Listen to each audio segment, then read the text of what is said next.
Yeah, wonderful. Wonderful. So this is a song that we wrote, I wrote with my friend Mike Richardson, who's from southern West Virginia, and it's about the coal mining wars in West Virginia in the 1920s, called the Battle of Blair Mountain. 2, 3, 4.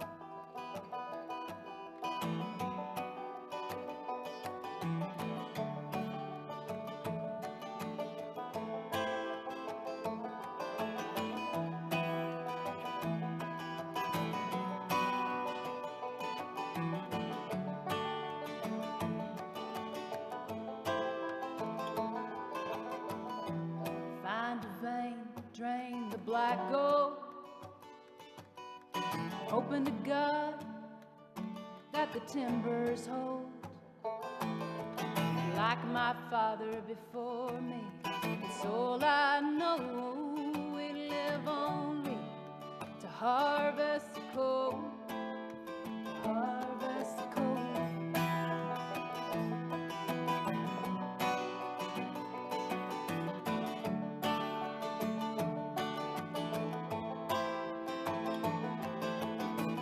Mine owner's mercy, about as shallow as a grave. We're living in shanty towns, we ain't got no say. The 14-hour shifts, such a meager wage. And Mother Jones can't help us now anyway, anyway. We take the roads, we take the trees by force. Oh, deliver us love from the gathering stores. Lay down your Bibles, take up your guns. Blair Mountain, here we come. Oh, here we come.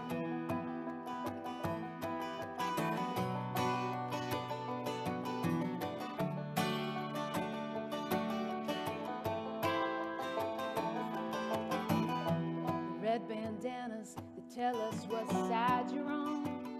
Yeah, we're the rednecks of the Union 1921. We'll leave tonight at 13,000 strong and take the fight to Blair Mountain before the dawn, before the dawn. We'll take the roads, we'll take the trains by force. Oh, deliver us love from the gathering stores. Lay down your Bibles, take up your guns. Blair Mountain, here we come. Oh, here we come.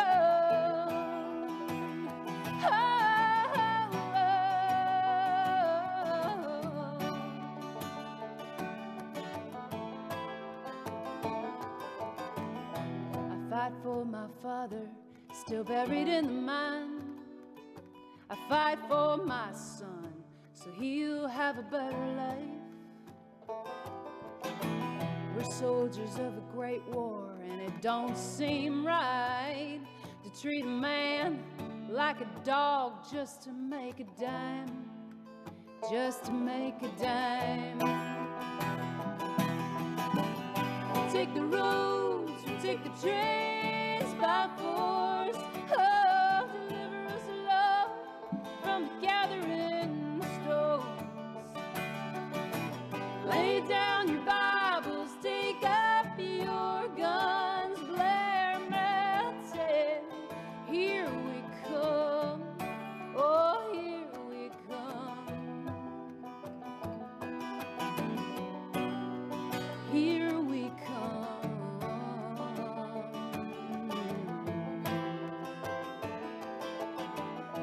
So find a vein, drain the black gold. You better hope to God that those timbers hold.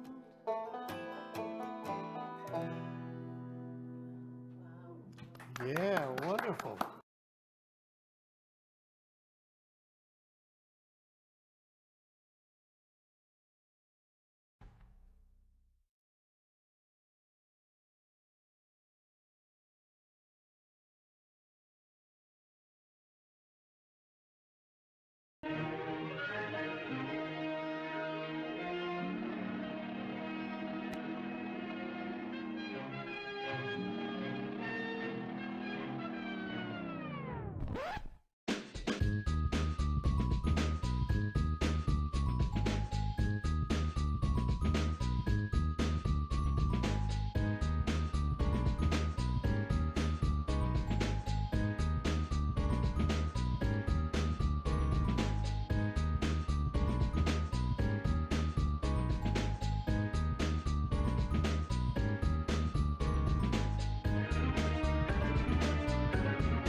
Parties, beanie, plenty more. Your sense of fashion, you'll adore. So grab your stuff and hop aboard. We're going straight to Jack's Discord. Riverboat Jack, Riverboat Jack, Riverboat Jack, Riverboat Jack, Riverboat Jack, Riverboat Jack, Riverboat Jack, Riverboat Jack. That's what I'm talking about. First time singing the songs for Riverboat Jack. Shout out. I don't know what I'm doing really, but I got passion. And that's what it's about. It's all about passion.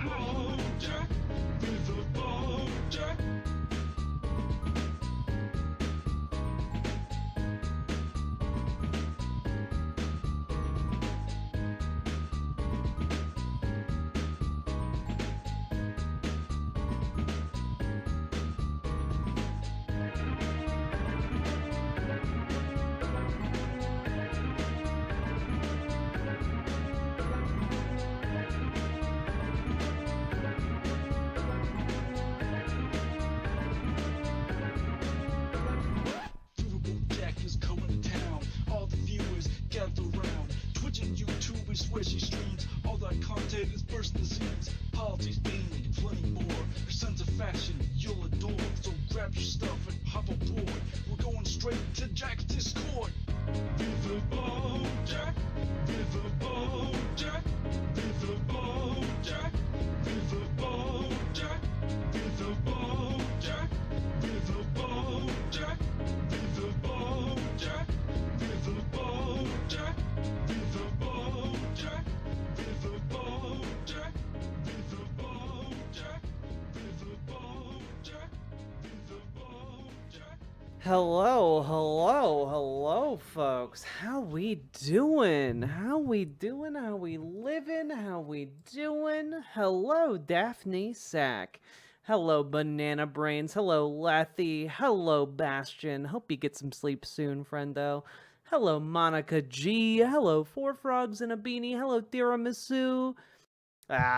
Gorgeous. Look at you. Using flattery when I look kind of trash. It's fine. Hello, Indicat. Hello, Eddie Spencer. Hello, OS Crane. Hello, Super Jet Guy. Hello, Witch Night Melody. Hello, Gamer G. Hello, OS Crane. What fresh hell have we found ourselves in now?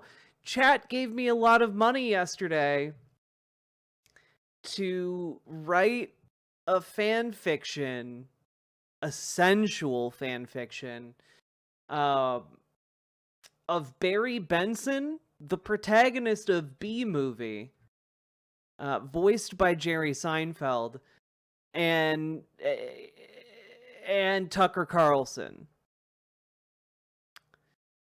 And I did that.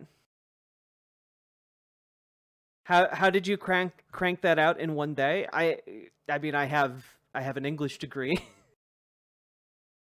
So I'm glad, you know, I went to college for this. You know, it prepared me. Higher education really, that movie hurt my soul.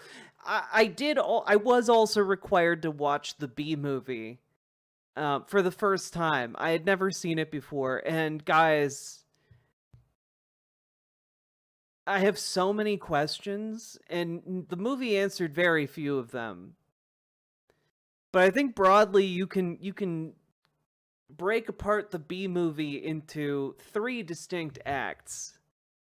And the first act is inexplicably a rom-com about an adult human woman who deliberately puts her boyfriend's life in danger numerous times so that she can cuckold him with a bee.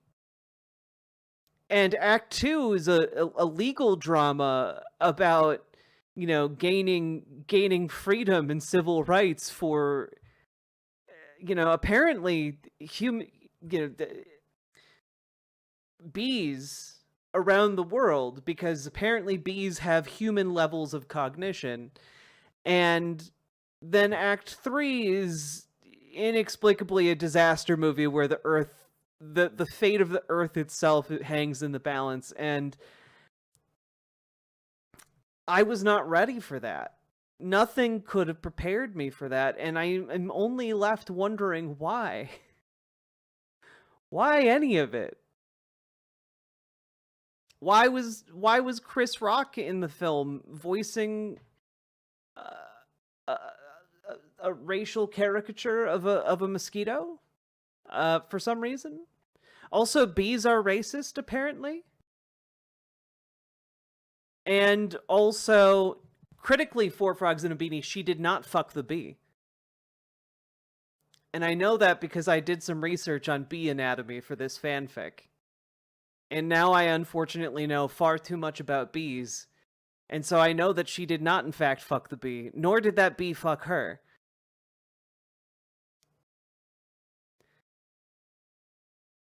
I understand the words you're saying, but in this order, they make no goddamn sense. Well, basically, chat gave me a large number of donos yesterday after I, on a whim, said, yeah, if you guys give me, X amount of subs, I'll do that, haha. And then you guys actually went and did it, you mad lads. And the one laugh that the movie got from me in its entire runtime was Patrick Warburton complaining at the beginning of Act 3 that he'd been completely and utterly cuckolded, and that bee was living his life. So it was odd, to say the least. Yeah, also the movie does end with like a million bees picking up a 747 passenger jet and landing the plane, while Barry Benson insists that airplanes are just like bees because they both fly. And I'm still suffering psychic pain about this.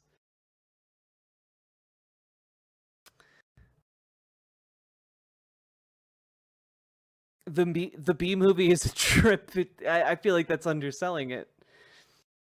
Anyway, so having seen the film now and having so many questions about it, I, of course, today sat down and wrote let's just take a gander here. A 1,226 word fan fiction. It's relatively short. About one of its principal characters.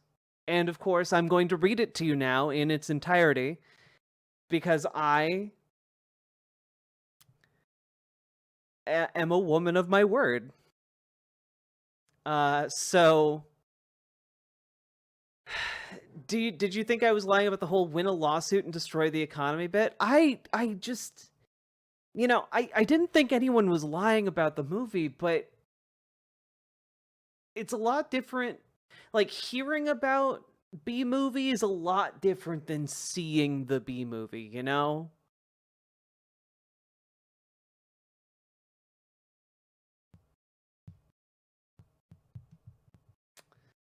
Yeah. Anyway, oh god, hello Little Morphine Annie. Whose idea was the B movie? Like, sat down and was like, okay, yes, this is the thing we should put into existence. It's Jerry Seinfeld! It's always Jerry Seinfeld! If there's any project that Jerry Seinfeld's attached to and you're like, what the fuck is this? That what the fuck element is Jerry Seinfeld. He's a deeply weird man who made his entire career off of cracking jokes about cereal. And then he has access to an infinite budget to do anything he wants to do, and he made a movie about unfrosted Pop-Tarts. I've seen worse movies. I've seen worse movies too. That doesn't make the B movie explicable. There is bad, then there is so bad it's good, and then there's just why? Why is this?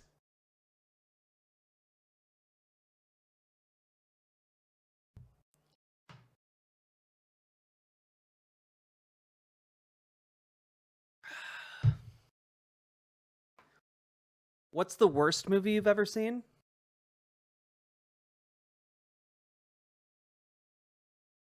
Well, there are only 2 movies I've openly heckled in the theater. And that's Spider-Man 3 and Indiana Jones and The Crystal Skull. Those 2. Those are the only 2 movies I've openly heckled in the theater. I know I've seen worse movies. Did you move? You appear to be elsewhere from yesterday. Nope, this is the same location as yesterday. But I am in a different location than I usually am. I'm at my partner's place. It's on the other side of town, so like it helped. I have a secondary workstation cobbled together here out of ad hoc parts. Batman vs. Superman was also incredibly bad. Have you ever walked out of a movie? No. Oh, very knifey duck. Why would you watch? Reading the synopsis of a Serbian film was more than enough for me to be like, yeah, I don't need to see this. Yeah, cannot stress enough. Do not watch it. Man of Steel is fine. My hot take is that Man of Steel, in terms of like DC superhero movies, is a totally fine film.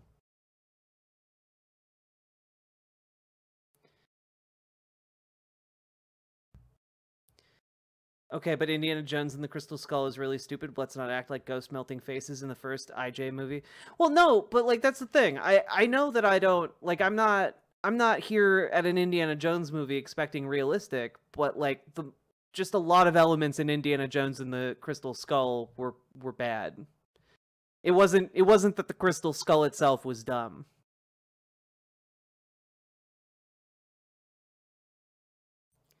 I thought it was another overhyped film. No, Serbian film is extraordinarily terrible. It will leave a gash on your psyche, and not in a good way.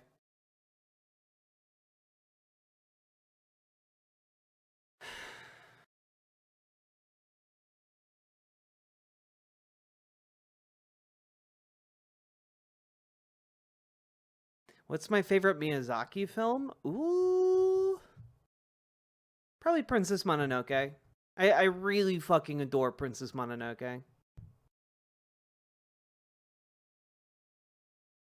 I mean, I don't actually mind aliens in an Indiana Jones film. I don't mind that. I also, my hot take about Indiana Jones and the Kingdom of the Crystal Skull is that I actually really like the opening of it. I thought the opening was good. Like, the solid 15-minute opener of the film is good. And a lot of people complained about, like, Harrison Ford in the refrigerator, but, like, I actually that's fine. Like, that's a very Indiana Jones thing. Is it over the top? Yeah. Is it more over the top than a 2,000-year-old Crusader knight killing Nazis? No. No, it's not. The fridge scene was badass, exactly. But there's a lot of, like, other things in the movie that just don't work for me. Yeah, the whole scene... Yeah, everyone who complained about the refrigerator scene absolutely gave a pass to the scene in Temple of Doom where they jump out of the passenger plane using an inflatable raft as a parachute, which absolutely would not work. Yeah, exactly, Distron. I think that's worthwhile. Mike Tyson lost? God damn it. Nothing good happens.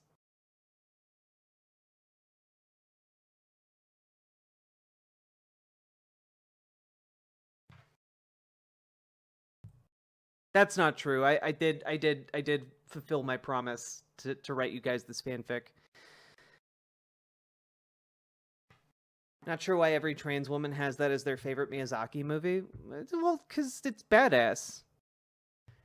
Princess Mononoke is beautiful, badass. The titular character, also beautiful and badass. The main character, badass.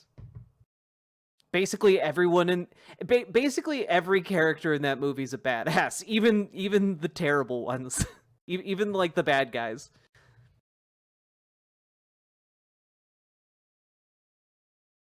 I assume Mike Tyson losing was scripted. Barely threw any punches.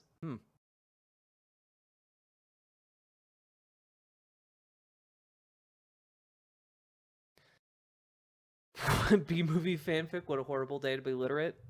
Hey, even if you're illiterate, I'm gonna be reading it out loud.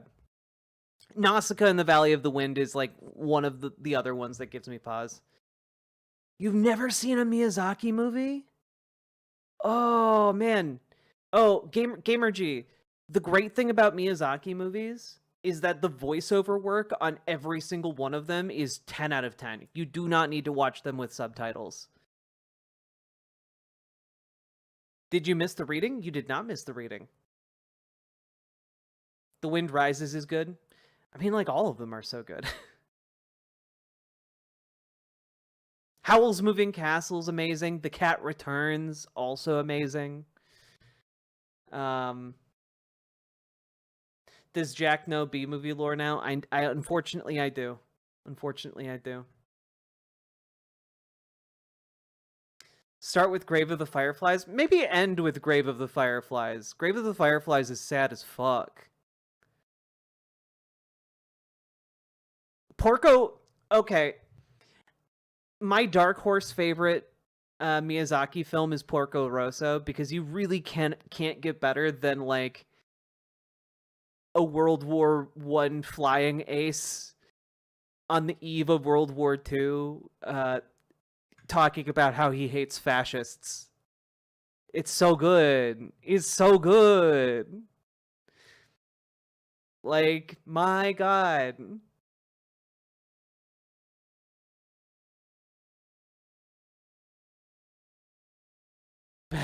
Better a pig than a fascist. Exactly. It's such a good thing. I like it a lot. I have never watched a single anime with an exception. A friend made you watch the end of Evangelion. Why? That sounds like an enemy did that to you. Like, in terms of anime to start with, End of Evangelion is not the one.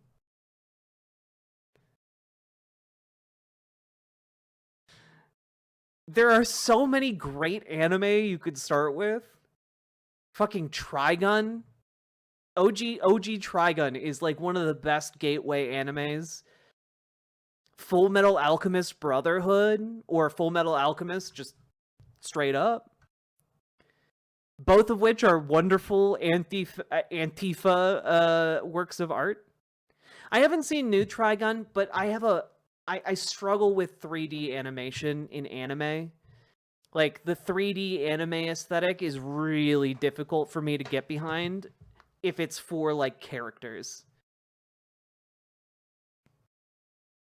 Trigun is the one that got me. Trigun really got me. Cowboy Bebop.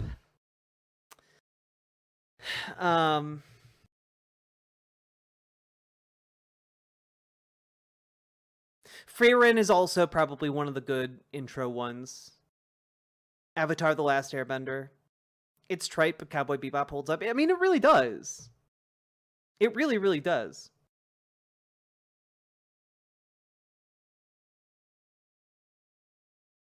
Trigun is one of those, like, I think sleepers, honestly. I know a lot of people know of Trigun, but, like, it's like one of those best, like, good sleeper intro to anime. There's that delightful vending machine anime. That's true. I've not seen The Dragon Prince. Trigun is universally beloved, but I never see it being, like, the number one, like, hey, watch this to get into anime rec, you know?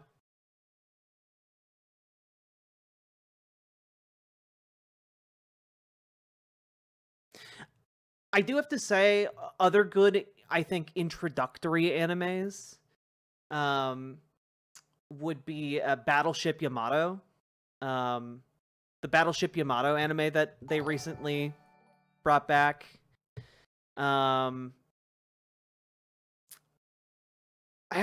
don't know that Dragon Ball is the best intro to anime. I've not read the Frieren manga. Lady Callie, thank you very much for subscribing over on Twitch. I appreciate you. Hey, Ms. Milena. I mean, Full Metal Alchemist is just so solid and, like, so good. Gurren Lagann, yep. I need to finish watching that one. But it's so good.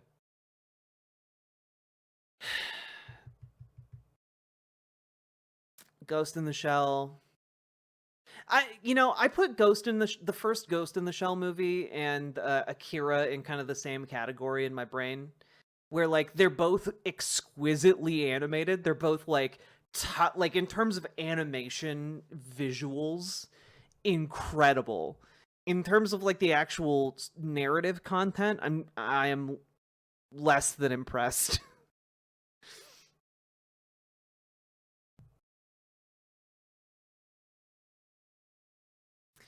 Oh man, seeing them in the theater would be incredible.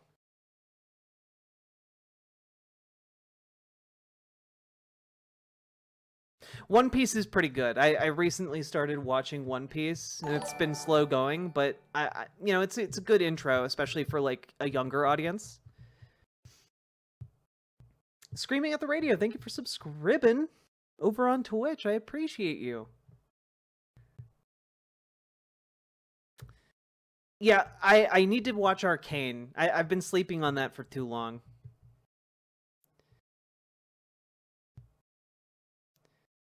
Oh yeah, Akira's definitely horror. Holy moly, is it? Delicious in Dungeon is extraordinarily good too. I really, really like it. It's a feast for the eyes and the soul.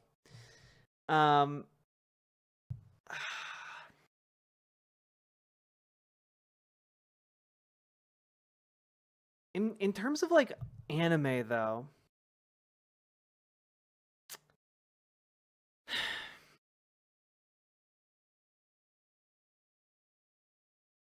Studio Trigger is one of the all-time greats. That is true. I mean, it's hard to really argue against that. Space Brothers, okay, Space Brothers, if you ever want to just like dive into one of the all-time great anime dramas, Space Brothers is right up there. It's so good. It's about for those of you who need the pitch on that one, it's about a guy who works as a used car salesman who loses his job. He's got no prospects, and he's always wanted to go to space like his brother. And so he decides at the age of like 40 years old that he's going to become an astronaut. And it's really touching. It's his entire journey through like the space program. It's really, really good. Thoughts on the anime? I'm in love with the villainess. It's fine. It's fine. It's a decent comedy. Spice and Wolf is underappreciated.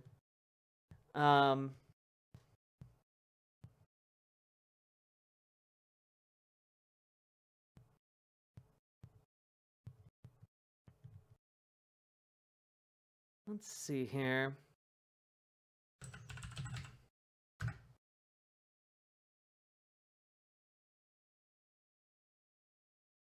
Oh my god.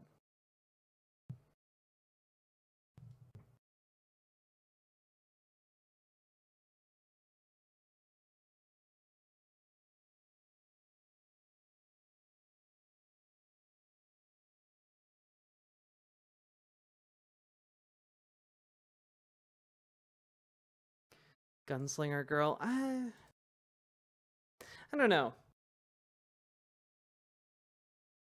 Let me see something real quick.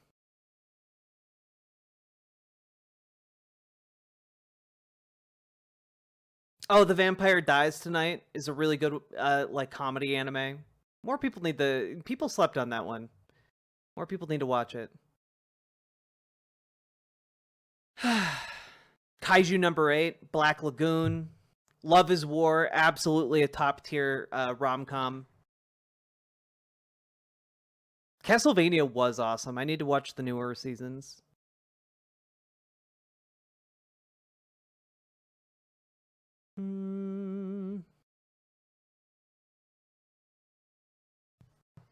Konosuba. Konosuba's... I would say Konosuba is probably one of my favorite of all time. Hope you had a beautiful day. I had a good day. I did indeed. You know what, folks? I've been waiting for people to trickle in. Now is the time. Now is the time, okay? We're gonna talk about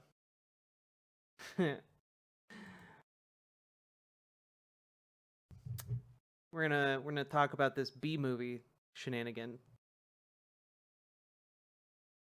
that I wrote. Are you guys ready? Are you guys ready?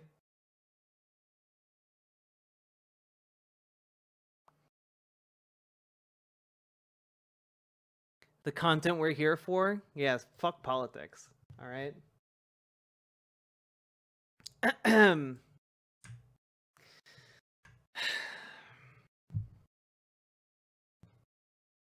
Okay.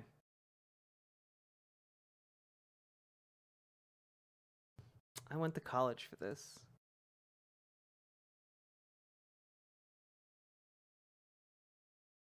Cool. Ugh, the harsh light down here really makes me regret not doing my makeup. It's fine. It's fine. Moriarty the Patriot is really good. Yeah. Samurai Champloo, also goated tier. Let's begin. All right. Okay, so I named this. You set up the light. I only have the one light. It's not good. The lighting here is bad. It is my backup studio.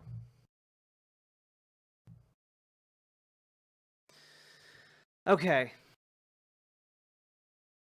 So this Barry Benson X Tucker Carlson fanfic is called Oh, Sweet Bit of Honey. According to all known laws of aviation, there is no way a bee should be able to fly.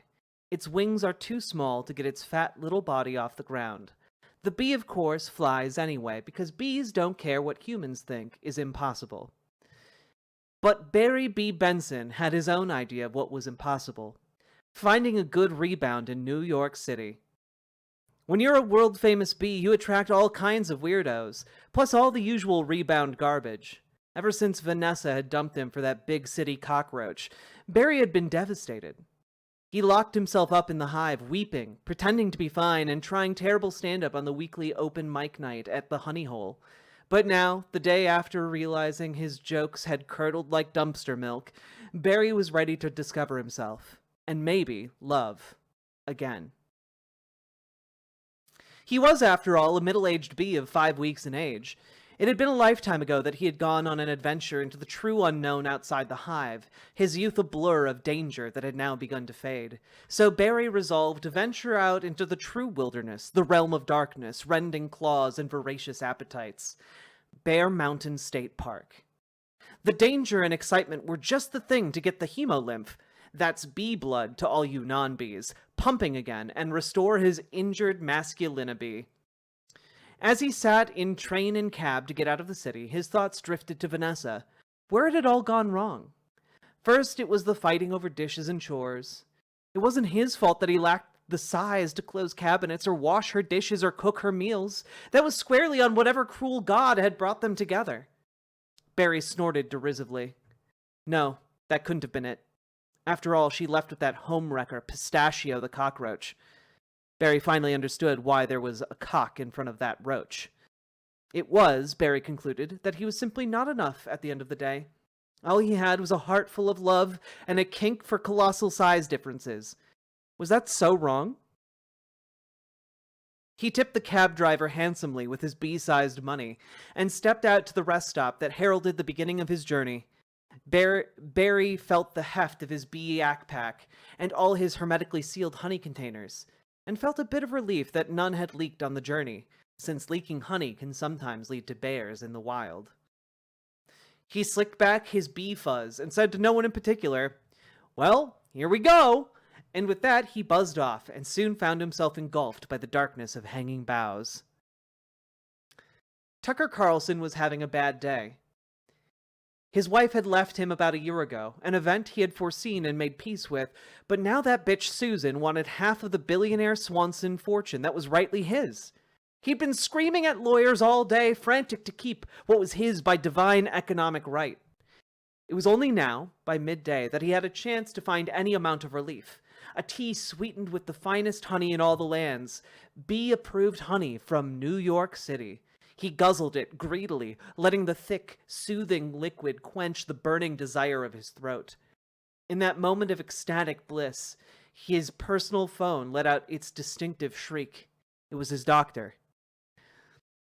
Your testosterone levels are dangerously low, Tucker. We're gonna need to put you on some medication. Now, don't worry, many men your age begin this kind of testosterone therapy and it can help you to feel much better. No thanks, Doc. I have an even better solution. It's time to get back to my primal roots. All the better to help me fight off the next demon attack, replied Tucker, smugly. Tucker, what the fuck are you talking? Was all the good doctor could get out before the phone was suddenly silenced by Tucker's hand. Tucker flung on his blue silk robe and made his way to his car. As he strode the halls of his now empty home, he unrolled an image of Will Blunderfield, his sexual kung fu instructor. Maybe it was time to just nut up and take the advice he'd been given. As he had graduated with a black belt in sexual kung fu, Will had placed a hand on his shoulder and whispered into his ear, "If you ever find yourself lost, go out to the wilderness. Spread yourself in all ways to the universe, and surely happiness will find you and your manhood be restored." He had thought it odd at the time, but now... Well, here I go, the heir to the Swanson fortune muttered to himself. Barry was hovering through the trees and shrubbery at a languid pace. He didn't really have a destination in mind. After all, he was merely looking to come face to face with his greatest fear, a bear. As the day wore on, sun lazily falling from the sky, no bears were spotted. This did not weigh upon Barry's mind, as he had resolved to make it up to a crest in the mountain to watch the sun set. As he wove his way through the underbrush, he emerged onto a small plateau near the top of the mountain, only to find himself enamored with one of the strangest flowers he had ever seen. It was fleshy, 2 large tendrils stretched upward on either side, and it trembled in the unusual autumn heat. He admired the opening on top of this unusual plant, which seemed to practically beg for a proboscis. Barry flew closer to the flower, an obsession growing within him. His bee heart began rapidly pumping hemolymph through his body, and his breathing became ragged. The feeling only grew as he approached, almost hypnotized by its alluring beauty. He felt a tingle in his thorax that he had never experienced before, the urge to let loose in one all-encompassing moment of passion. Below the lips of this flower's opening, This is unbearable, Bear. Jupiter Quake, thank you for the $6.66 dono. He felt a tingle in his thorax that he had never experienced before, the urge to let loose in one all-encompassing moment of passion. Below the lips of this flower's opening, a saggy cleft looked almost like a second home, one he could, maybe, at long last find some semblance of solace from a harsh and uncaring world.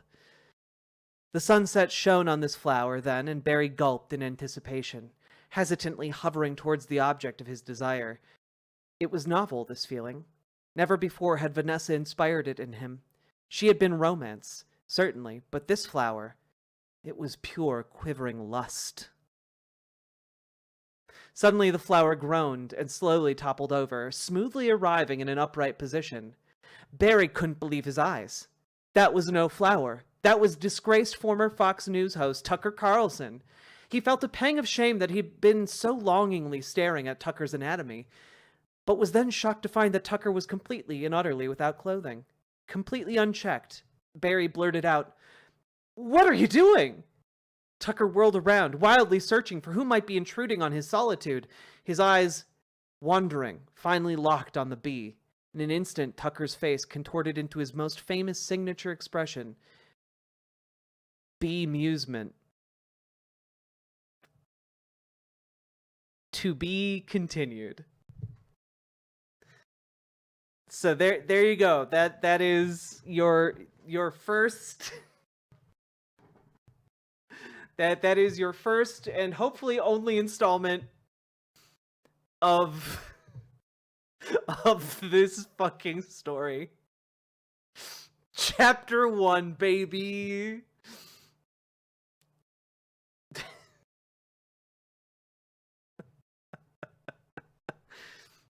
Okay, time to put it on AO3. I don't want to make an account. You didn't even get to the smut. Look, I feel like describing in detail Tucker Carlson's asshole is more than enough smut for you guys. More? You guys! It's gonna be a trilogy, okay? You guys gotta donate a lot more money for me to finish it. Now that's part of my life? Indeed. It was his butt? Yes, it was his asshole. The flower he was describing was the asshole of Tucker Carlson. I'm over here B-blocking us. I need B and B penetration. But I won't try to bequest more of it. Oh, that was brilliant, Jack. I so want more of that. Such interesting responses to this. I thought it was a real flower. No, it was his asshole. You know, the beautiful flower that some people just love. It's called being classy with your erotica, chat. Do we get a VOD of this? Absolutely. Absolutely. I can't believe how much B-movie insanity I've caused. Park your beach peach. Park Your Beach Peach, National Park, Umbrella, Peach, Part 2, Hibiscus. Jupiter Quake, thank you for the $20 super chat. I will say, I do have a part 2 planned out. And a part 3. I need to know Clarice's response to all of this. Well, first I had to explain to Clarice what the B movie was. And I'm not going to lie to you guys, chat. After I explained what the B movie was, she was too overwhelmed and needed to go lay down. Like, sincerely. And then we laughed a lot today about bee-related sex. Yep. Also, fun fact, did you guys know that bees, if it gets too hot, will literally orgasm themselves to death? I didn't know that. But now I do, and now all of you have to know that too. You're an excellent writer, brava. Thank you, Monica G. We're gonna finish the B-Rotica trilogy before Winds of Winter comes out. Can I learn how to do that as humans? Please tell me there is some impreg later on. No! Caracal. No, Caracal. Thank you for the $5 super chat, though. There is no impreg.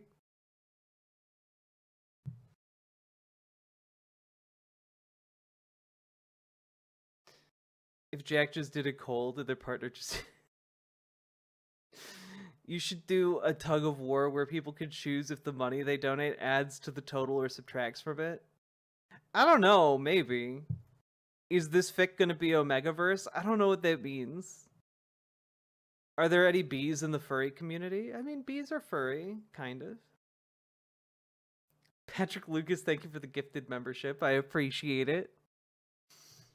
I hate to admit I want to know how this ends. They have an undeniable chemistry. I do have to say I set up a lot of Chekhov's guns here. Or Chekhov's something. Chekhov's bees. The furry community accepts all, monster fuckers included. So the death cult for bees ends in a sauna where they climax beyond comprehension? Yeah, basically.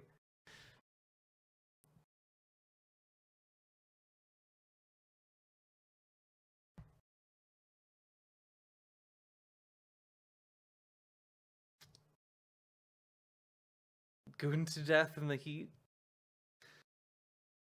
Is there a Reddit thread of what I did with my university degree? This has to be up there.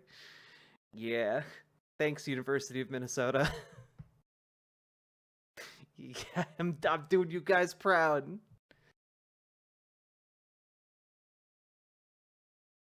I mean, they have a lot in common. They have a lot of parallels along which to bond. I think fish furries would be called scalies. No? Like, I know that accounts for reptile, like people into reptiles. Does it account for fish people too? What is love? Oh, baby, don't hurt me. Don't hurt me. No more. Musical notes. Musical notes. Well, yeah, scalies are reptiles, but I mean, like, it would also make sense for fish folk. Jupiter Quake, thank you for the $6.66. I vote for fish furries to be called gillies. That's a cute name. I like that. You should send the whole fanfic to Tucker's business email. No, I don't want to get sued.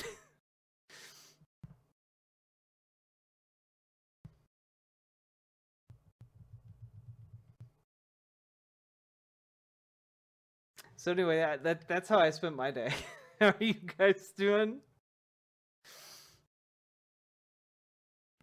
It's beginning to look a lot like Fishman. All down the beach. They're stepping out in the sand. They're gonna take over the land. It's starting to look a lot like Fishmen. What could Tucker sue you for? I don't know. Unlawful use of his likeness or something? I don't know. He's got more money than I do. I assume he has good lawyers.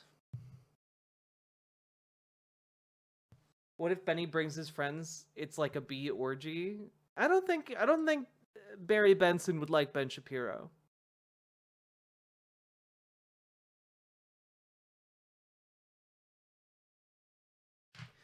God.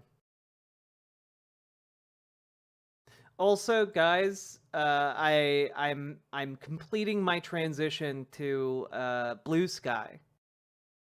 So y'all should join me over there. It's real nice. I'm just Riverboat Jack over on Blue Sky. You guys should get in on this Blue Sky action. It's nice. The people are kind. At some point, I'm gonna post a butt pic over there because I promised everyone that I would, and then you guys, in typical community fashion, shattered the goal that I set for you guys.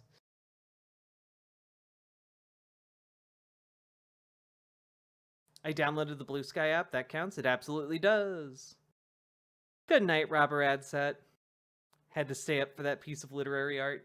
I'm glad you enjoyed it. Oh, God.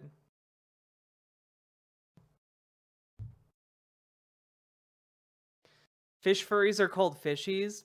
Boo, Gillies is better. Worshipper of Olympians, no.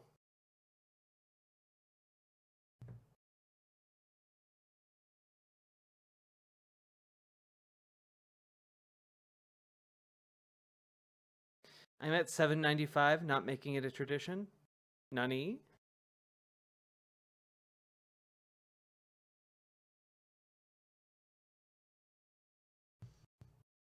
I'm beginning to look a lot like Fishman.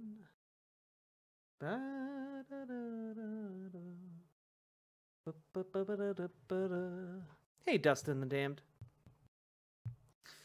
What are some good alternative social media sites to see news? I mean, a lot of folks are going over to Blue Sky. I imagine a lot of the news sites are following suit shortly. It's literally a video of the song you're singing. Yeah, and I'm not gonna watch it right now.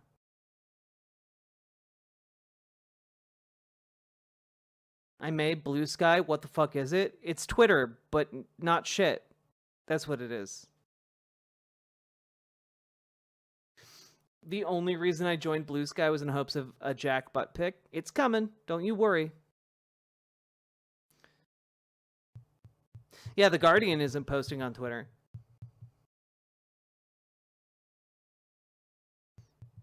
Also, apparently Jack Dorsey isn't involved in Blue Sky anymore, which I feel like more people should talk about because, frankly, Jack Dorsey not being involved with it very much improves my estimation of Blue Sky. Also, apparently, Blue Sky has pledged not to scrape any of the data or information posted to the website for AI purposes, so that's really nice. I like that.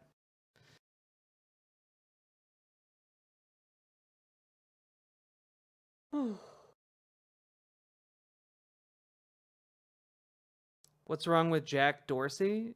Jack Dorsey's like a conservative nutjob. That's what's wrong with him. He's a fucking weirdo.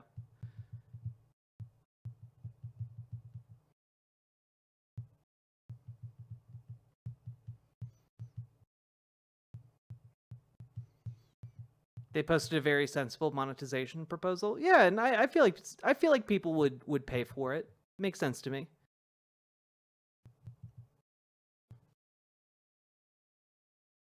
Is Twitter going to finally die? No, it'll probably continue to limp along. It'll probably just be like a beefier Truth Social. But yeah, all the sex workers, all the trans folk, all of the funny posters, they're moving over to Blue Sky.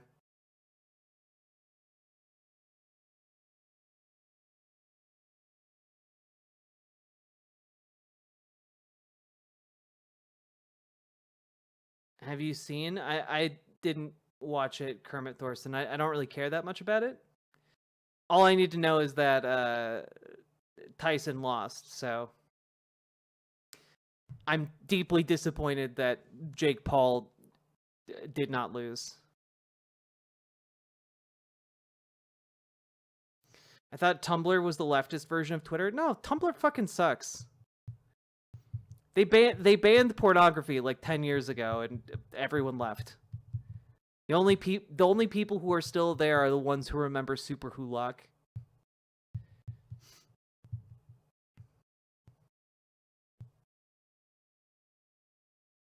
Isn't Mike Tyson really old now? I mean, he's like 58. He's like 58, but like, I don't know, he could still probably break just about anyone's spine.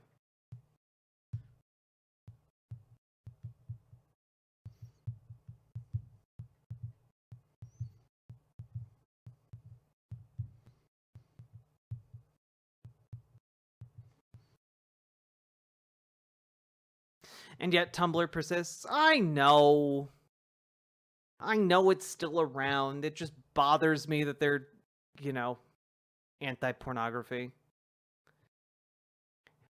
Because, full disclosure, that's what I posted on Tumblr, and that's why I left Tumblr. Oh, what is Super Hulock? I don't think I have the gas in me tonight to even begin to explain that. Other than to say, it basically, there's this concept called shipping. Check the Furry MSG website and Furry Wiki. Sadly fishies. So many awesome options but no fishies. From Caracal. Boo. Thank you for doing your due diligence and checking the facts. We need the Riverboat Jack fact checking crew on deck. I did hit 1K on Blue Sky, but I need to actually take the butt picture. Yeah, Strange Aeons is basically the go-to if you want to know anything about Tumblr. But basically, Super Hulock is the fandom of Supernatural, Doctor Who, and Sherlock Holmes, imagining together what it would be like if all of the main characters of those shows kissed and maybe had sex. So anyway, that's what it is in a nutshell. It's way more complicated than that.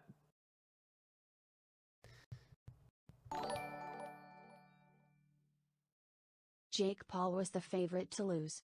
Yet Chewbacca lives on Cass Hike, not Endor. That doesn't make sense. What? I don't understand the string of words you put together. But also, I mean, I'm not saying that Tyson took a dive, but Jake Paul has an awful lot of money.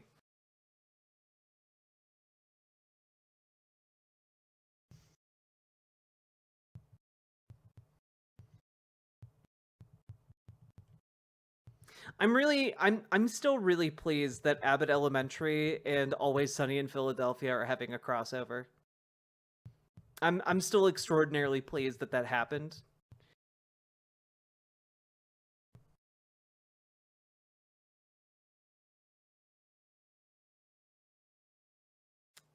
The fight happened? Yeah, it happened tonight. Wait, fucking what? Yeah.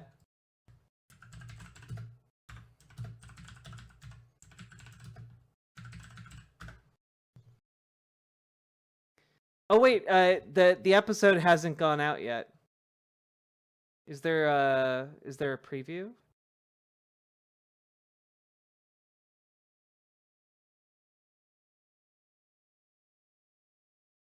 All right, tell us about this crossover. The crossover, yes. I'm really excited about that. So we are doing a crossover episode this season with It's Always Sunny in Philadelphia, which is really exciting. I'm a huge fan of that show. Same. I wouldn't suggest anyone go watch it because it's a very different tone from Abbott. Wrong. Everyone should go watch Always Sunny in Philadelphia, okay? Everyone. In fact, there was already an episode of Always Sunny in Philadelphia where the gang go to a school and get promptly kicked off of school grounds for threatening children with a katana. It's a really good show. Is Danny DeVito returning? Did he ever leave? I'm pretty sure Danny DeVito's ride or die. The leather jacket is a perfect fit. Thank you. I've also been doing some working out, so maybe I'm fitting the jacket a little better. Yeah, apparently Tyson, one of the last minute additions to the rules for like the Tyson Jake Paul fight was that the gloves they were using are training gloves that have you punch softer, which is a weird choice. Yeah. Always Sunny in Philadelphia is like an egg in these troubling times. Honestly, it's a great show to watch when things are shit. You know? It's a great show to watch.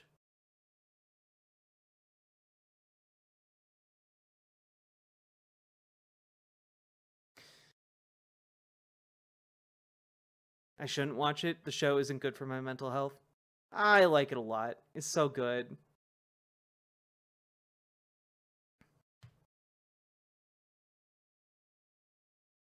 Danny DeVito is one of my favorite Bernie Bros. He's so good. They used 14-ounce gloves instead of 10-ounce gloves. Yeah, I don't know. I'm not a huge... I don't watch boxing, so I don't really know how big of a difference that makes, but it seems weird to not use regulation gloves, I guess.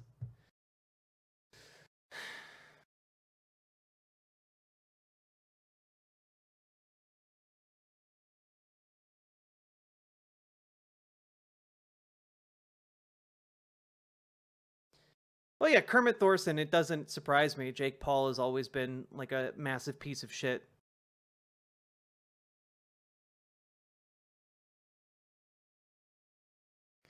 Love how the characters in Philadelphia are terrible people, but they're all terrible people in such interesting ways.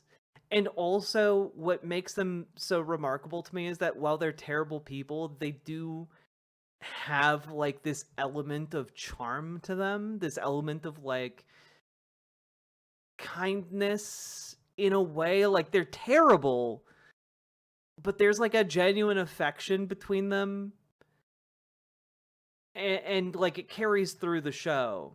Like the season enders of like the last several years have been so good at demonstrating exactly what I mean. Aw, Jess, I'm glad I can be here for you.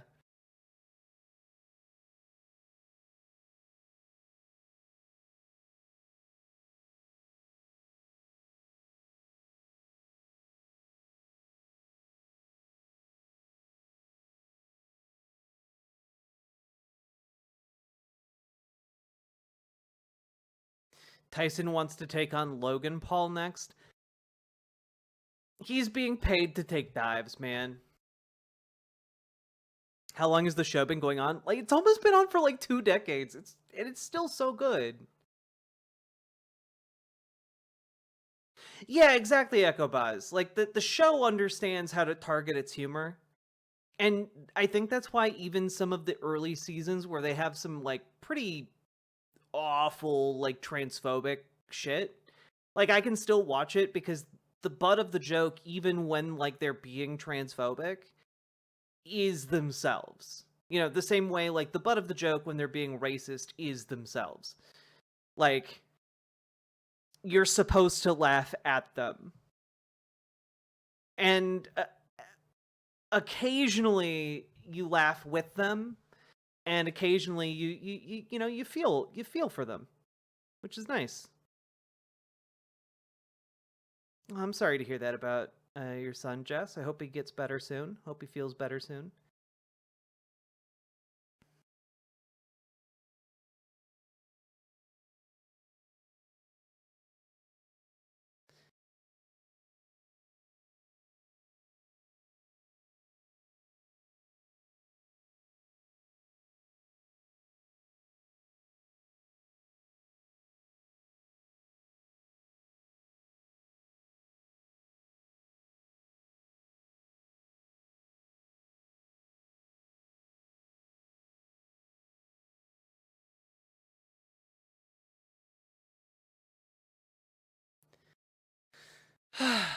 My goodness. Hell yeah, Jack, getting those gains. Can't really see them, so it doesn't matter. Through a leather jacket. Let's see here. How we doing, folks?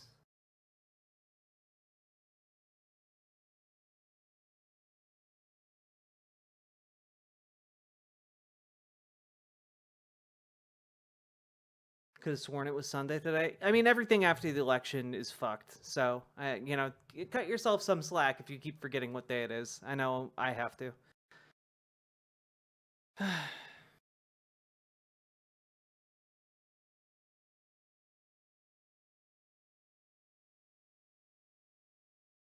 How are the vibes, folks? Excellent question, Thistles for Eyes. How are the vibes for folks? I would say that my vibes are slowly mellowing a bit, especially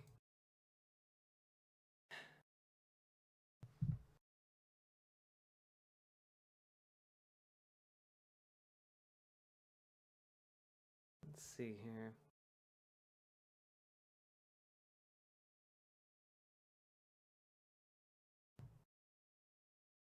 Well, let's jump into some coverage.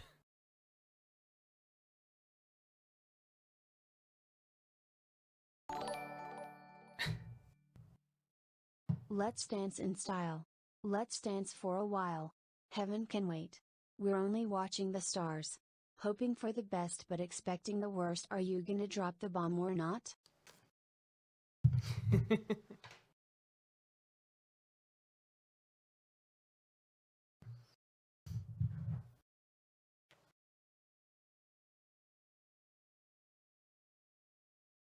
The news hurts?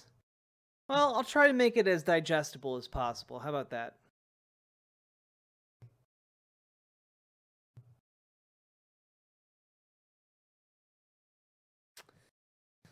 Whew. Got such glorious hair. Thank you.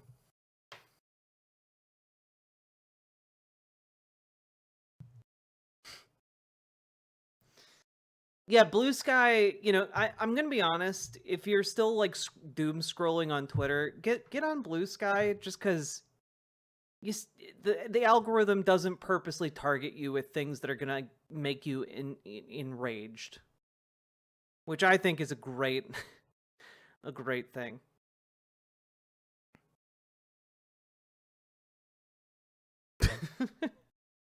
Blue Sky is so much better, Ms. Milena. So much better.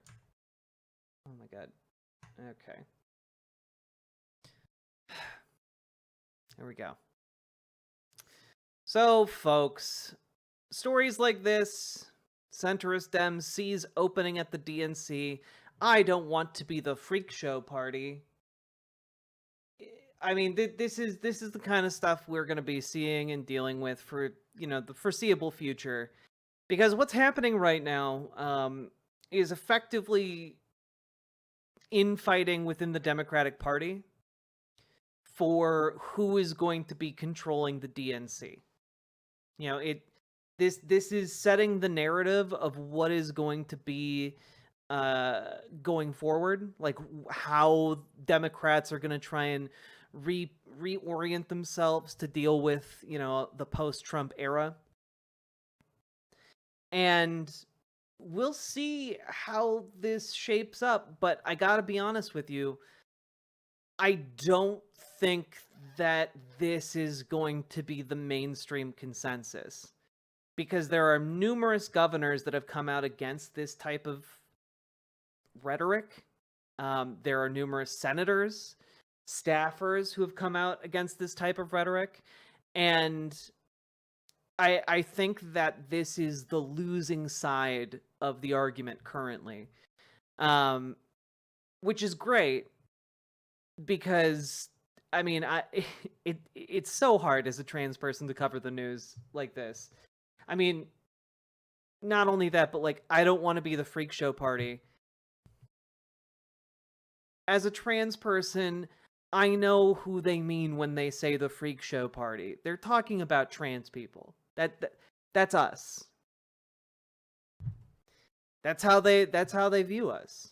At least these centrists. They're showing their whole ass. And I think that, well, let's take a look at this, huh? Let's take a look at this. Centrist Dems are revolting, which, you know, I haven't read this whole thing, but I think I can agree with that, but maybe not in the way they intended. As they begin to dissect their collapse in the presidential election, some DNC members are concluding that the party is too woke, too focused on identity politics, and too out of touch with broad stretches of America, which is not the case. Just not the case. The actual case here is that Democrats, especially centrist Democrats, cannot deliver an economic message that would actually mobilize people to vote for Democrats. They've learned exactly the wrong lesson. Well, it's less that they've learned exactly the wrong lesson, MW, and more that a lot of these people spreading this narrative are people who have lost over and over and over again. The people spreading this are like the consultant class of DC. You know, the people who led Al Gore to his loss, who led Hillary Clinton to her loss, and then led Kamala Harris to her loss.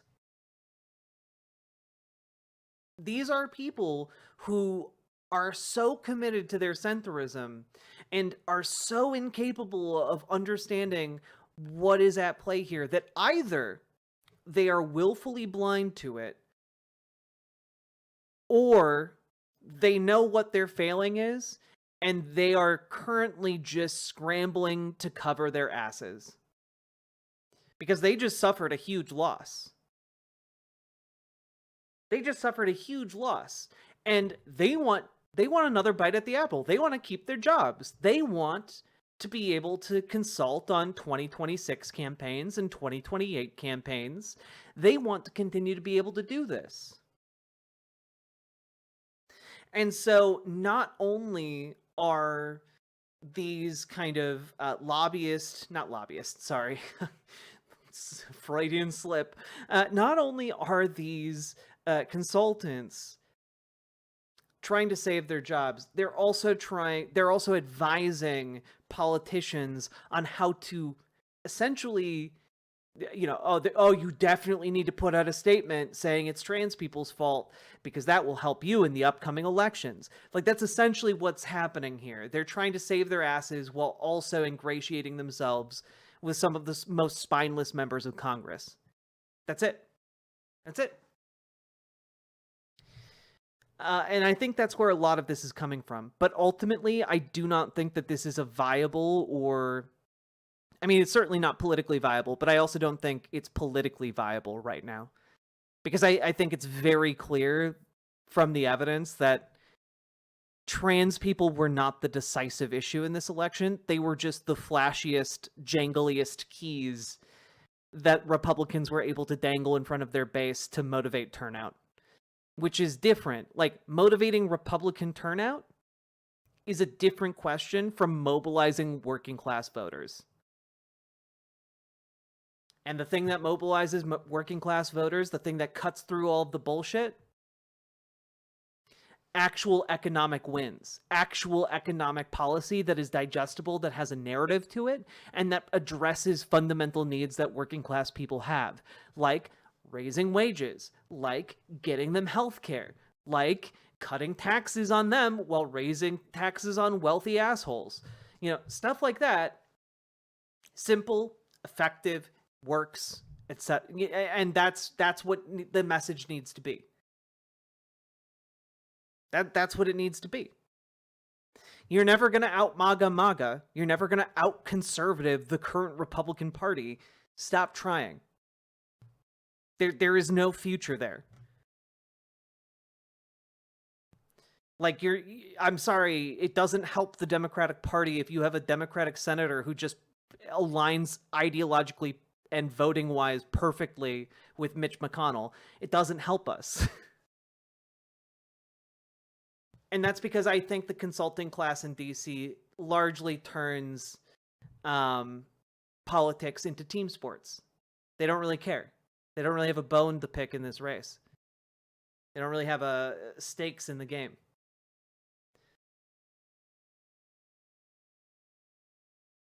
How is economics the big thing when most non-white people figured out that Dems are better for the economy? He thinks the whites are protesting too much about economic anxiety. No, it is the thing. Wages have been stagnant in America for the last 50 years. You have inflation going up, the cost of everyday economic goods going up, and when people have stagnant wages and the cost of goods go up, people feel that. It makes the economy feel bad. That's really the extent to which the vast majority of people in the country experience economy. And to them, like, oh, well, we have good jobs numbers. That doesn't mean shit. Oh, we have low unemployment. That also doesn't mean shit.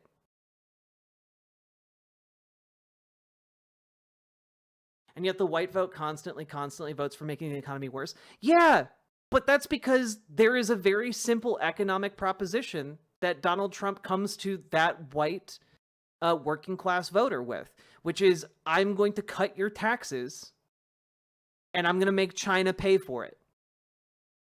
I'm gonna cut all of your taxes using this magic thing called a tariff. I'm gonna make China pay for it. And that is a simple economic proposition that if you are not up on politics, you're like, well, that sounds great. I want that. Especially when you compare it to what Kamala Harris brought to the table, which is effectively, for a lot of those working class folks, oh, I'm not going to do anything different than Biden. and Biden didn't get the minimum wage increase that he promised, and Kamala Harris is saying she's going to be exactly like Joe Biden, and her economic plans, well, they don't necessarily resonate. And that's largely because, again, her economic plans were developed for her by, again, her brother-in-law, Tony West, who is the fucking CFO of Uber. So, like, yeah, her economic narrative was absolutely roadblocked from actually going in a populist direction that would have mobilized working class voters. Like, so on one hand, you have actual economic policy that could actually improve things for working class people, but it's not packaged in a way that is making sense to working class folks. And on top of that, even if you did navigate the labyrinthine policies being put on the table, like, ultimately, her main value proposition is more of the same. And on the other hand, you have a guy coming in who's saying, well, I'm going to get rid of your taxes and make China pay for it. That's a simple message, and they know what they got under Biden. If the promise is more of the same under that, they're going to take a gamble on this guy who's promising them no taxes. So it's like, I think that the main value proposition to a working class voter under Trump was more attractive. Doesn't matter that it was a lie, because most people don't go and fact check that shit. Most people are like, oh, a tariff, that sounds great. I'm not going to look into that. I'm just going to vote for him.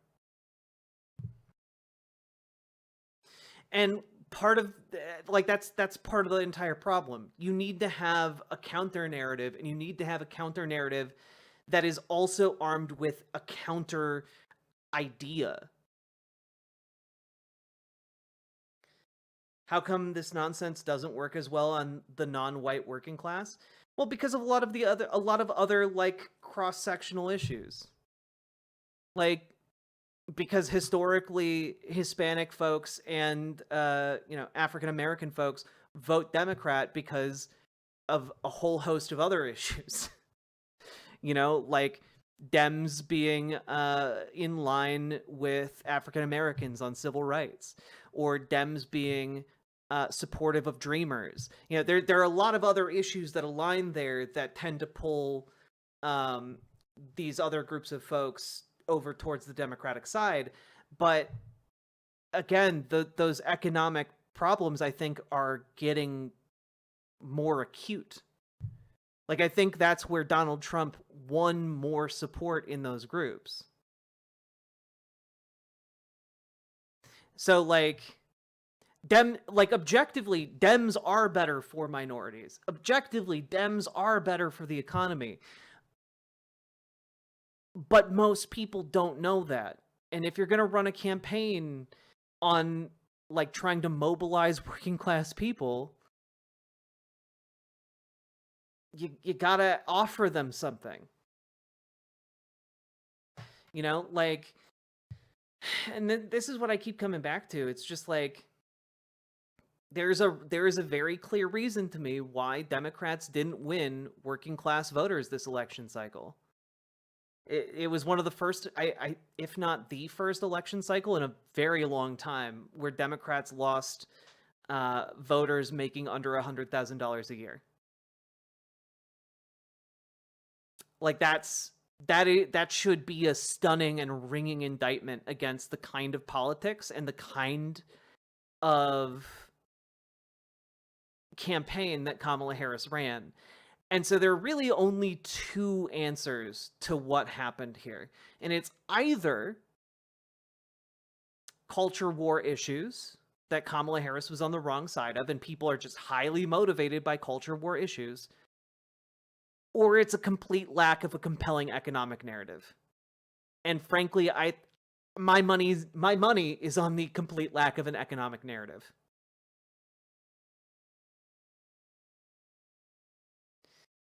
And Gaza too. Well, yeah, I mean, I am going to be honest with you. I do not have that much faith in the American people that was the defining thing lacking from Kamala Harris's campaign. It doesn't help, obviously. But, like, yeah, I mean, sending Bill Clinton to fucking Michigan was... What the fuck are you doing? I mean, I think being able to, if she had taken a stronger stance on Gaza, differentiated herself from Biden, you know, it would have brought out more folks who are anti-war, for sure. But I think the biggest thing that would have affected turnout is having a more coherent and more straightforward economic plan that actually would help the working class, as opposed to kind of this means-tested, you know, Wall Street provided economic bullshit. Sending Bill Clinton anywhere besides jail is a mistake. Absolutely. Absolutely.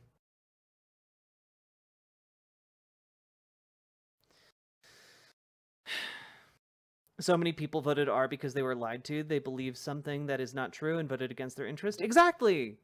That's why you need to have like a Tim Walz trustworthy type of politician having free reign to actually talk about getting how he is going to get you, a family that's trying to make it on $50,000 a year, how he's going to get you guys healthcare, how he's going to get you guys stable access to food, how he's going to make sure you guys have housing, how he's going to make sure, you know, you guys have the wages and income you need to live. Those are things that cut through all of this culture war bullshit.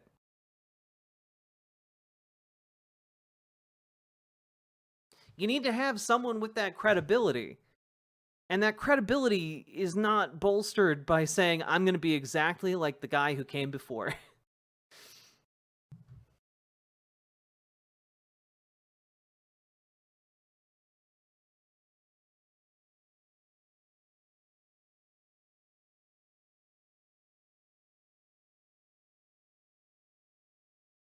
Aw, Daphne Sack, I don't have my glasses. I'm sorry. Wish I did, though. My eyes are going to be tired and droopy by the end of the stream. I've been banging the drum on Walzism. I mean, I think really the only way forward for the Democratic Party, I guess I'm kind of, we're talking a lot about this article without having gotten through hardly any of it, but like the only way forward here is embracing like the economics that would actually help the working class. There are way more working class voters than there are middle class voters. So like this is the fix. If we allow the narrative to be set here that Kamala Harris not being transphobic on the campaign trail is what lost her the election, we're going to be so fucked in the next 2 or 4 years, frankly, if this narrative is allowed to be unchallenged. So I don't know. Use your posting abilities to push back on this, guys. Because I'm going to be honest with you, I have eyes. You have eyes. You have ears. You guys saw and heard what Kamala Harris's campaign was over the last, several months. And that campaign said almost nothing about trans people. Almost nothing about trans people. It probably would have been better for them if she had come out with full-throated support of trans people. Because at the very least, if the opponents are going to paint you as like someone who's radically pro-civil rights of an oppressed minority, like, yeah, own that label. Own it. That's power. They're handing you power, and instead they ran away from it.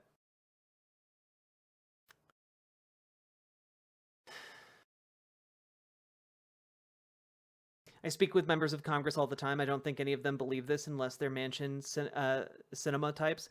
Well, that's the thing, Lady Khaled. Like, I don't think it needs to be that they genuinely believe, but I think that a lot of people in Congress listen to these consultant types, and the consultant types, desperate to keep their jobs, say, well, if you want to win in 2 years, if you want to win in 4 years, you know, you got to position yourself a little better here. You got to differentiate yourself from Kamala Harris by coming out against trans people. You know, I think that I don't think that most of these folks are like being sincere when they talk about their beliefs. I think that they're doing it at the behest of folks who are trying to keep their jobs. Baby, I've been stomping round in these heels for all the goddamn day. I've got aches and annoyance from living to earn my pay. And some peace and quiet from you would really go a long way, so ease it down. Jupiter Quake, thank you for the $20 super chat. And Danger Days, this is for you. Oh, wooga! But let's continue through this here, huh? These existential concerns, according to interviews with more than 24 DNC members, are shaping the earliest stages of the race for DNC chair, and in absence of a formal party autopsy, blame casting among members about the causes of Vice President Kamala Harris's defeat. The progressive wing of the party has to recognize, we all have to recognize, the country is not progressive, and not to the far left or the far right. They're in the middle, said Joseph Paulino Jr., DNC committeeman for Rhode Island. I'm going to look for a chair who's going to be talking to the center, and who's going to be for the guy who drives a truck back home at the end of the day. The guy who drives a truck back home at the end of the day is working class. That guy needs working class policies. He needs progressive policies. Okay? I know people who drive trucks. It is a tough job. And middle of the road centrist bullshit does not help a trucker pay the bills. Centrist bullshit does not get that trucker healthcare.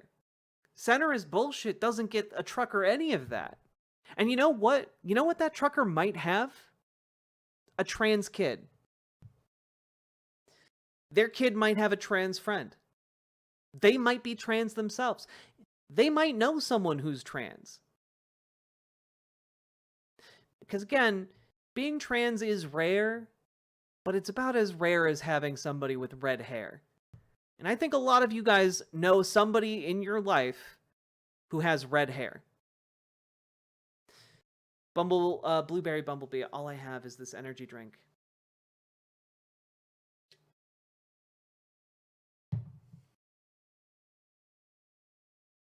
So, yeah, I follow at least 2 trans truckers. Exactly. This is bullshit. This is bullshit trying to masquerade as like some kind of enlightened position. It's not. At all.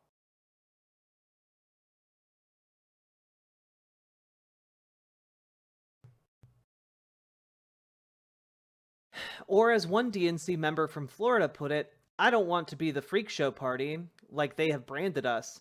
You know, when you're a mom with 3 kids and you live in middle America and you're just not really into politics, you see these ads that scare the bejesus out of you, you're like, I know Trump's weird or whatever, but I'd rather have his weirdness that doesn't affect my kids. And it's like, your position is to embrace transphobia. Like when you say the ads that scare the bejesus out of you, and you'd rather Trump's weirdness than something that affects your kids, what you're talking about is trans people existing in public. Why are we listening to a DNC member from Florida? Honestly, I can't speak my full thoughts on what members of the DNC should be afraid of. What ads? Well, the Trump campaign poured hundreds of millions of dollars into anti-trans ads. There was one really big one that came out towards the end of the cycle called that was like Kamala stands with they them.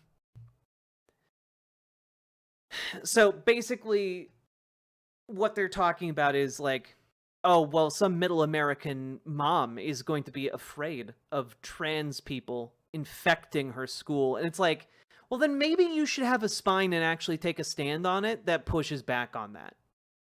You know, like if this is going to be kind of one of the things that you are talking about and is going to be part of the conversation, maybe the Democratic candidate and the Democratic Party at large should actually take a principled stand. I know it's a bit anathema to the current Democratic Party, but maybe you should have some fucking principles. Maybe that's the solution. A friend of mine used to drive a truck for a smaller local company. One of his kids is non-binary. Acting like this is, oh, well, you know, they're attacking minorities, so just throw that minority under the bus and that will help.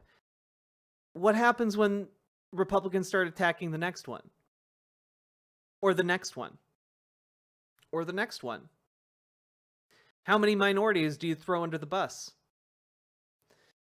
And honestly, the answer to that question is in the apparent cowardice of these members of the DNC who are saying, essentially, well, we throw all of them under the bus until there are none left.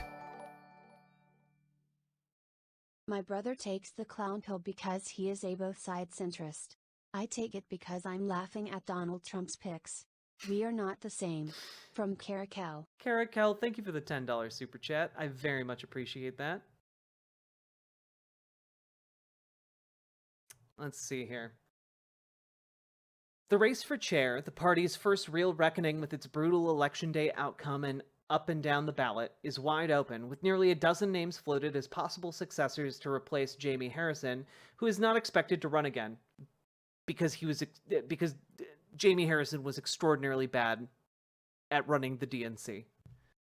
Potential contenders include some Democrats with formidable resumes, including Wisconsin Democratic Party leader Ben Wickler, Minnesota Democratic Farmer Labor Party chair Ken Martin, who probably would be a good pick. The DFL, at the very least, is kind of its own separate entity, and as somebody who lives in Minnesota, having that separateness from the DNC probably does a world of good in how, I don't know, not brain poisoned they are. I don't know all of Ken Martin's details, but I am familiar with the Democratic Farmer Labor Party, and they're a different breed from Washington, D.C. Dems. I can tell you guys that much. Minnesota politics are progressive as hell. Ex-White House infrastructure czar Mitch Landrieu and U.S. Ambassador to Japan Rahm Emanuel. Are you fucking kidding me? God. I react to a lot of this as we go, but like, Rahm Emanuel belongs exactly, shouldn't be allowed within 100 miles of the DNC chair. Rahm Emanuel is a terrible person and has terrible politics. If Rahm Emanuel is in charge of the DNC, we're fucked beyond belief. He's also terrible at winning, which may be a saving grace in this particular instance. Party officials are expected to wait until the next chair is seated, likely early next year, to decide on a formal review of Democrats' failings in the election. But the recriminations over Harris's loss to Donald Trump are already reverberating throughout the DNC and influencing members' outlook on the chair's race. The first step in the party will take to chart its post-defeat direction. This is basically a rebuild job from the bottom up, said Donna Brazil, the former Democratic National Committee chair.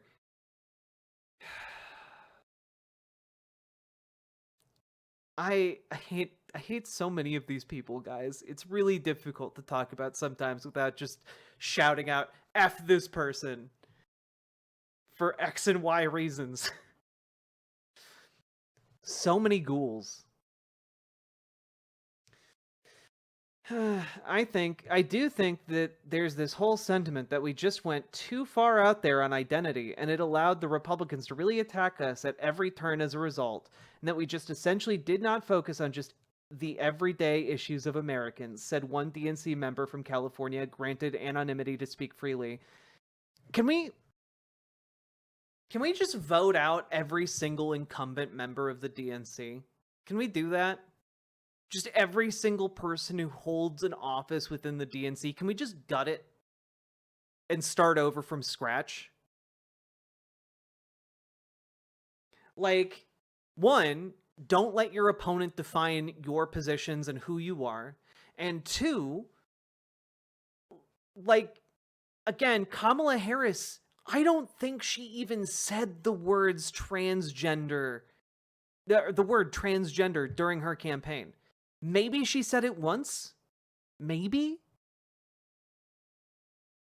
But, like, you can't be out there arguing like, well, Kamala Harris was just too accepting of trans people. She avoided the word like the plague. Like, if she said it, she would die.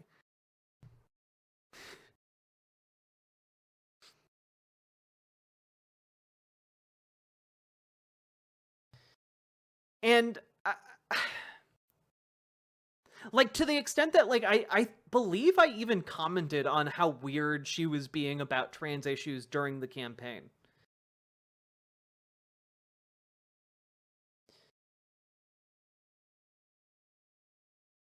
I'm not interested in anyone who is moving further away from the center, said Cindy Bass, a Pennsylvania committee member from Philadelphia. The center is where we have to be.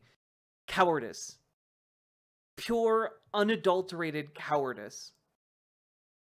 What center is there between, like, the campaign that Kamala Harris ran and Donald Trump's campaign? What center? Are you only going to get, like, if you get elected, are you only going to put half the number of pedophiles into positions of power?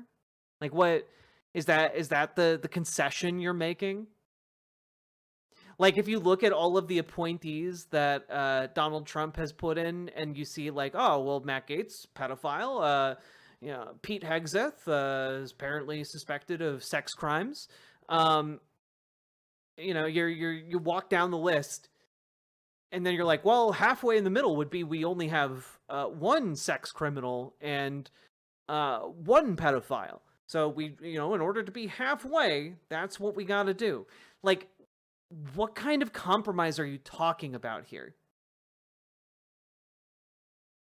And I know that the compromise that they're putting on the table is essentially, we need to be more bigoted because apparently that's a more centrist position. But that's stupid. That's a stupid idea. You know who didn't have a centrist position? Every single major political figure of note in the last century. Martin Luther King Jr. Did he go to the center on his positions? No. He stood his ground. He continued fighting for what he believed was right. He fucking won, and then he kept going. And he was killed for it. But you know what? He became one of the single most successful political figures in American history. Obama wasn't to the center in his campaign. He literally ran on hope and change. And that's what won him the White House. Exactly, Dragonfly. The reason people win is because they're being offered something. They're being offered a narrative and something tangible. It's why Reagan swept America. And Reagan was, I would argue, the worst president of, like, the last 100 years. But he ran on a new day in America. He ran on hope, and he ran on delivering for the American people. And again, lies from him. But that is the kind of messaging that wins a presidential campaign. And Democrats are far too cowardly in 2024 to try and instill hope, to try and make people believe that change is possible.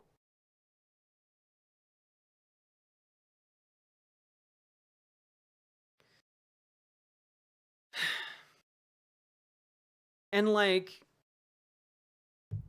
people have to believe that that change is possible. And you don't make them believe it by embracing retrograde, bigoted positions. President Joe Biden's Democratic National Committee and his installed chair, Harrison, are by no means considered progressive insurgents, but the body has been subject to tactical shifts before. Following Hillary Clinton's defeat in 2016, party officials stripped superdelegates of much of their power in the presidential nominating process, a victory for the left after a primary in which superdelegates overwhelmingly supported Clinton over Bernie Sanders. Today, among at least some members of the party, there is a sense that the party has drifted too far leftward in its messaging. The concern is not just ideological, but is spreading to issues of identity. Even some of the committee's most progressive members say so. A second member from California, granted anonymity to speak openly. You know, it's really interesting here. Even some of the committee's most progressive members say so. Cite it. Cite your sources. Because none of the people you've cited so far have been progressive members. And if they are speaking on condition of anonymity, they're also not progressive. They're just cowards who know that, like, progressives would hold them accountable. A second member from California, granted anonymity to speak openly, described the general hesitation to back a woman or person of color for party chair after Harris's defeat. This person added the view does not square with their own outlook, but they were not alone in noticing it. Also,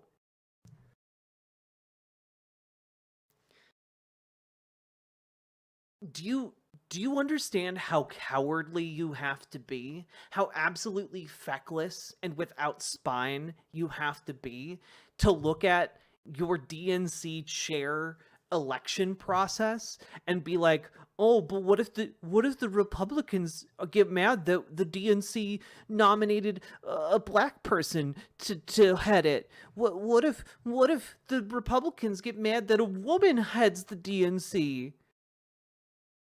It's an internal party election.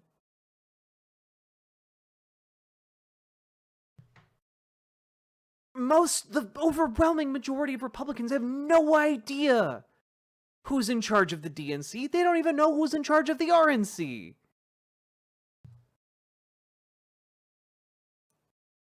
The idea that people care about the racial or gender makeup of the leader of the DNC is some political brain poison right there. Yeah, exactly, banana brains. It says so much more about Democrats being spineless than Republicans being bigoted. They don't have any say in this election.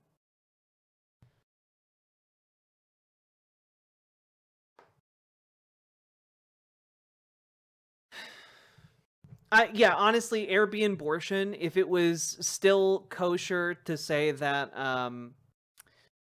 Democrats, if it was still kosher to advocate for tarring and feathering people as a way of ostracizing them from society, I think we should be calling for the tarring and feathering of every single member of the DNC. God. I hear I missed the thing. You did miss the thing, Lady Raincloud. I'm sorry. But it is early in the VOD. Okay. I'm disappointed that most of the names I'm hearing are men, said Shasti Conrad, the Democratic chair for Washington State, one of the only states that trended toward Democrats in 2024. I hope we get some strong female candidates, too. One of my worries is that one of the bad takes is the party thinks we've tried more diverse leadership, and maybe that doesn't work. Which is such a dumb conclusion to take from this. How are people taking that? Could we settle for molasses and feathering? Ah, sure, fine. One DNC member granted anonymity to assess the field of potential chairs frankly said, "It's white guy winter."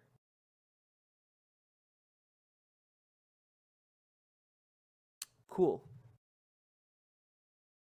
Virgie Rollins, the DNC Black Caucus chair, said she will wait and see if someone from the Black Caucus wants to step up to run to lead the committee. But she added, "No matter what, my caucus is going to be very much involved in who the chair is going to be." In addition to Wickler, Martin, Landreau, and Emanuel, potential contenders include California Senator LaFosa Butler. I don't know anything about her. Former Maryland Governor Martin O'Malley. Okay. Defeated Senator Sherrod Brown? What is with taking people who lost their elections and elevating them to positions of authority? I don't understand. Oh, LaFosa Butler was the one Newsom appointed to replace Feinstein. Okay, no wonder I don't know much about her. Martin O'Malley is a pretty centrist stooge. It wouldn't surprise me if he came out as one of the forerunners. I know Sherrod Brown. Sherrod Brown, right, is like more of a pro-labor guy, yeah? Not super familiar with his politics, but like maybe maybe he'd have a shot, but I doubt it. Like, Sherrod Brown is probably the best option that has been listed out so far, with the exception being Martin, who might be more progressive considering he's coming out of the DFL. Actually, let's take a look. Martin DFL. Ken Martin. All right.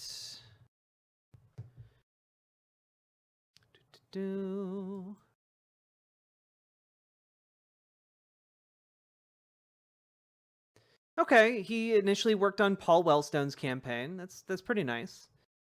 It's a good feather in his cap. He's put a lot of effort into making like the DFL better on a state level. Martin O'Malley, the man that The Mayor in The Wire was based on? Yep. Maybe. I don't know. I have never seen The Wire. Let's see.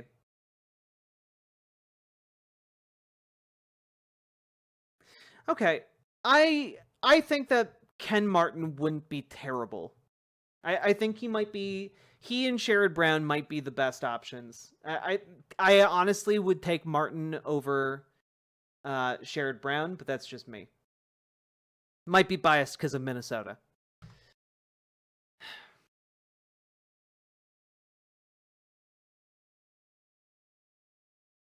I have a beef with her office. She did nothing. I feel that.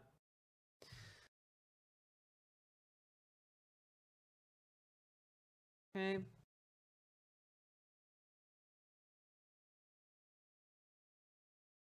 Honestly, okay, this is interesting.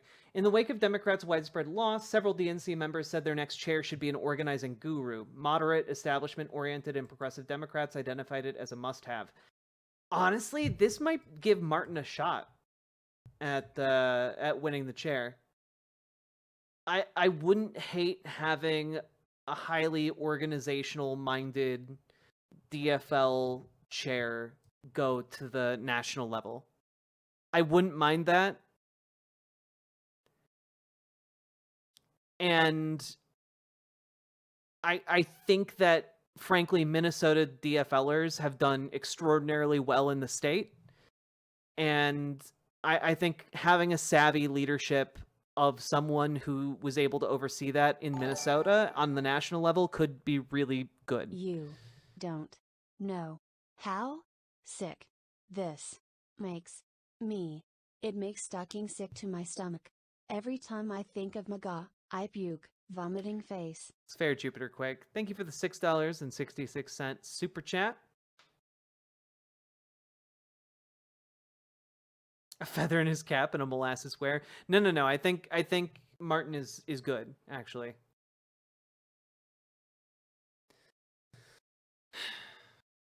I'm just livid that the DNC has zero introspection, not to matter. They can't recognize how they were baited by MAGA. I mean, I do think that folks opposed to this turn against progressives, I think that they will be defeated in, the short term, but it's going to take some doing. I'm looking for a new DNC chair who's going to help build the infrastructure of the party around organizing, said Pennsylvania Lieutenant Governor and DNC member Austin Davis, to make sure we're building an organization that can not only turn out voters, but persuade voters. Which, you can't debate them into voting for you. You put out a pro-worker economic policy that is easy to understand. You put that out there. You counter the Republican economic narrative. You take a stand for civil rights. And then, you fucking win. That's how this works. Yeah, Jamie Harrison sucks. He added, Trump really kind of ran up numbers everywhere. You know what I mean? There was clearly a strategy not focusing on one place or another. And as a party, we have to do that. That desire for better organizing extends down the ballot and deep into the battleground states that Trump swept.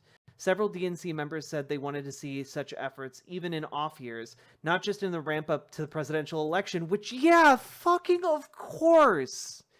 You literally make billions of dollars. They have fundraised billions for the Democratic campaign this year.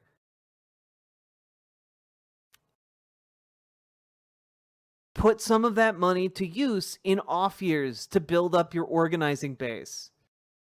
It's not that hard. You pay people hundreds of thousands, if not millions of dollars to consult for you on this shit. Put it on the ground where it actually matters.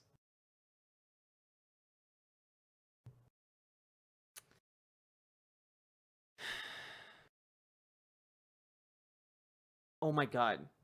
Several DNC members said they wanted to see such efforts even in off years, not just the ramp up to the presidential election, and they want it to be led by people with deep knowledge of key states, not folks flown in from Washington.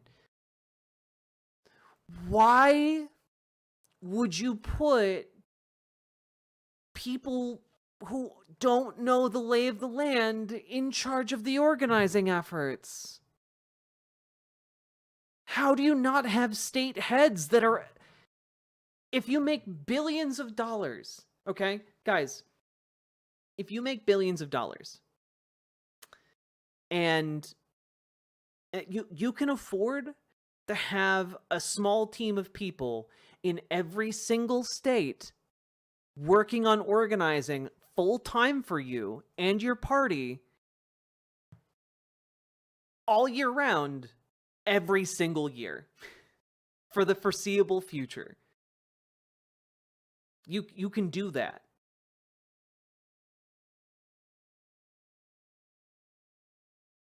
The idea that they have to spend all of this money in a gigantic, just money geyser 2 weeks out from an election is laughable to me. Honestly, Polydactyl Black Cat, with $1 billion, you can hire a team for every single state and still fly your private jets.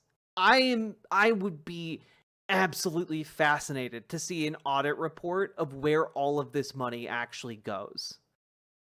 Because I frankly did not really see the billions of dollars that Kamala Harris was able to raise. I did not see it reflected in this election. Didn't see it. Why doesn't the federal DNC use the state DNC to get help? Ads in swing states. Yeah, but spend it on the organizing. The entire ethos of the Democratic Party is built on people power, not not corporate power, not money power, and we fucking flipped this election.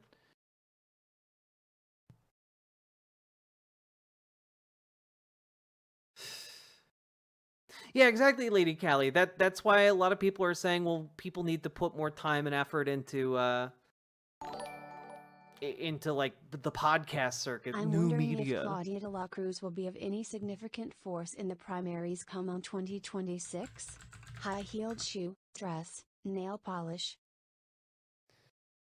Maybe.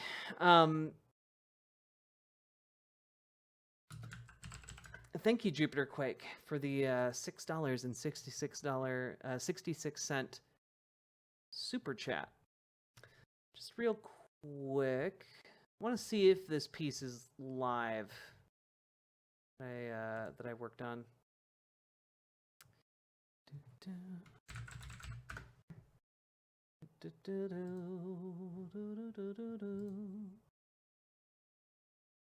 Cool.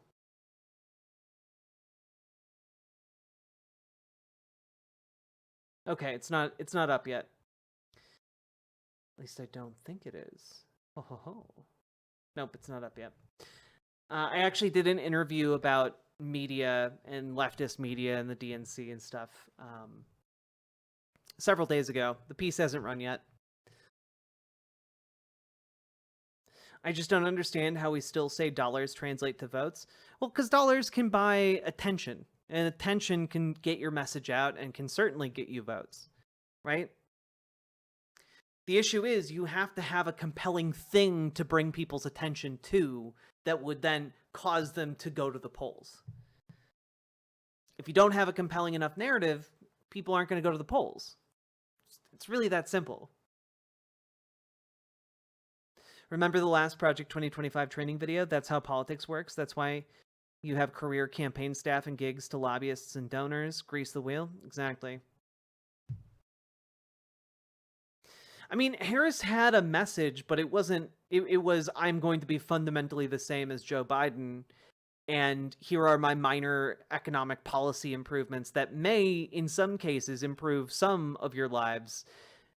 But they were really banking on Trump being a criminal and abortion to turn people out to vote, and it just wasn't enough. It just wasn't enough at all. Willingness to jeopardize communities without power ought to be an immediate explosion from the Democratic Party. Also, I will never get tired of you talking about those USSR econ plans. The USSR econ plans? I don't know exactly what you mean, but it's me, Airbnb Portion. Thank you for the extraordinarily generous $100 dono. That is, thank you. Folks like you are why I can continue making this show. Thank you so much. Oh, the Ekranoplans. I do love me a good Ekranoplan talk. Ekranoplans. We're gonna finish this. We're gonna finish this, and then I'm gonna talk about Ekranoplans because, you know, Ekranoplans are like one of my favorite niche things to talk about. Untapped technology, and we could have trains in the air. Doesn't that sound amazing? We could have them. Dream with me of a better world. The world of the Ekranoplan. They're so cool and so useless on most bodies of water unless you build them big. I want big Ekranoplans. Bigger than even the USSR built them.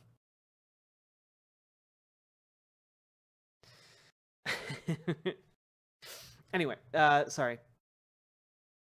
Thank you again. It's me, Airbnb Abortion. I really appreciate it. Okay. They need to pay more attention to having operatives that are from those states, in those states, and doing more training in the off-season, said Tomika Vukovic, a recently elected DNC member from Wisconsin, which, yeah. I know it sounds kind of weird to say, because I'm Minnesotan, and typically Minnesota and Wisconsin have a rivalry, but Minnesota has had its Democratic shit together for a long time now. Wisconsin has been in the process of getting its democratic shit back together, following like the colossal amount of corruption under what was his name? Scott something. Was it? No, not Rick Scott. Who was the guy who completely and utterly fucked Wisconsin? Scott Walker? Is that him? Yeah, the governor. They basically rigged the entire state of Wisconsin for like 15 years. And Tony Evers has been holding the fort down beleagueredly in Wisconsin, and the Democratic Party, I believe, has been growing in strength in Wisconsin, largely thanks to grassroots activists pushing and making things better. So I actually do appreciate Tomika Vukovic here, and I think that Tamika is speaking from a point of like actually understanding what is necessary to win in these states. You know, Washington, D.C. consultants that get brought in to run state level races, like in Wisconsin, they don't know what the hell they're talking about. People who organize on the ground in Wisconsin, they know the land.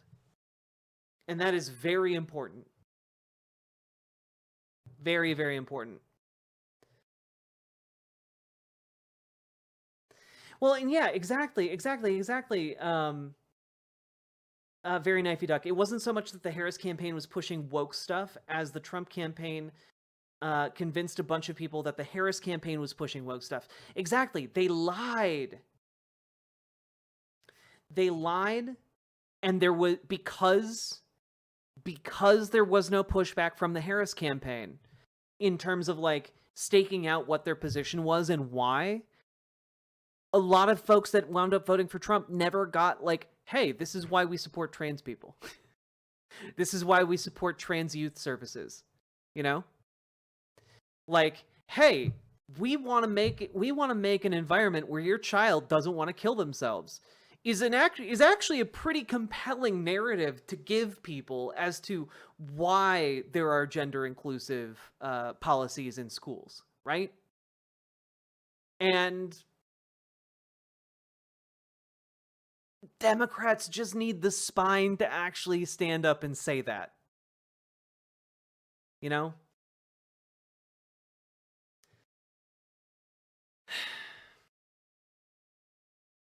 I really thought that Wisconsin would go blue after Judge Janet, thanks in part to a phone call and canvassing campaign by Progressive Victory. Yeah, quite a Kitsune Cavalier. It's been a heartbreaking year to put yourself out there and phone bank and door knock, but it really does make a difference. Don't let this setback dissuade you.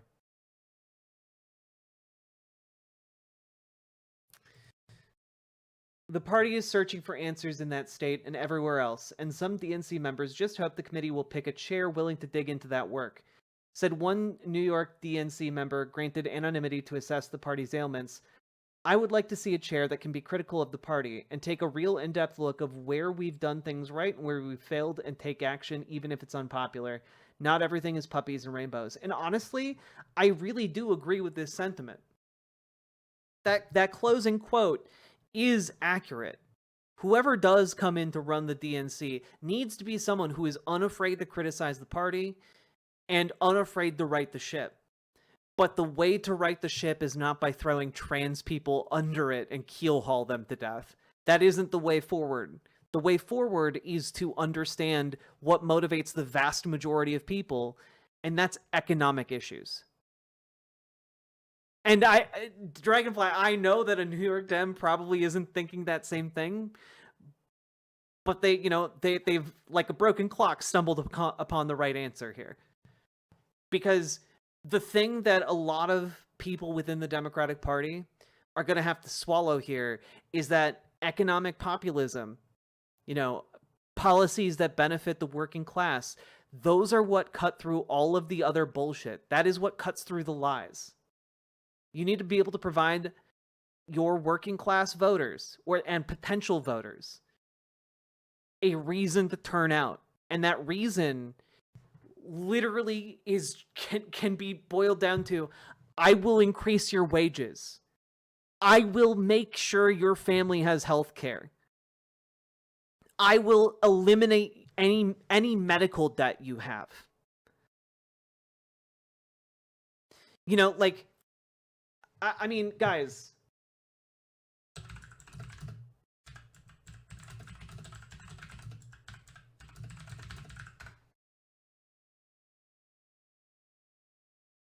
Let me see here.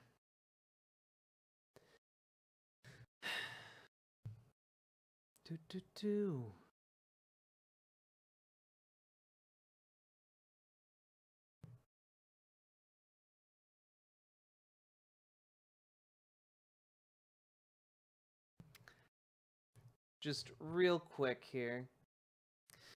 Buying all the US's medical debt would cost less than $3 a person. Yeah. So let's just take a look here. Medical debt in the US is higher than ever before. This is from 2021, so it's even higher now. And according to the most recent estimate from 2018, there is $81 billion of outstanding medical debt in the US based on sample credit data from the Consumer Financial Protection Bureau. This value is likely higher after the pandemic, etc., etc. It's a lot of money, but also not that much, especially when compared to the behemoth of student debt, which, you know, however you want to frame that. But buying debt for pennies on the dollar. Let's see here. The low price has allowed RIP Medical Debt, a New York-based nonprofit, to buy out medical debt in order to extinguish it. The organization, which was founded in 2014, has so far bought debt worth more than $4.5 billion, freeing over 2.7 million people from the burden of unpaid medical bills. On average, RIP Medical Debt has been able to buy $100 of debt for $1.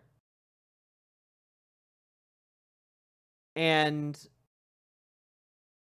all I'm saying here, yeah, at such low prices, the entirety of America's outstanding medical debt could be bought for less than $900 million. For under $1 billion, chat, you could wipe out all medical debt in the United States. How is this not just one of the easiest proposals to run a presidential campaign on? To incorporate, like, as far as like a very simple economic message, I will wipe out all medical debt if elected, is one of the easiest messages to run on. $900 million is nothing in the grand scheme of a US budget.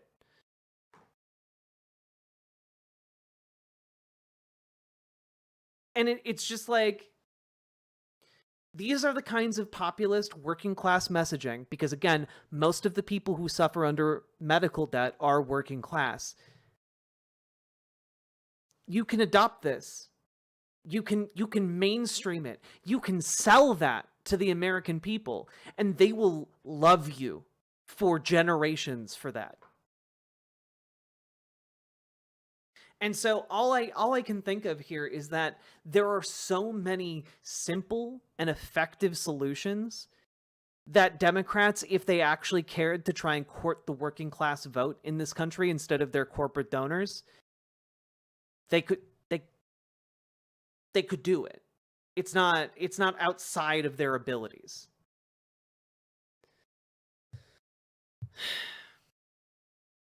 And yet, here we are, wondering, oh man, should the new DNC chair be more transphobic? Would that convince people to vote for us? No, it's not going to convince anyone to vote for you. What will convince people to vote for you is if you offer them a value proposition. Killing the trans people in their lives is not a value add to most people. You know, making it more likely that you're statistically going to lose your trans family members, not a boon for most people in the Democratic Party.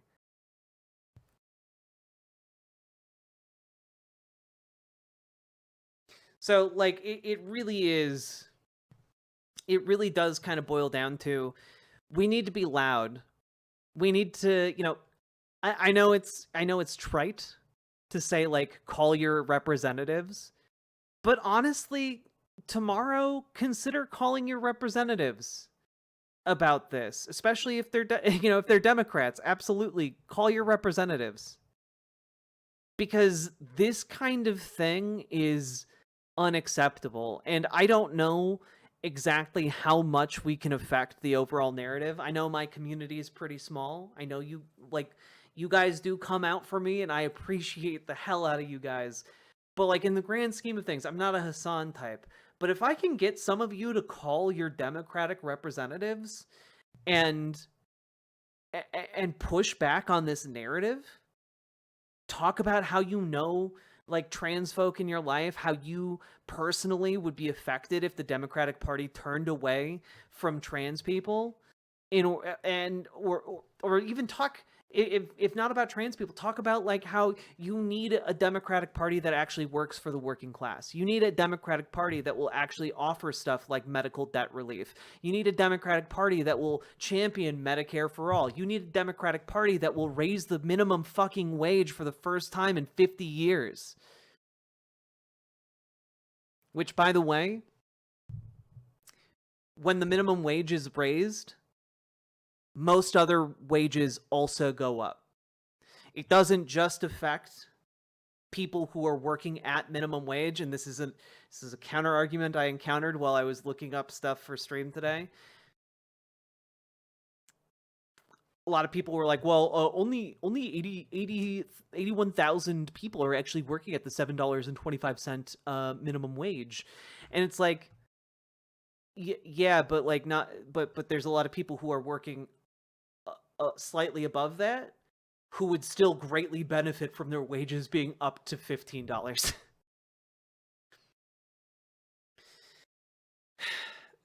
Nationalize the minimum wage, absolutely. Tax breaks for the working class, absolutely. These are very, I think, reasonable demands to have for our Democrats.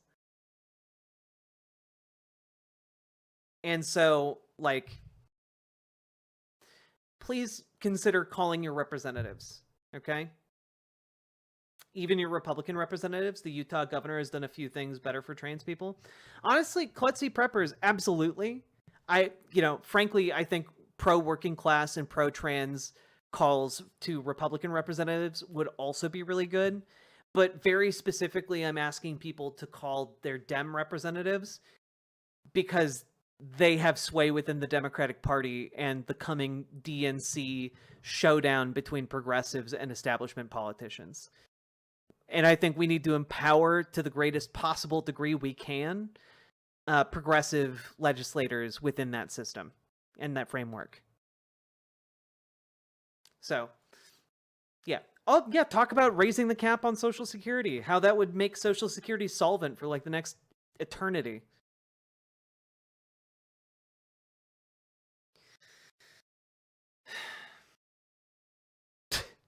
Oh, man, Crystal Hazer, that would make me so mad. I'm just going to read your comment out. I'm reminded of the time that I got a 3-cent raise, thus making me get more than the minimum wage. That is insulting. I'm retroactively sorry. God.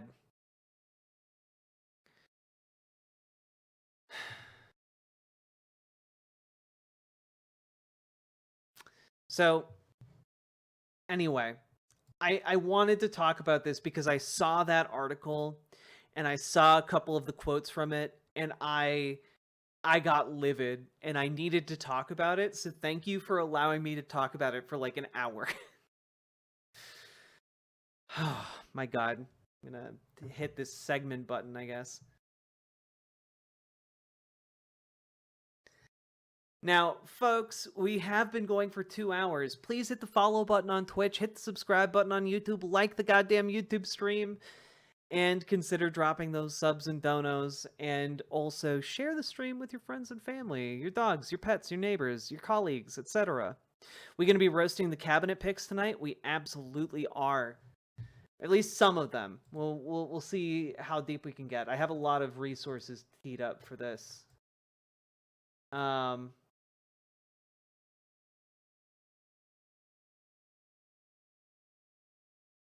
Oh ho ho. 1 second, everyone. I'm downloading something. Nope.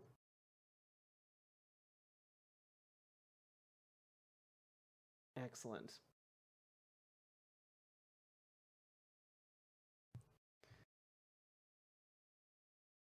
Excellent.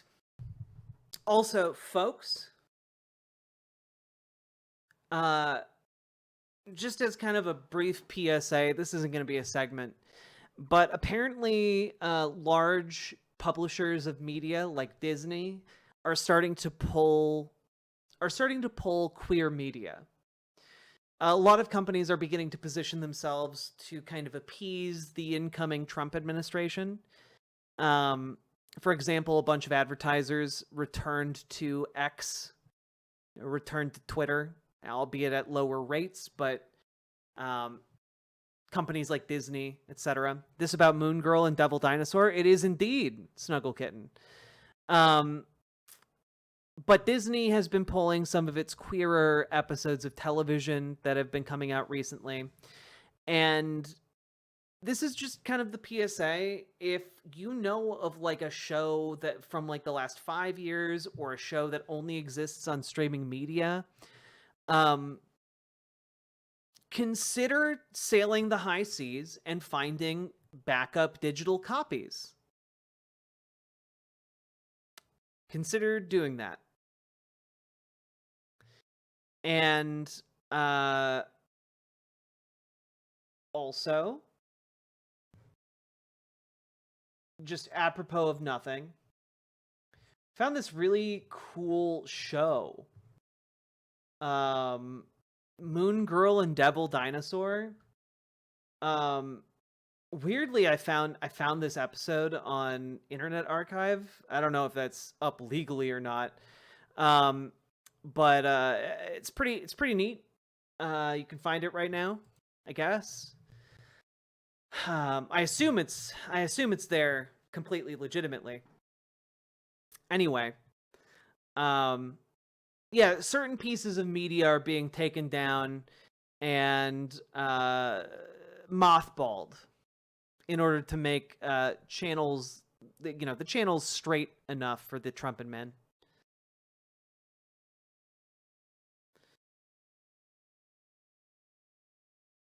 They can't have my Yowie. Exactly. Moon Girl and Devil Dinosaur is awesome. Fun fact, I know the writer of the comics. Or at least one of the recent writers in those comics. It's actually pretty cool to see it in cartoon form. It's good job.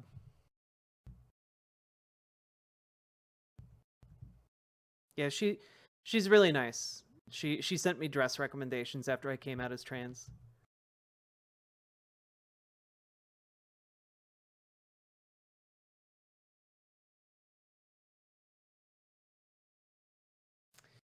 Anyway, that's just a little PSA. Little PSA for you guys. Also, who knows? Maybe with all of this media being either leaked or mothballed, maybe the Roadrunner Wile E. Coyote movie will be leaked. That's probably still around somewhere. Maybe the Batwoman movie will get leaked. That'd be cool.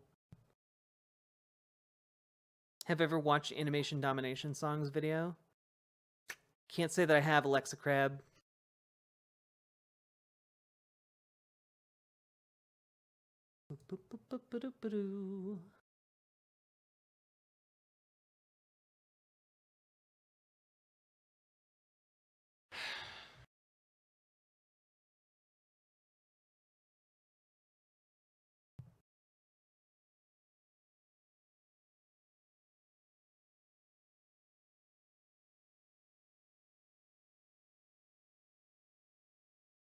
Let's see here.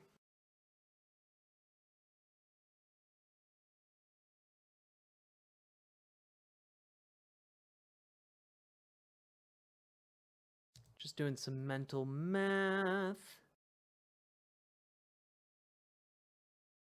Appreciate all you do. Thank you. Well, thanks, Lady Callie. I appreciate you being here. All right.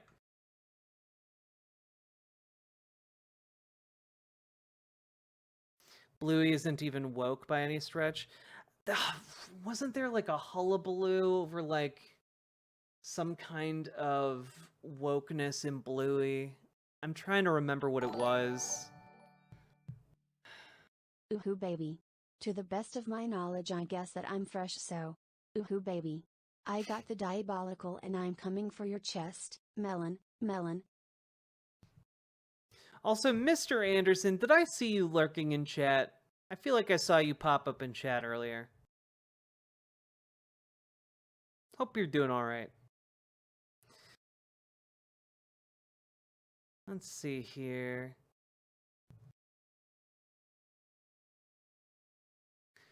All right. Time to dive into some really not good shit. But we're gonna try and make it as palatable as we can, okay? As palatable as we can.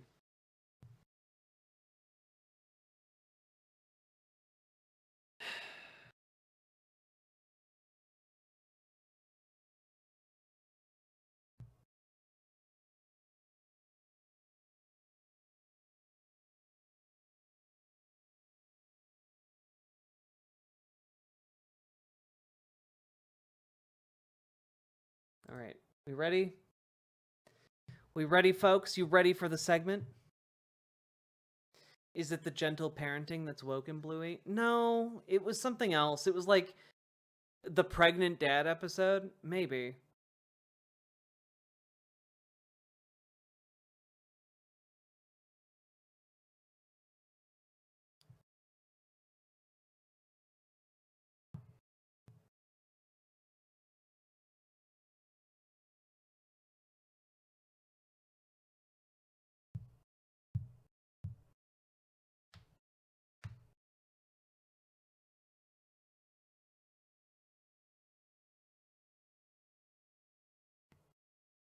People are always screaming about woke and still don't know what it means. I mean, honestly, it doesn't mean anything. Like, woke is just a catch-all that means anything that any kind of Republican, conservative-leaning person wants it to mean, you know?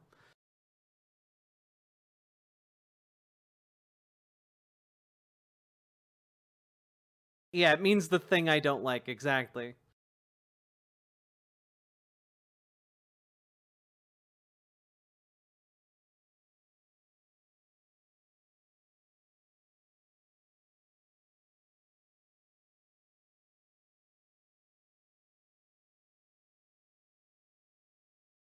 I will say one of my big issues with Bluey, and I've seen it reflected in some of my friends who have kids and let their kid watch Bluey.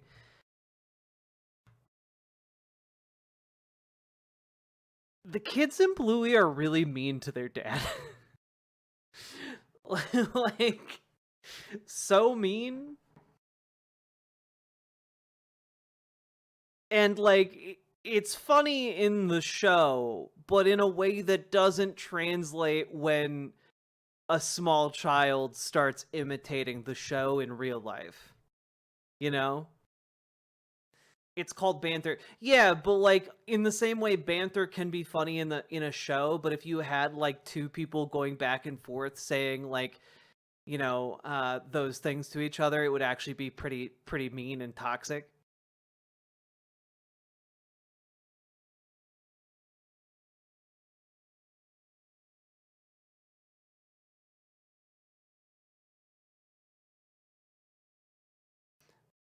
The show's all about torturing the parents. I mean, I think it's a decent show, but like,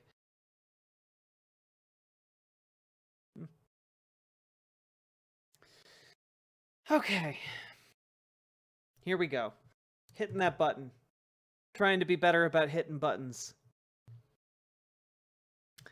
So, folks, Donald Trump, he won the election. We're in the bad timeline.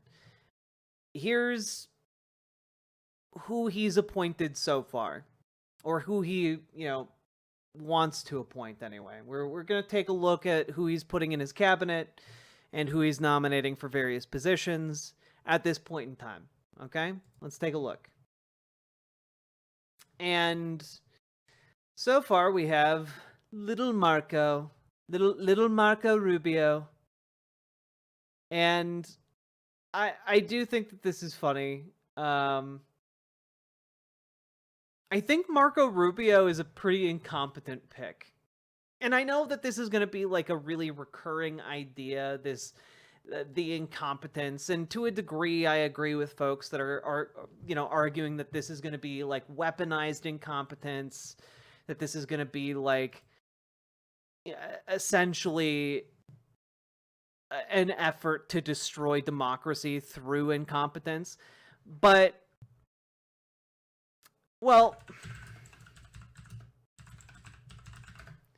can we maybe throw this up?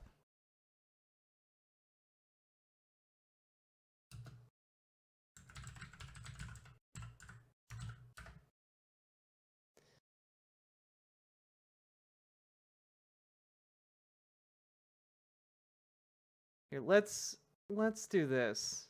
Okay? Let me ask you about the Supreme Court and a huge ruling that they issued on Monday, that Donald Trump has broad immunity for official acts related to January 6th, the attack. Can I just say, like, he doesn't look okay.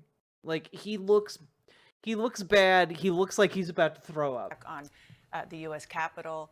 When you voted to acquit Trump in his impeachment trial for January 6th, you said, quote, "Let history and, if necessary, the courts judge the events of the past." Well, this ruling by the highest court in the land precludes lower courts from doing what you suggested, at least with some actions, like conversations with the Justice Department. Are you comfortable with that? Well, first of all, I'm uncomfortable with the fact now that we have a president who targets political opponents. That's what's happened under Joe Biden. Everybody, when Donald Trump was president, I can't think of a single prominent Democrat who was chased around, persecuted, prosecuted. It's funny to me to read these people and hear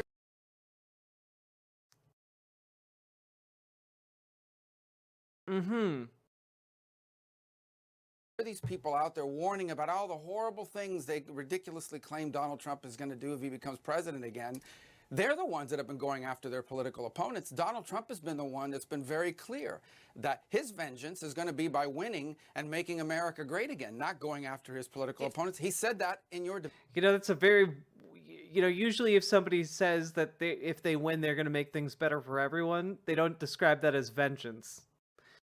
Also, Marco Rubio is really bad at talking to people in front of a camera. He's really bad at it, guys. He's really bad at it.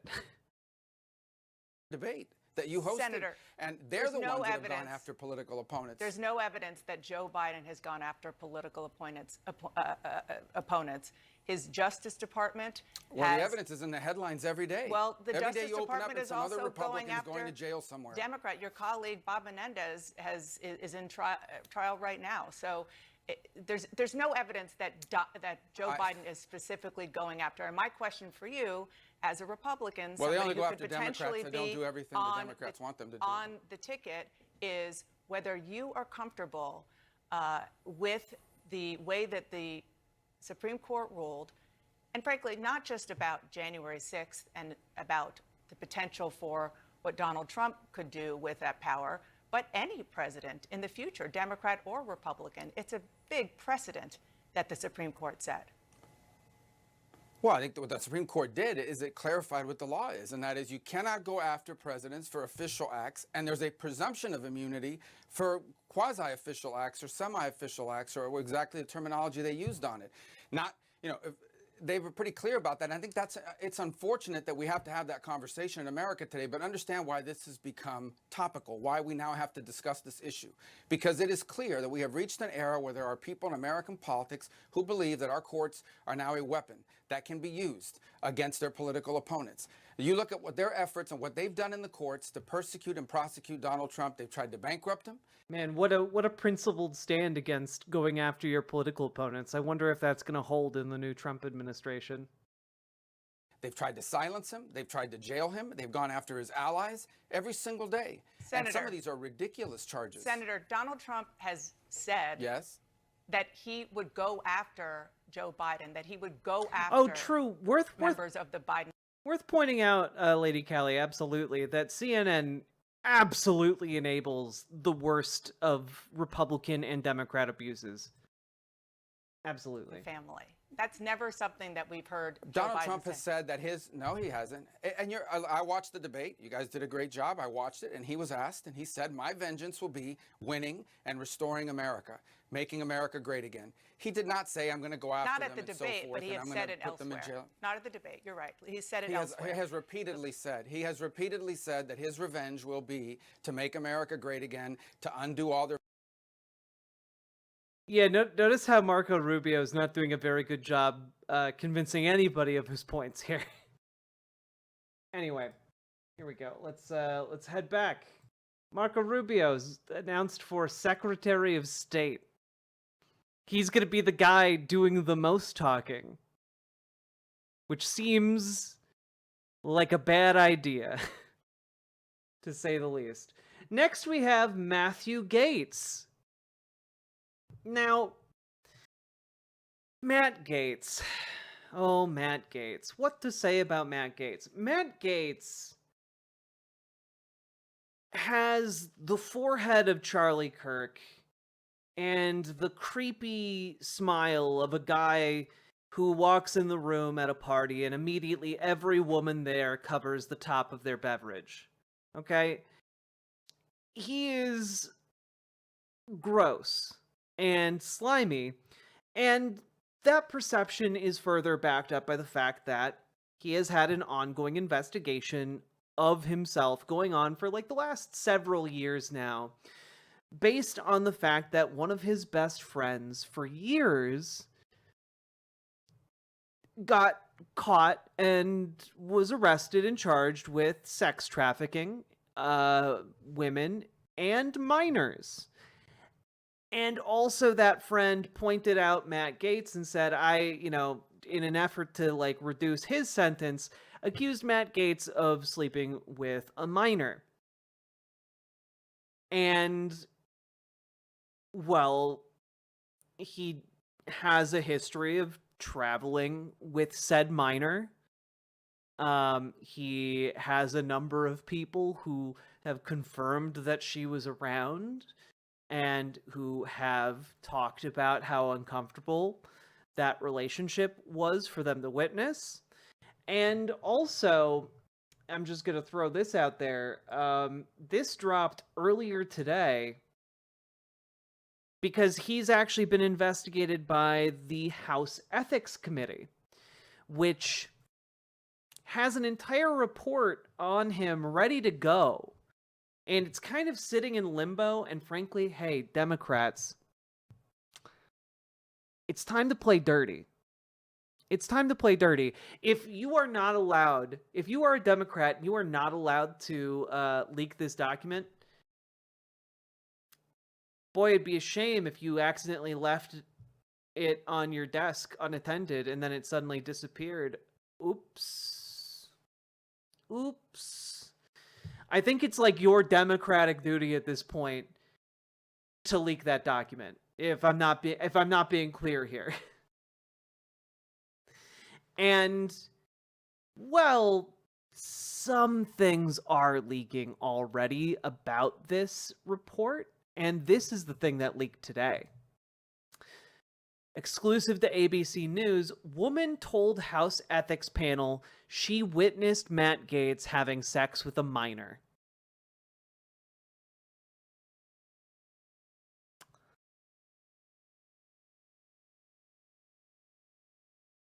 So, I just to clarify here, the man that Donald Trump put to one of the most powerful positions in the United States was immediately confirmed to be a pedophile as soon as he announced it. Like, all you folks in the Republican Party, you protect the children types. You guys are totally fine with this. Your guy chose like an actual child predator.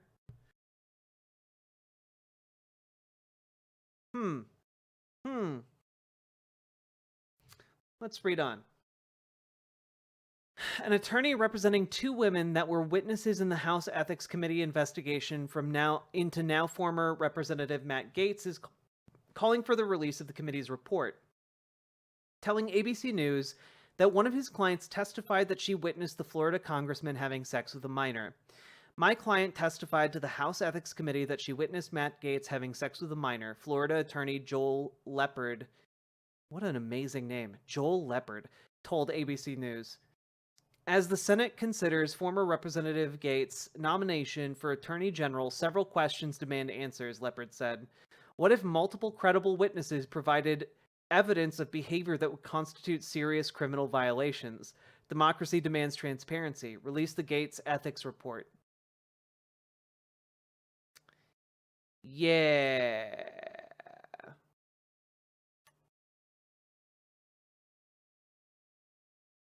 And in response, his Gaetz spokesman said Merrick Garland's DOJ cleared Matt Gaetz and didn't charge him.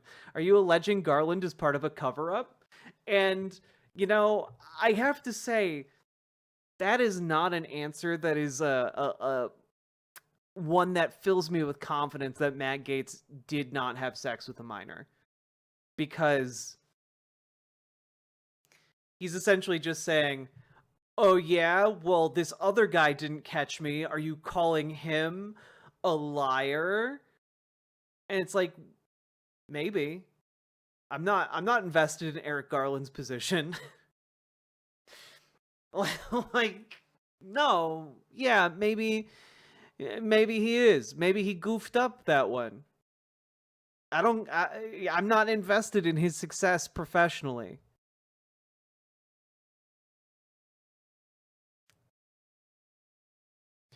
The two witnesses, who ABC News is not naming, both allegedly attended parties with the congressman. Gaetz' one-time friend, Joel Greenberg, is currently serving an 11-year prison sentence after reaching a deal with prosecutors in May 2021, in which he pled guilty to multiple federal crimes, including sex trafficking of the woman when she was a minor and introducing her to other adult men who also had sex with her when she was underage.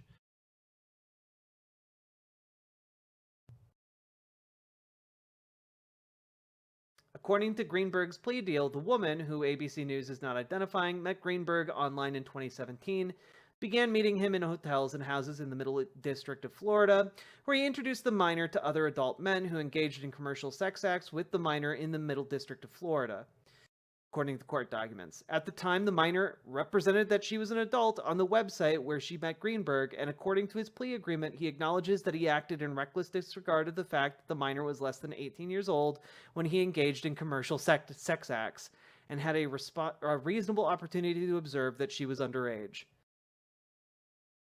I'm pretty sure, having covered this story in the past, that also Greenberg portrayed her as underage, specifically in the dealings with, you know, people who were paying to have sex with her. So, yeah.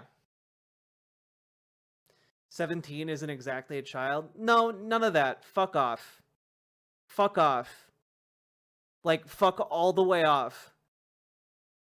Like, she's being pimped out. She's being sex trafficked.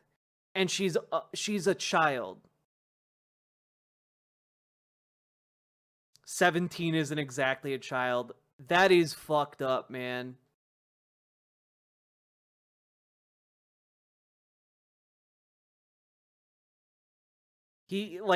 I'm sorry, if a 30-year-old man is seeking out an underage girl, nah, fuck that.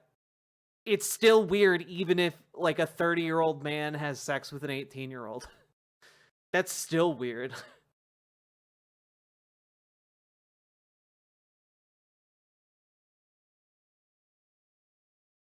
yeah, I don't know.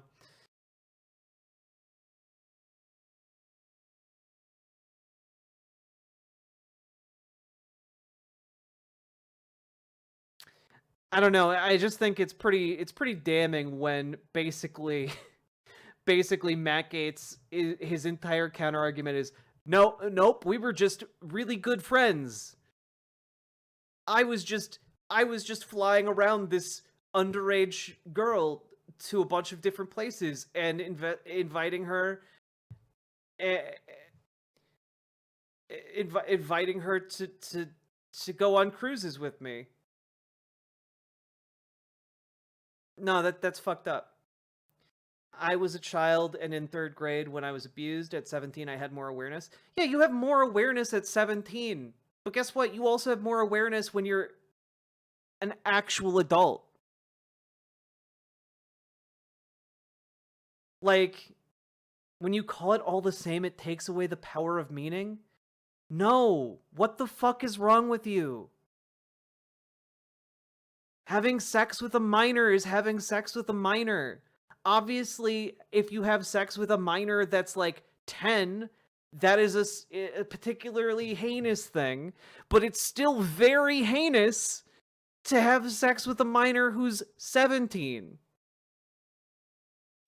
Like, do we really need to do the equivalent of like, well, actually, he's not a pedophile. He's an ephebophile. Do we actually need to do that?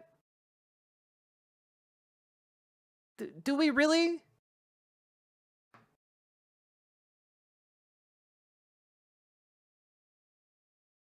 "17 is legal age of consent in Europe?" Well, guess what? 17 is not legal age of consent in Florida. Also, Cosmic Quibble, are you literally trying to argue right now that it is good for a 17-year-old to be trafficked sexually by an adult man selling her to strangers? I want you to be so for real with me right now and choose your words very carefully in my chat. Because right now, it really comes across like you're saying, well, it's not that bad if a 17-year-old is trafficked by an adult man. Which, is really close to saying, some places age of consent is 16. It's not that bad if a 16-year-old is trafficked by an adult man. In some places, the age of consent for marriage is 12. And in some places, there's no minimum age of consent for marriage. Is it fine? Is that okay? At what age is it okay for someone to sexually traffic a child? What age is it okay? Really curious. Is it 17? Is that the age where it's okay? 16? 15?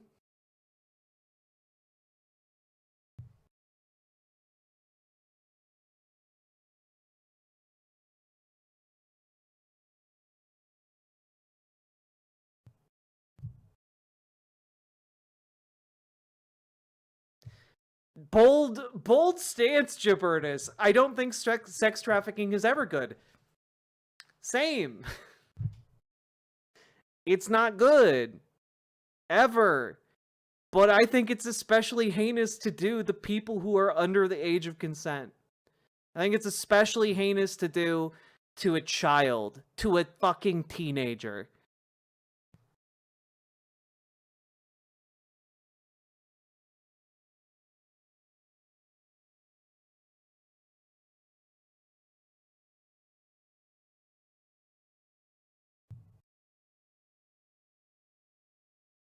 God. And I understand people who've been victimized at very young ages having strong feelings about the sexual abuse of a 17-year-old is, different from the sexual abuse of a 10-year-old. And yeah, obviously, no one's saying those two things are the same. What they are saying is that both are heinous crimes, and trying to downplay the heinousness of the crime done to a 17-year-old, I think is pretty fucked up. Because no one's trying to do that in the case of the 10-year-old being abused. Literally no one's like, ah, yes, these are exactly the same. That is a perception that you are coming to. That is your perception here, not ours.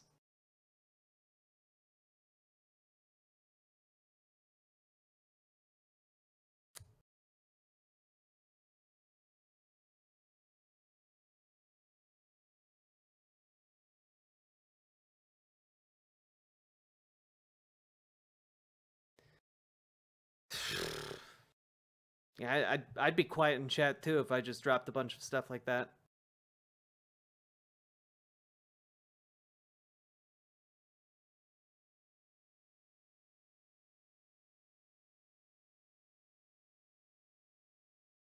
Note for further chatterinos, please don't do the "but what if she's 17 years, 11 months, 29 days" argument like ever. True. Never. Don't do it. Stop. I didn't know shit about shit at 17. I was a babby. Yeah. I had people take advantage of me sexually on the internet when I was 17. I did not know shit about shit.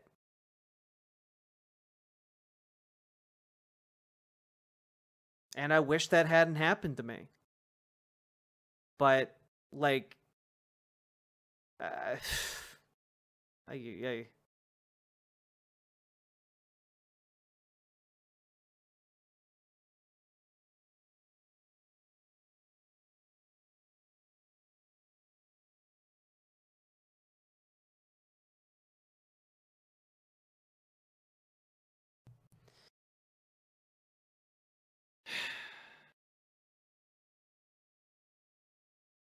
I was in a live stream earlier today and someone took exception that I said 17-year-olds are babies. Well, again, I think people who take exception at that are probably also 17 or around about that age. You know?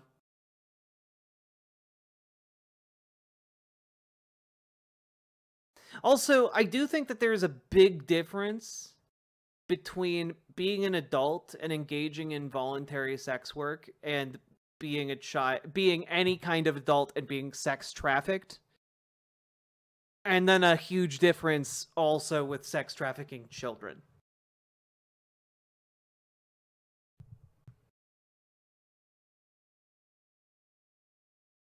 The real trafficking happening today is so much worse, and calling a drive across the state line the same thing takes away some meaning. She was literally fucking bought and sold by a guy who got 11 years in prison for sex trafficking. What is wrong with you? No. Cosmic Quibble, before you get banned, what is wrong with you? What is wrong with you where you look at a teenager being bought and sold for sex and you're like, well, it's not real trafficking. Fuck you. Fuck you. Go to therapy. Go get some fucking therapy, okay? You can get some that's real cheap. Go and talk that out in therapy because something is deeply fucked in you and you need to unfuck it before it kills you, okay?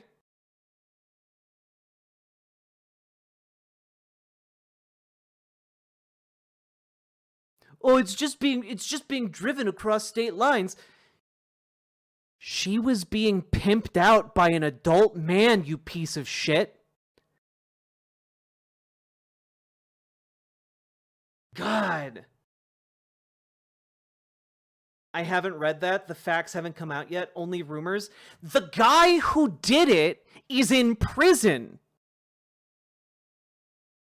The guy who did it is in prison. This has been public info for the last several years. And if you're now falling back on, well, I haven't read it, the facts haven't come out yet, it's only rumors, he's in prison for doing it. He's in prison for trafficking children. What's wrong with you? The only thing, he got 11 years. He got more than a decade. Oh, only rumors. He got more than a decade in prison, you piece of shit. Well, I'm on the fence about this one. What could be the truth? He got a fucking trial by his peers 3 years ago.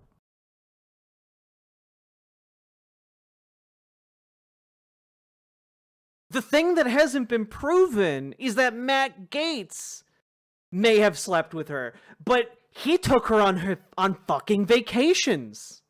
I was talking about Matt Gaetz, who was provided this girl by the guy who got 11 years in prison. That's where the entire allegation comes from. I'm astounded at your lack of ability to follow this conversation. The guy who did the sex trafficking, who sold her to men like Matt Gaetz, his best friend at the time, is now in prison and is the one pointing fingers at Matt Gaetz. And I need you to be so for real right now. He's currently serving 11 years on a plea deal.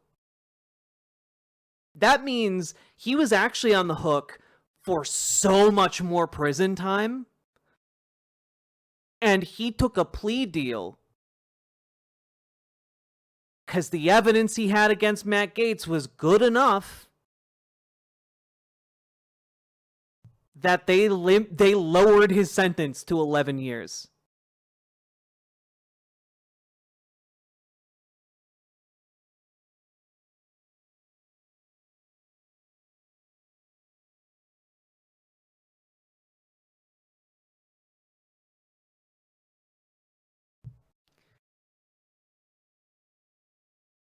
And also, I gotta be honest, even if you haven't followed this story and are just kind of shooting from the hip here, your entire statement about like, well, it's not real sex trafficking to just drive a child across state lines.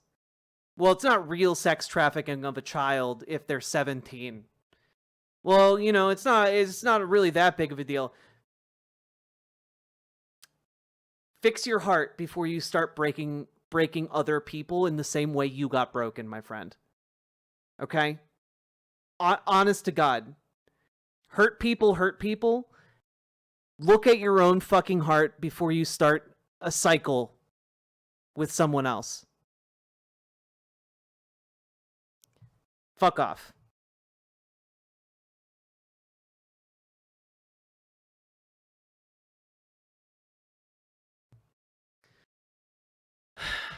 That's disappointing. That was somebody who's been in my chat numerous times in the past. That wasn't a one-off. That was somebody who's been here multiple times. Usually I'm a YouTube video viewer, but been having trouble sleeping. Saw Jack was live. Think I picked a bad time to check out how the stream was going. Green Phantom, we were having good vibes until somebody came in here and was trying to argue that a 17-year-old isn't the child. And it's not that big of a deal if someone sex traffics a 17-year-old. Like, I'm sorry. That is, you know, there are very few buttons that will take me from 0 to 60 that fast. That is one of them. Well, welcome, Rasby, and welcome, Green Phantom. Hopefully you guys enjoyed the rest of the stream. What a time to arrive. No kidding. Well-deserved ban. Yeah. I expect better of you people, okay? Even if I do not care how long you've been part of this community, if you start being like, well, you know, 17, that's not really a minor. Nope. Out. Out. Get the fuck out. None of that. None of that shit.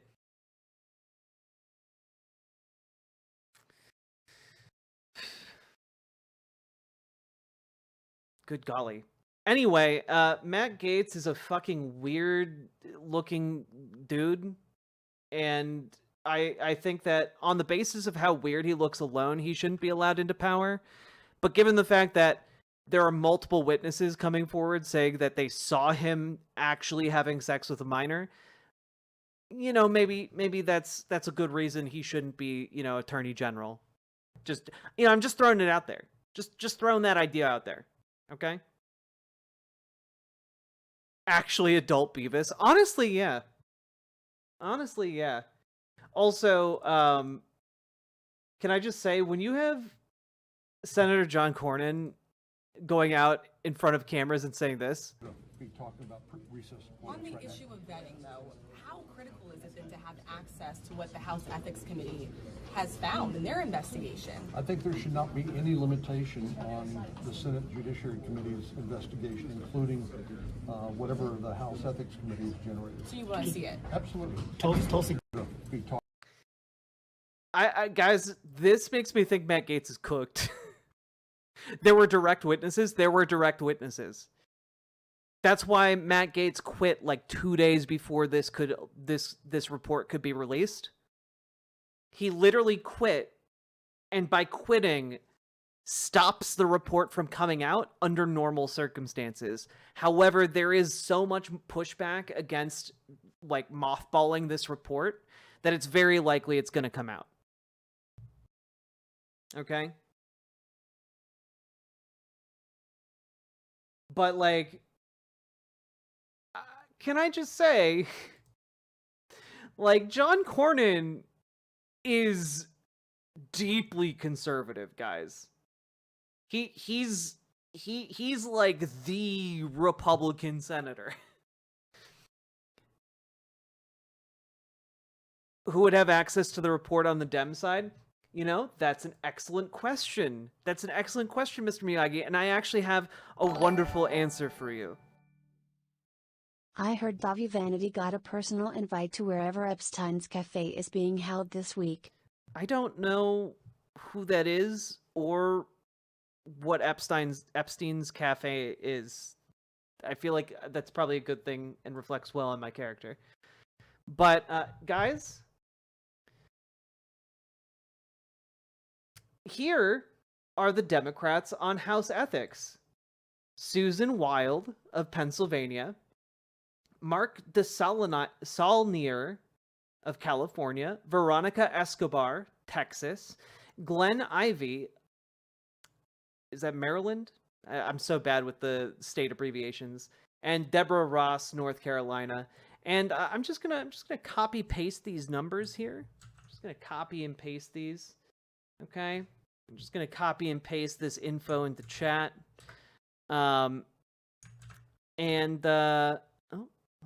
You know, we'll do that in 2 parts here. 2 parts. There we go. There we go. These are their office numbers. They are meant for people to actually call them, so don't. This is not. It's not actually, you know, in bad form for us to do.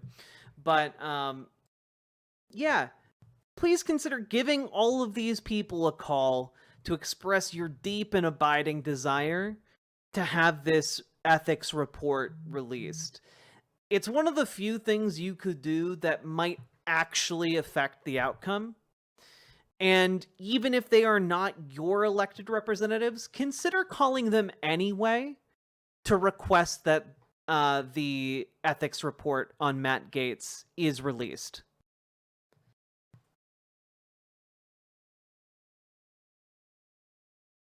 Hello, Alexa Crab. You are indeed.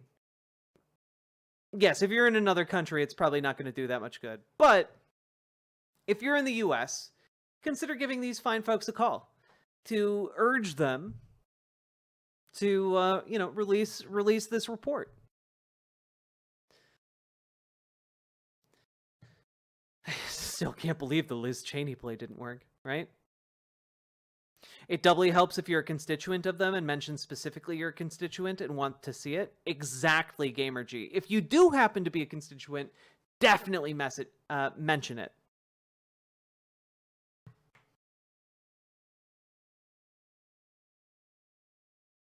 Yeah, absolutely. keep it respectful. Keep your language, couth. Don't be dropping like F-bombs and stuff. But tomorrow, give them a call. Be calm. Be respectful. But be insistent. That's all I'm going to say, all right? Calm, respectful, and insistent. Yep.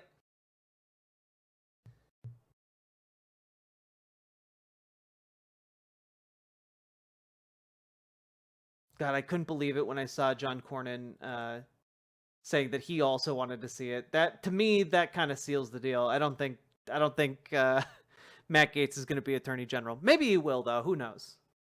Who knows? Faxes and letters work well. True.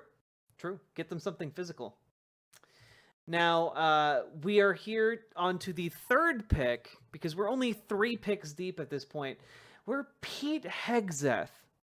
And he is a Fox News host and veteran of wars in Iraq and Afghanistan. And so basically, my understanding of Pete Hegseth is that basically his main qualifications are that he is a guy on Fox News that Donald Trump likes, and also might be a neo-Nazi, given some of his weird tattoos. And also, his other qualification is that he, I believe, was in the National Guard in Iraq and Afghanistan.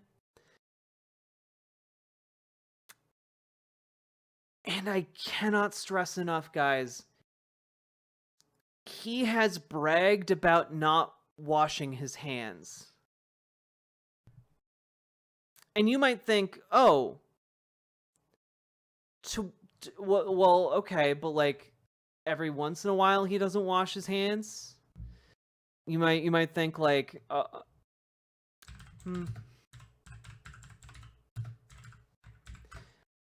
No, it's a little worse than you might expect.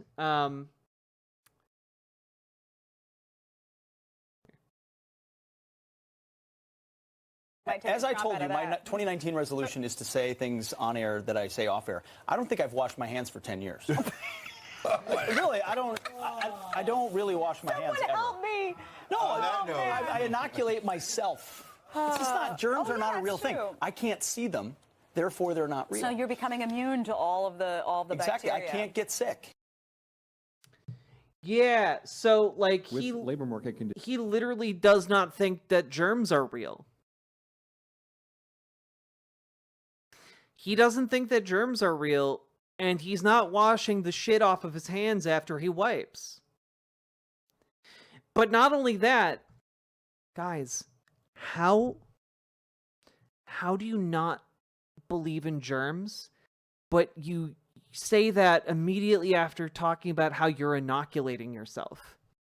Because inoculation works because of germs. You inoculate yourself against germs. That is what vaccinations / inoculations do.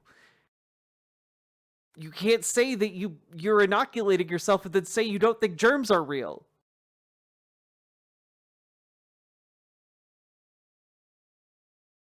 And I just...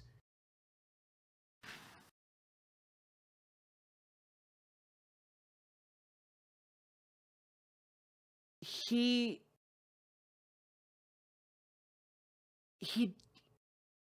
doesn't wash his hands. There's literally an entire branch of warfare called germ warfare. Like, what are you doing? But not only that, guys, this is on a little bit less of a funny note.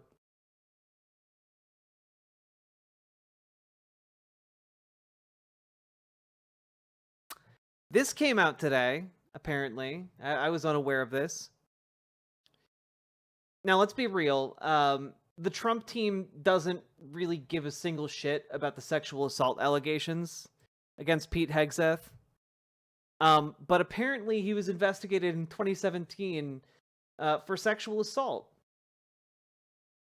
And Hegseth's lawyer said police found no evidence of wrongdoing, But let's take a look here. Also, why is his face yellow? His neck's not yellow. Why is his face yellow, man? What are you doing?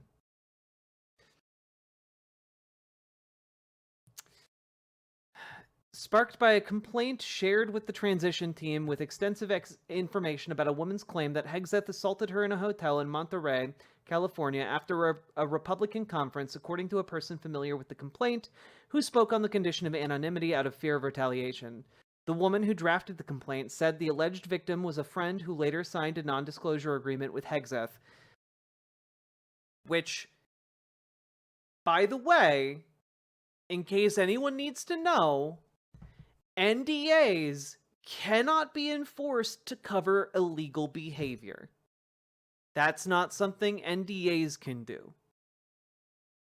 So, if Pete Hegseth did commit sexual assault, this NDA would not bind her from actually coming forward and talking about it. Just throwing that out there, and also for all of your reference in case any of you wind up in a weird situation like that, okay? Monterey police confirmed that they investigated Hegseth over an allegation of alleged sexual assault in 2017, and the incident did not result in criminal charges. Now, I just want to stop here because to investigate him over alleged sexual assault would mean that someone came forward and alleged the sexual assault occurred. And if that someone then signed an NDA, they might have refused to continue providing police information, and therefore charges would not be brought. Kind of seeing how this works. I'm guessing an amount of money was also in play. So, just throwing that out there. The transition team was caught by surprise by the detailed allegations and now fears more negative revelations about Hegseth, said the person familiar with the complaint. There's a lot of frustration around this, the person said. He hadn't been properly vetted. Oh, really? You didn't properly vet the guy who was being put up because he's a Fox News host and has no other qualifications to run the entire Department of Defense? His other his other qualification is that by, I don't know, not washing his hands, he's infected himself with every known strain of bubonic plague and therefore won't be at risk in germ warfare. Is that about it?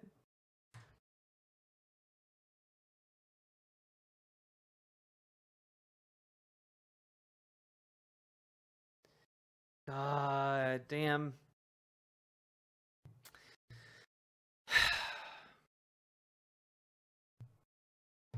And of course, the woman who drafted the complaint did not respond to requests for comment, which is not surprising at all.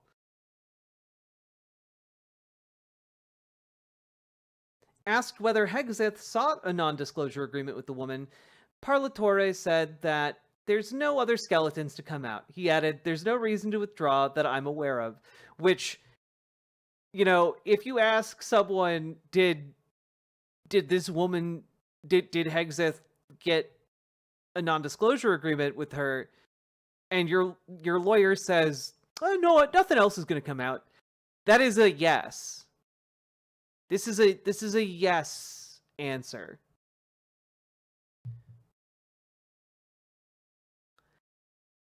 Which seems to me like it completely confirms that this actually happened, and also considering that this article is talking about how detailed the complaint was, kind of indicates to me that there's a lot of knowledge here going into this complaint that probably is pretty substantial.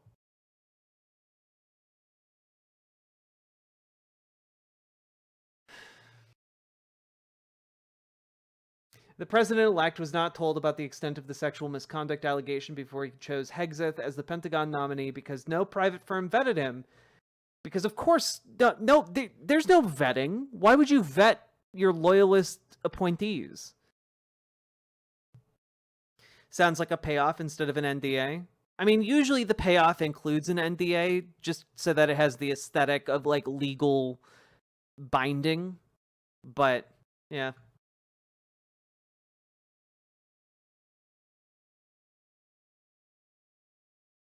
Yeah, also, again, Trump Communications Director Stephen Chung said in a statement that Trump is standing by Hegseth. President Trump is nominating high-caliber and extremely qualified candidates to serve in his administration. Yeah, again, can I just say, like, I despise mainstream reporting on politics. I despise it. Because look at this headline. Trump team weighs Pentagon pick after sexual assault allegation surfaces. And it's like, they're not weighing it. They're not weighing it, though. Like, specifically, they're not. Like, Donald Trump is still standing by this guy. Like, all of this information came out, and Donald Trump is like, no, he's still my guy. That's my boy right there. That's my boy. Like, but for whatever reason, the Washington Post feels compelled to, well, you know, who knows? They could find that sexual assault is bad.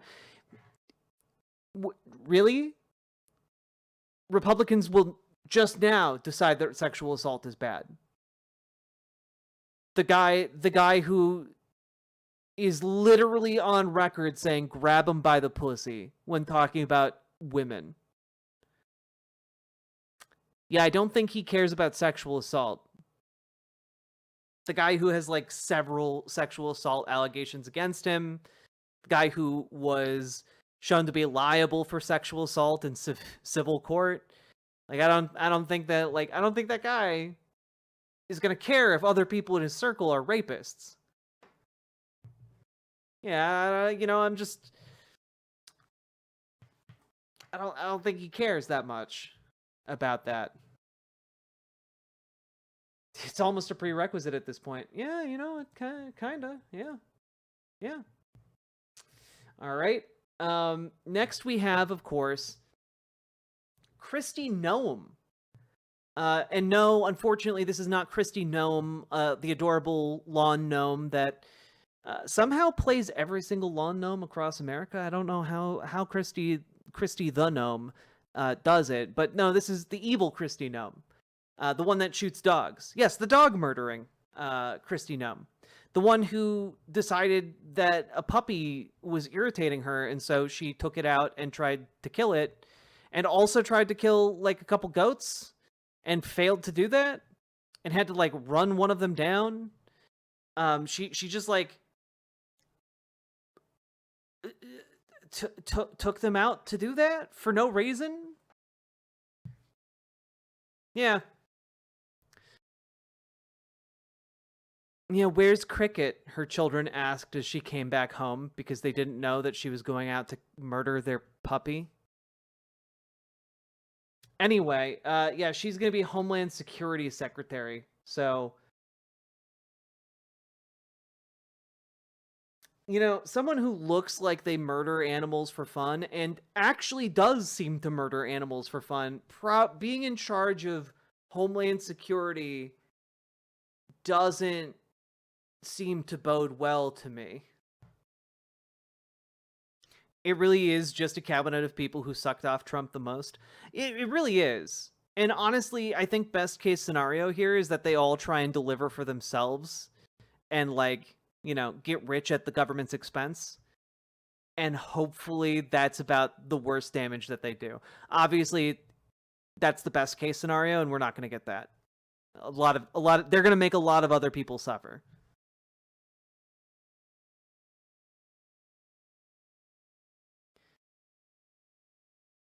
Wait, Homeland Security, are they going to do to leftists what she did to the puppy? I mean, they probably want to do that. I don't think they have the competence to do that. And I don't think that... well, let me put it this way. I don't think blue states that are home to leftists would just like be like, oh yes, come in and systematically murder the leftists that are here. That I do not think would go over very well.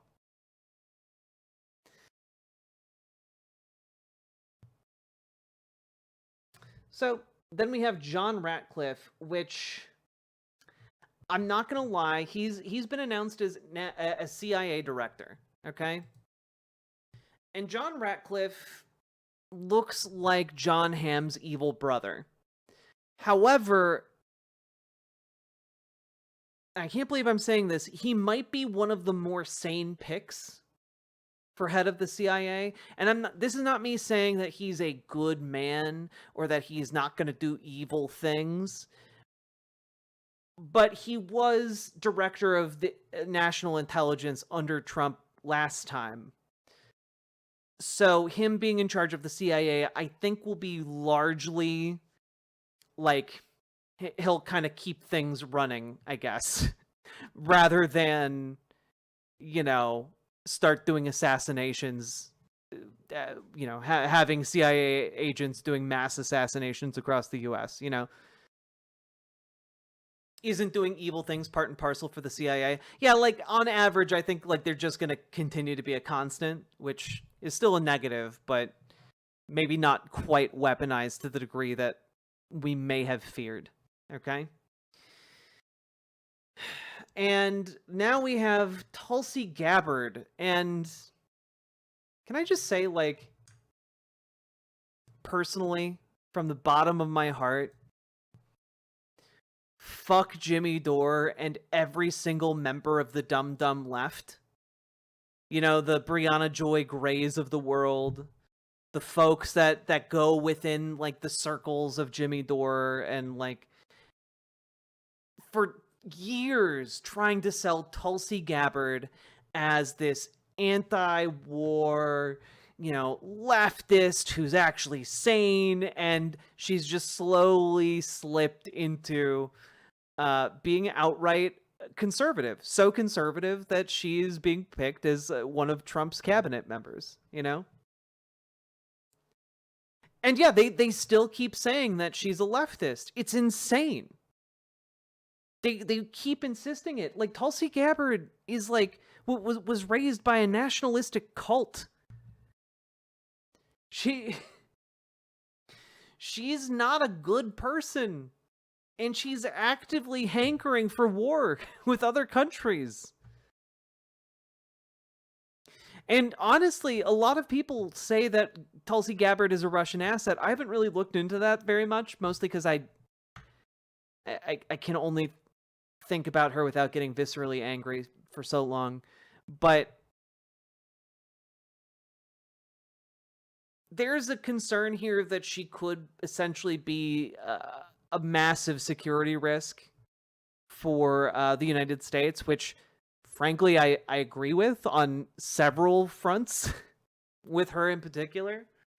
But I also, while I do think she's crazy, and I do think that she's going to compromise U.S. security, and, like, global stability even, perhaps,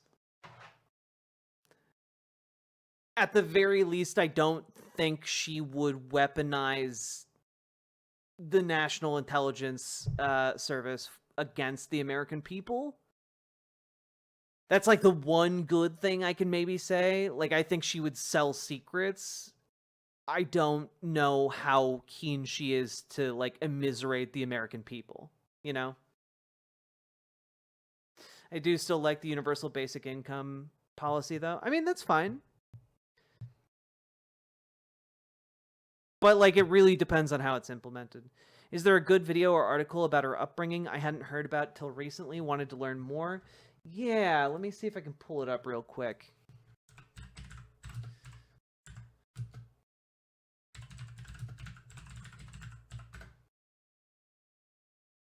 Yeah, here we go.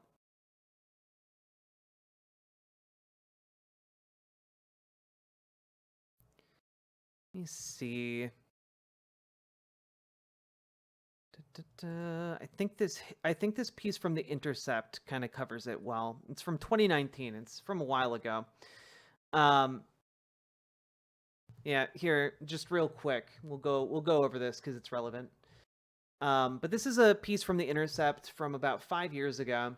Tulsi Gabbard is a rising progressive star. Jesus Christ. Despite her support for Hindu nationalists. As her national profile grows, Tulsi Gabbard has publicly cut ties with her right-wing Hindu supporters at least once, but still courts them in private. Long before the Indian strongman Narendra Modi became Prime Minister of the world's largest democracy, he was a prominent leader of the Hindu right. He rose as a public figure through the nationalist organization Rashtriya Swayamsevak Sangh, or RSS, whose ideology includes a desire to carve out a Hindu nation in which Muslims and Christians are considered second-class citizens. It was a well-known activist who once had links to the RSS who assassinated Mahatma Gandhi, accusing him of appeasing Muslims during the bloody partition of the Indian subcontinent. That anti-Muslim sentiment has been a major driving force of Modi's political career. Let's see.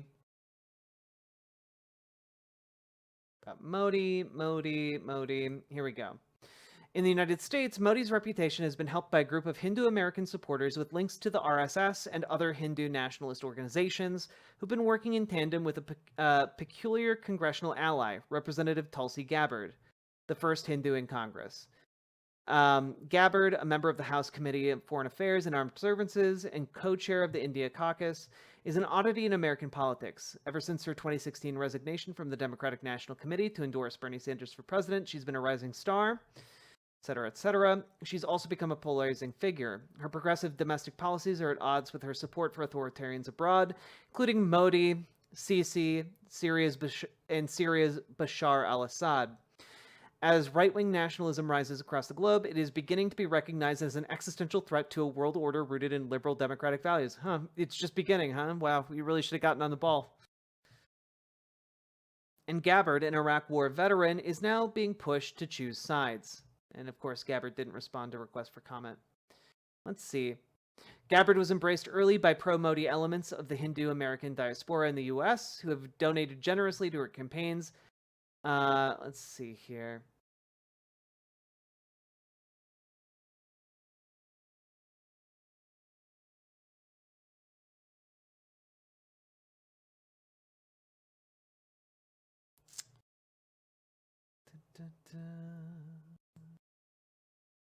Yeah, anyway, I'll link the rest of this article. It's good stuff.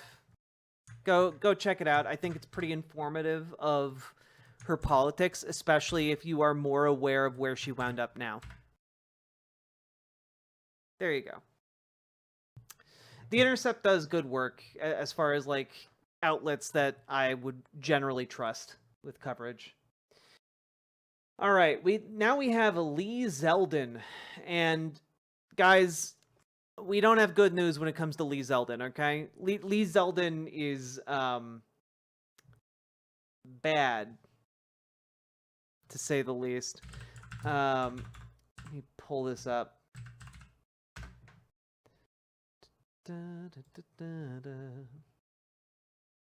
Okay. Here we go. So Lee Zeldin here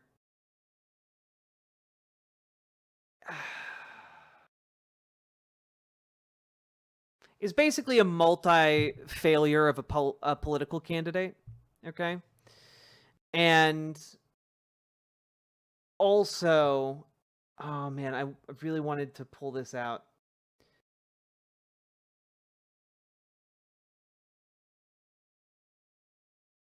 What was his big... I know that he had a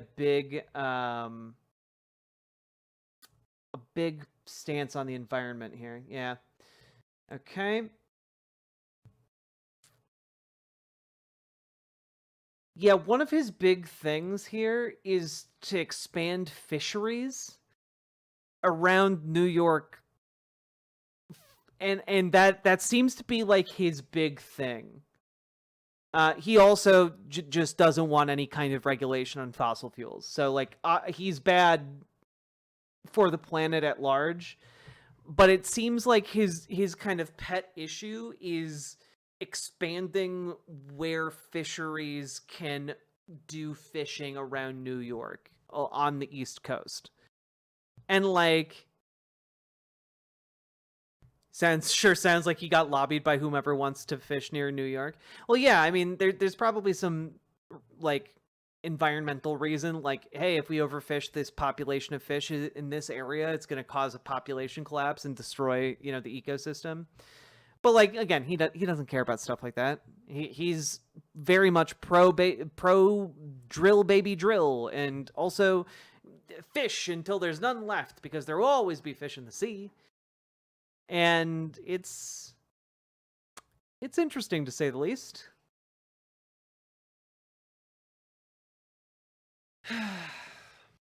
But yeah, he basically wants to rip up the Paris Climate Accords and just, you know, whatever. It's gonna get hot. You guys will live. That's kind of his ideology in a nutshell. He's not terribly compelling even as a villain, but he is definitely a villain. Also, can I just pull up a picture of him real quick? Just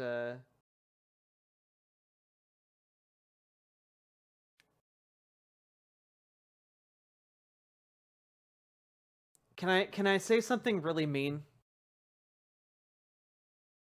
This man looks like he was grown in a vat. Derogatory. Like, he looks like he's one of like 600 mass-produced humans all floating in a vat. Why is he so smooth? It's the frictionless environment he was raised in, you know?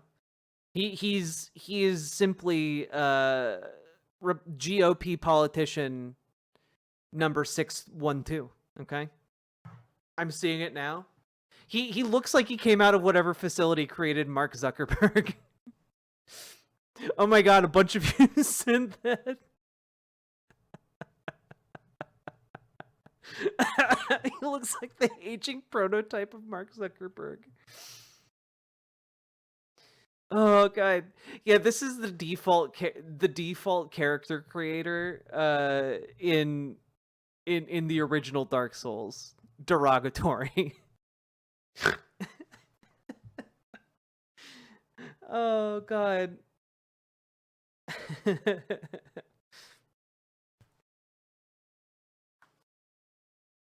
God.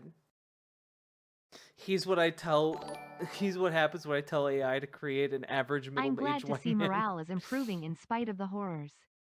Thanks to everyone for the community resources. They bring me hope. No problem, Fallen Hearts. Thank you for the $5 tip. I really appreciate it. Anyway.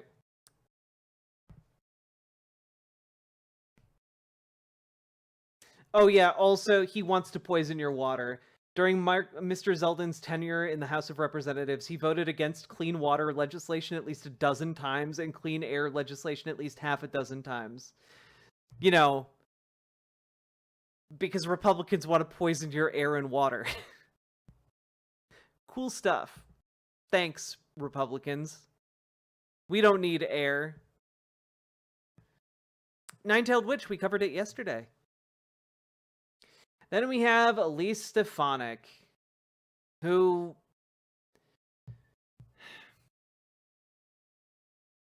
is just, as far as I can tell, her one and only thing is being as Zionist as possible, is getting as much support to the state of Israel to kill as many Palestinians as humanly possible. That seems to be like her main issue, and honestly, she's going to be the UN ambassador, and I think that's terrible. Cool stuff. Thanks, Trump administration.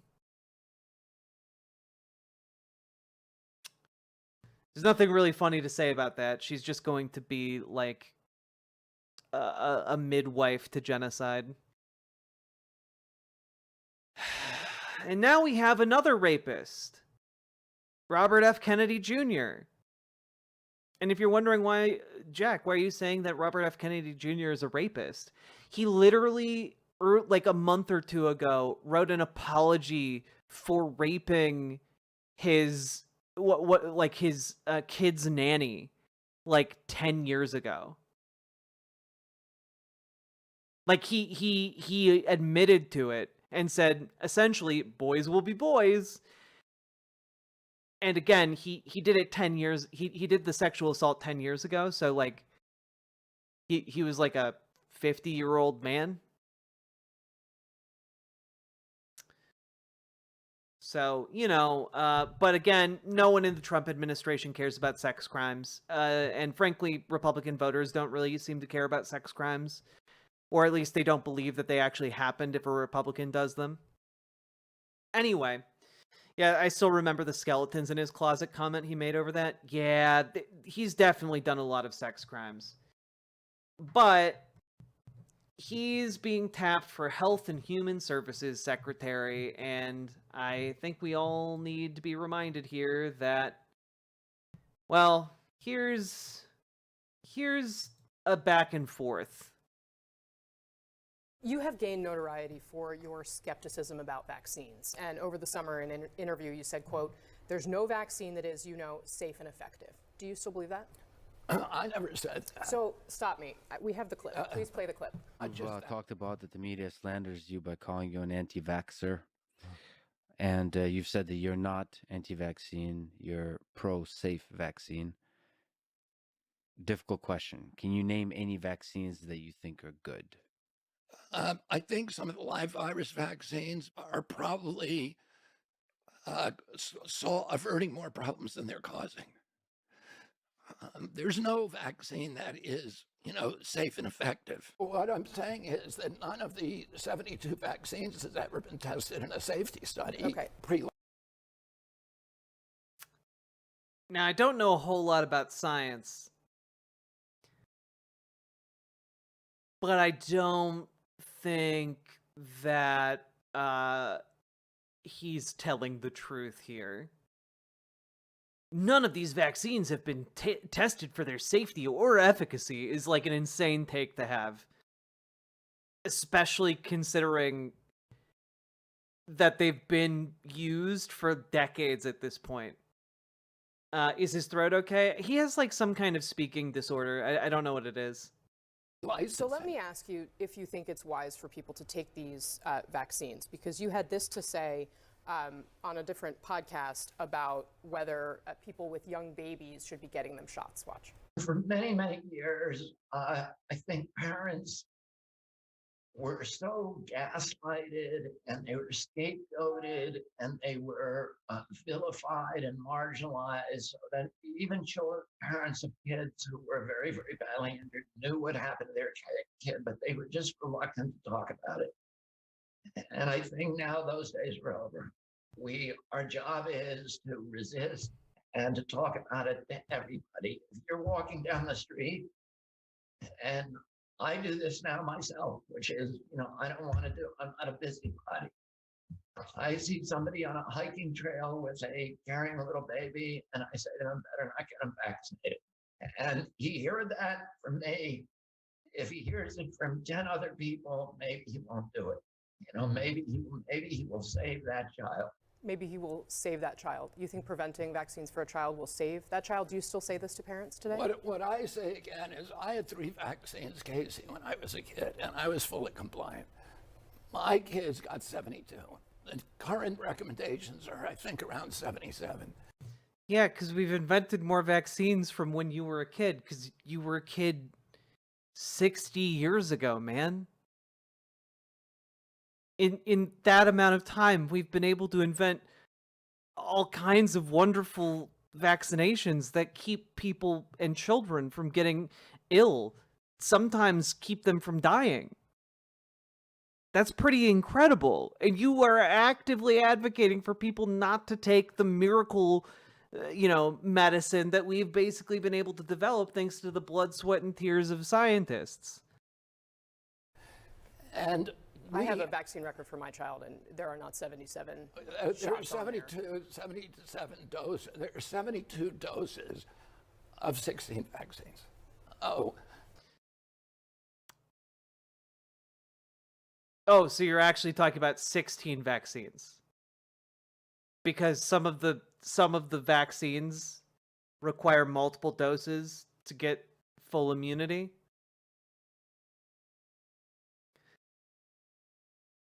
This guy doesn't know what he's talking about. Wait, do kids get 77 vaccines? No.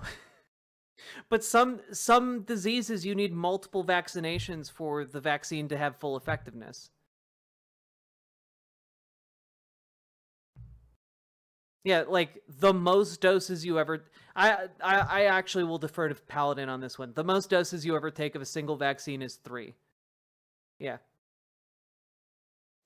I don't know exactly what kind of weird, freakish woo-woo math RFK Jr. is engaging in here to come up with this 72 number, but like he's basically pulling it out of his ass. That's just a fact. That's just a fact, indeed. You are just pulling it out of your ass. But just real quick here. Also worth noting that RFK Jr. has actually tried to implement a program against vaccines before. He actually did it, and, well, it didn't have the desired effect, we'll say. Here's a short clip to explain what happened. And to help put some of Mr. Kennedy's comments into context, we're joined by Dr. Paul Offit, who is a member of an FDA advisory committee on vaccines. He's also director of the Vaccine Education Center at the Children's Hospital of Philadelphia. Thank you for being with us.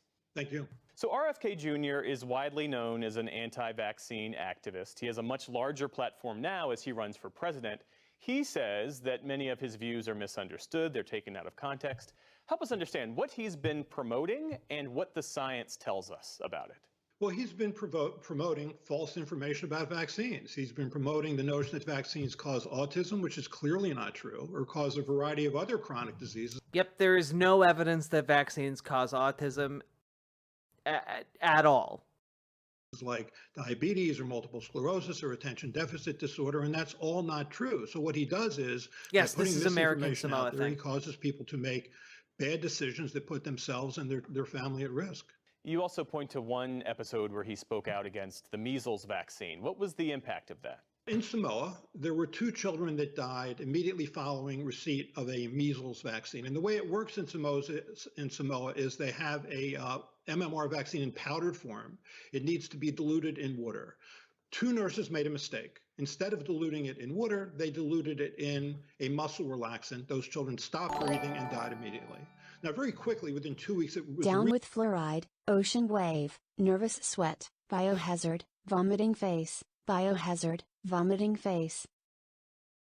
I mean, I think fluoride's pretty great. I like not getting cavities. I like not having cavities infecting the roots of my teeth. It's pretty cool, actually. I like not getting tooth decay. Realize what that mistake was. It was a nursing error.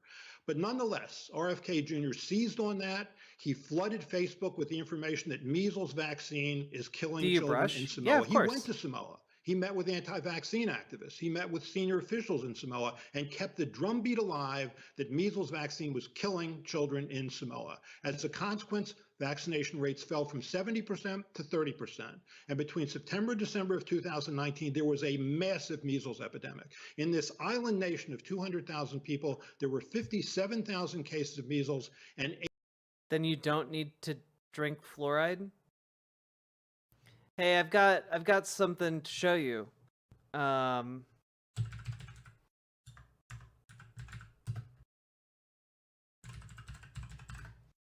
Just real quick here.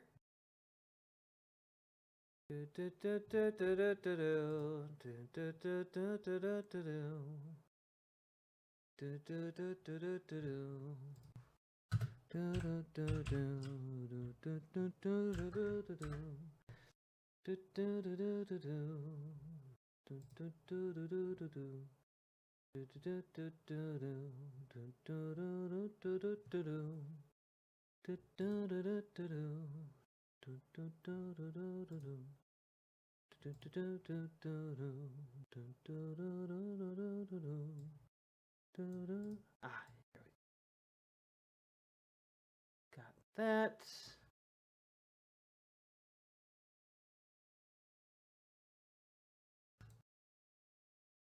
Where is this?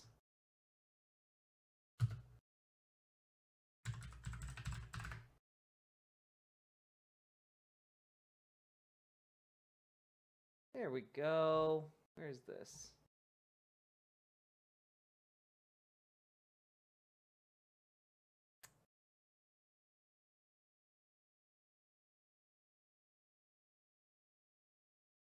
Here we go.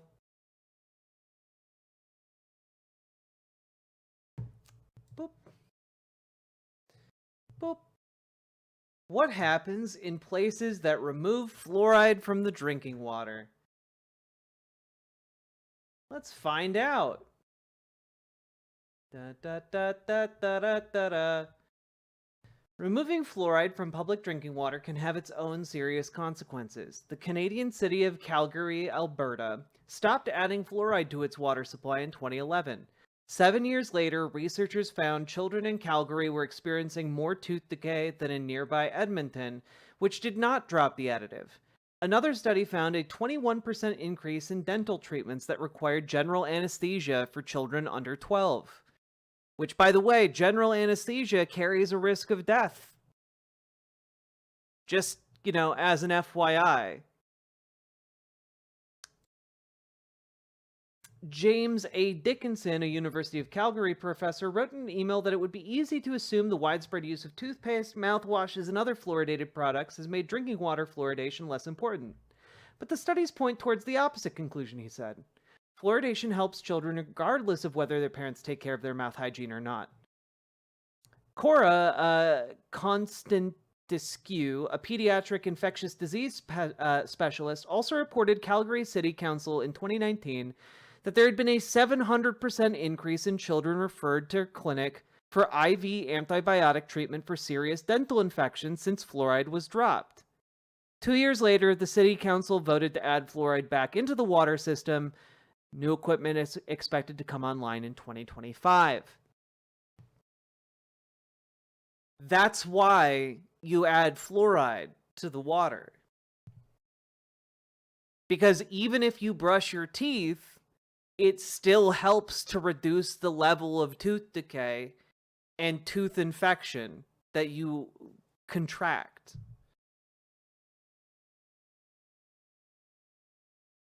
That's literally the reason it's added to the water supply.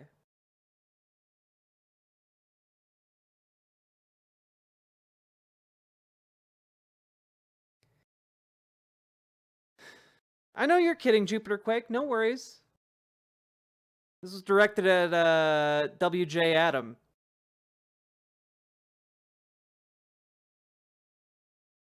I don't know. I think maybe 700% increases in children being referred to specialists for serious dental infection is probably really bad. I think a 21% increase in cavity generation in children because of a lack of fluoridation in the water is bad.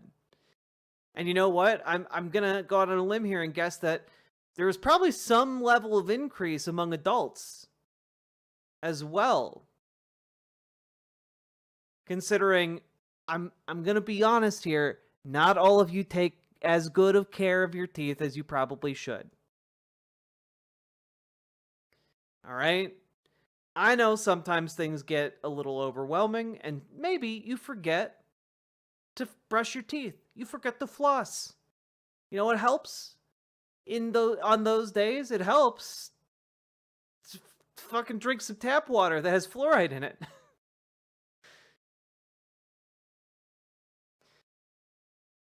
You know what's really not fun? Going in and getting root canals. You know what's really not fun? Having to get your teeth extracted. You know what's not fun? Any kind of pain that goes through the nerves that are connected to your teeth. I've experienced that.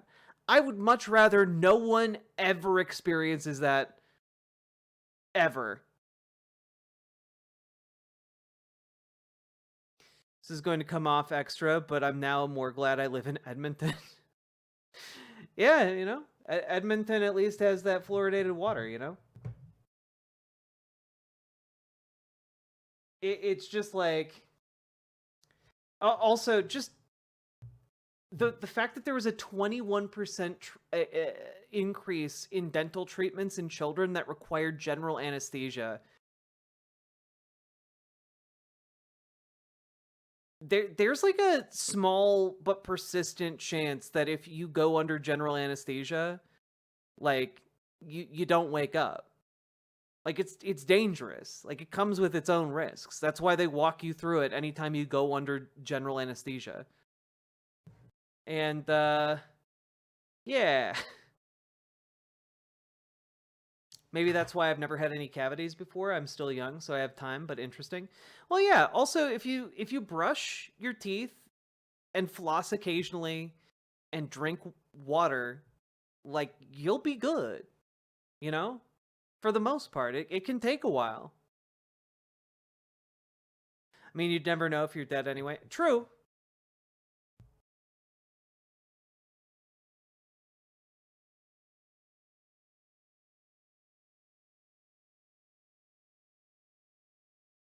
You're supposed to floss every day. I know you're supposed to floss every day. How many of you actually do it?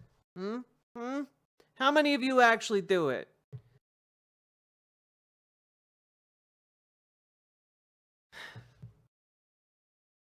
That's right.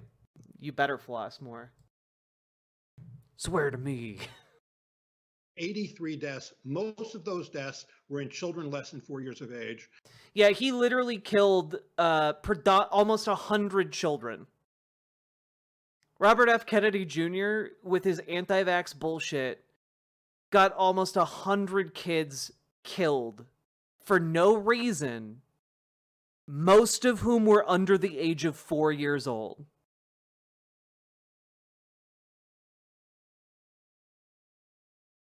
And Robert F. Kennedy Jr. had everything to do with that. And that shows you how disinformation can kill. Yep. Yep. And also, can we just take a moment here? Jared Polis in Colorado, the governor, I believe. Yeah. 2 days ago, I guess a day ago, tweeted out, "I'm excited by the news that President-elect will appoint Robert F. Kennedy Jr. to be the Health and Human Services Secretary. He helped us defeat vaccine mandates in Colorado in 2019 and will help make America healthy again by shaking up HHS and FDA. I hope he leans into personal choice on vaccines and..." Update. Per Kyle Clark, the best newsman in the biz. The office of Governor Jared Polis is walking back Polis's praise of RFK Jr. for HHS Secretary. Polis post celebrated Kennedy's work defeating vaccine mandates. A spokesperson now says Polis opposes Kennedy's position on vaccines. Cool. Anyone praising Robert F. Kennedy Jr. on vaccines when he is personally responsible for the deaths of almost 100 children, most of whom under the age of 4, anyone praising him for his work on vaccines should be shunned by society. Like, in the hardcore Amish sense. Like, everyone should turn their backs whenever they enter a room. No one should speak to them. No one should participate in commerce with them until they leave the community for the deep wilderness, never to be seen again. That's the kind of treatment society owes people like Jared Polis for praising his work on vaccines. He literally is going to get your children killed. And you're saying, "Oh man, what a swell guy." You know, at least the Pied Piper actually played like flute music, you know? Like at least the Pied Piper did like music, and you could maybe enjoy like a little, you know, medieval kind of shimmy to it or something. But like Robert F. Kennedy Jr. just comes in and like murders your kids. Like that's like his big contribution to society. And people love him for it. It really is in the case of Robert F. Kennedy, I don't get it. I don't get it, except that he, you know, appeals to kind of this divorced dad demographic. And like, if you are still kind of like, well, you know, he likes physical fitness and stuff, and you know, that's good. Just keep in mind one thing. You know, this is the story I keep coming back to. Because not only is he, you know, a child killer, let's call him what he is. He's a child killer and a rapist, self-avowed rapist. He's also just batshit insane. You know, one of the stories his daughter relates in a book that I think like a biography she wrote, or autobiography she wrote, is that there was a time when her father put the entire family into a car, drove to the beach in order to reach a whale carcass that had washed up. And when they got to the beach, he hacked the whale's head off and put it on top of the family car, strapping it down. And its juices leaked into the car to such a degree that the kids who were in the back seat were getting splattered with it. And they had to put on plastic bags over their heads with breathing holes cut in them because of the amount of liquid being dripped on them by this guy who wanted to get a severed whale head.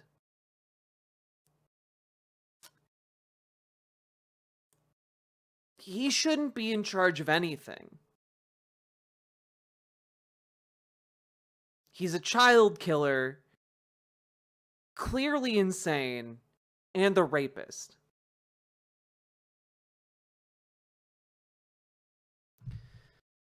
I don't know what more needs to be said about this guy, but he keeps failing upward, and it's insane to me. Absolutely and utterly insane.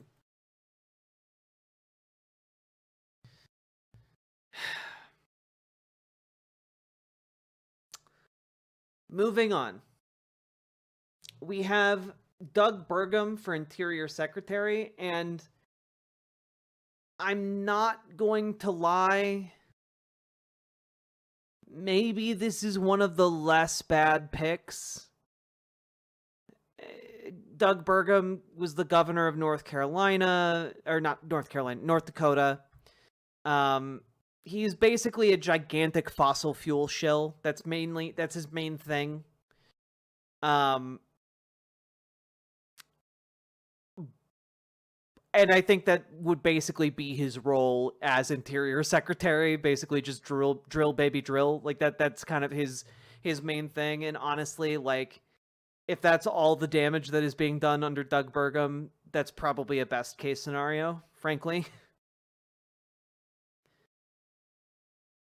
Which I know is not a great position to be in here, but like, we're in the bad timeline, guys, and that's one of the least bad outcomes here. Then we get Doug Collins, who is the Veteran Affairs Secretary, and my understanding is that he's basically a Trump loyalist and also wants to cut the VA. I think not only does he want to cut it, he wants to either cut it or privatize it. I think that's kind of like his main thing. So that would really suck. Yeah,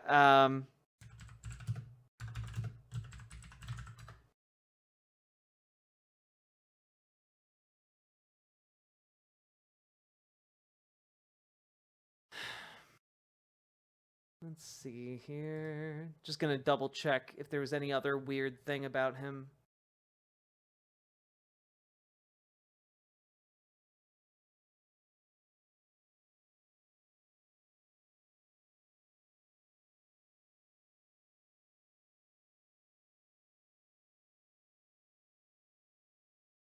Yeah, no, he's basically he's basically like just a Trump loyalist, and he's gonna fuck with the VA. I don't think he'll actually privatize it, but that seems to be one of the goals he's being put in charge of. We'll see if that actually gets any traction whatsoever. It would surprise me if it did. It would surprise me if it did, largely because I think Donald Trump really wants to be on the military's good side. We'll see.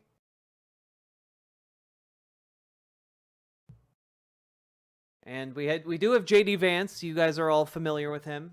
I assume anyway that you're all familiar with. He called himself a hillbilly, wrote an elegy. His problem and his trouble is he went back and he doubled down on the fascism and the lies, and then he made a fatal crime. Couch fucker, what's your deal?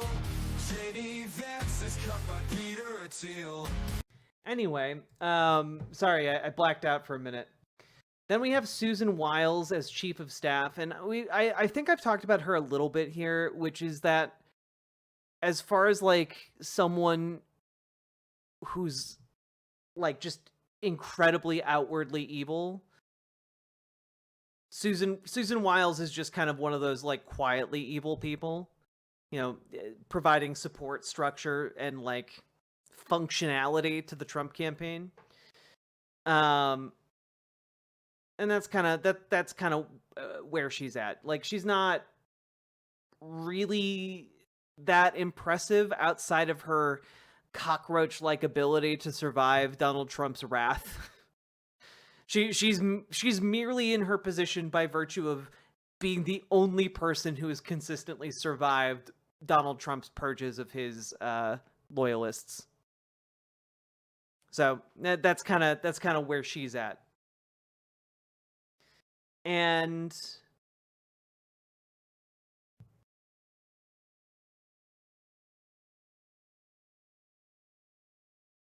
non-binary, who are you talking about?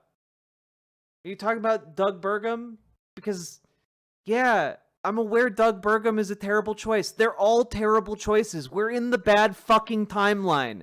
Every single one of these people is like a fucking rapist, pedophile, you know, dog killer. Like, they are terrible people. They are people who want to basically enslave the American people. They want to privatize concentration camps. Yes, they want to do terrible things. And all I'm doing is looking at it and being like, oh man, a billionaire who just wants to like exploit natural resources, that's maybe one of the least bad things any of these people want to do, because we're looking at a field of people here who want to fucking kill your kids with health policy, who want to privatize the healthcare of millions of people. So yes, a billionaire wanting to exploit resources for his own profit, that's actually maybe one of the least bad things we're looking at. I'm not saying he's good. And if that's what you're taking away from this, you need some better comprehension. Good golly. Is Lex Luthor on the list? Maybe. Then we have James Blair, who just looks like he is waiting to feel something. Can we just take a look at James Blair real quick?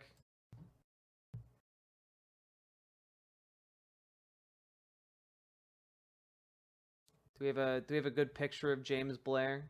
No? Damn it. Oh, well, look at him. Look at him smiling there, little rascal. Little rapscallion over here. Oh, the American Association of Political Consultants.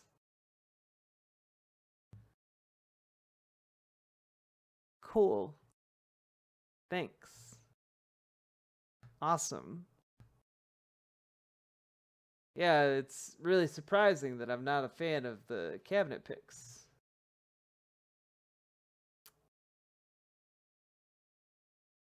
Anyway, here's a better picture of him.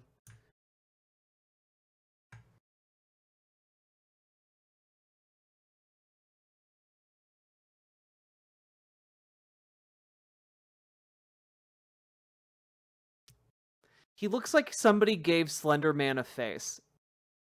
Anyway, moving on. Taylor Budowich,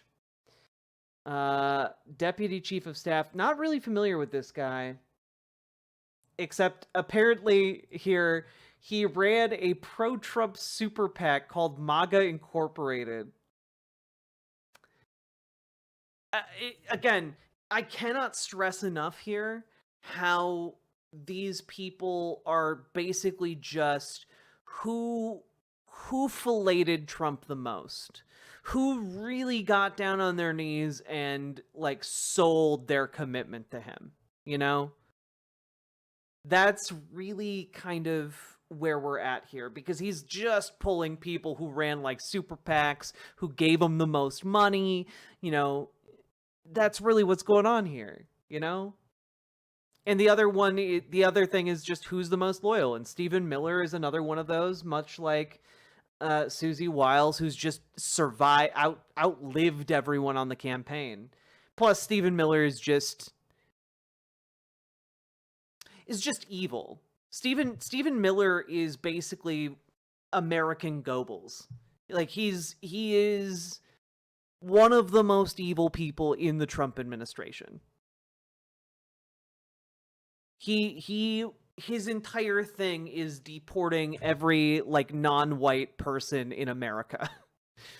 You know, and I'm only slightly being hyperbolic. His goal is to deport every single undocumented immigrant. And frankly, I get the feeling from a lot of his rhetoric, from a lot of the books he references, from a lot of the ways he talks. Well, he was in Steve Bannon's circle.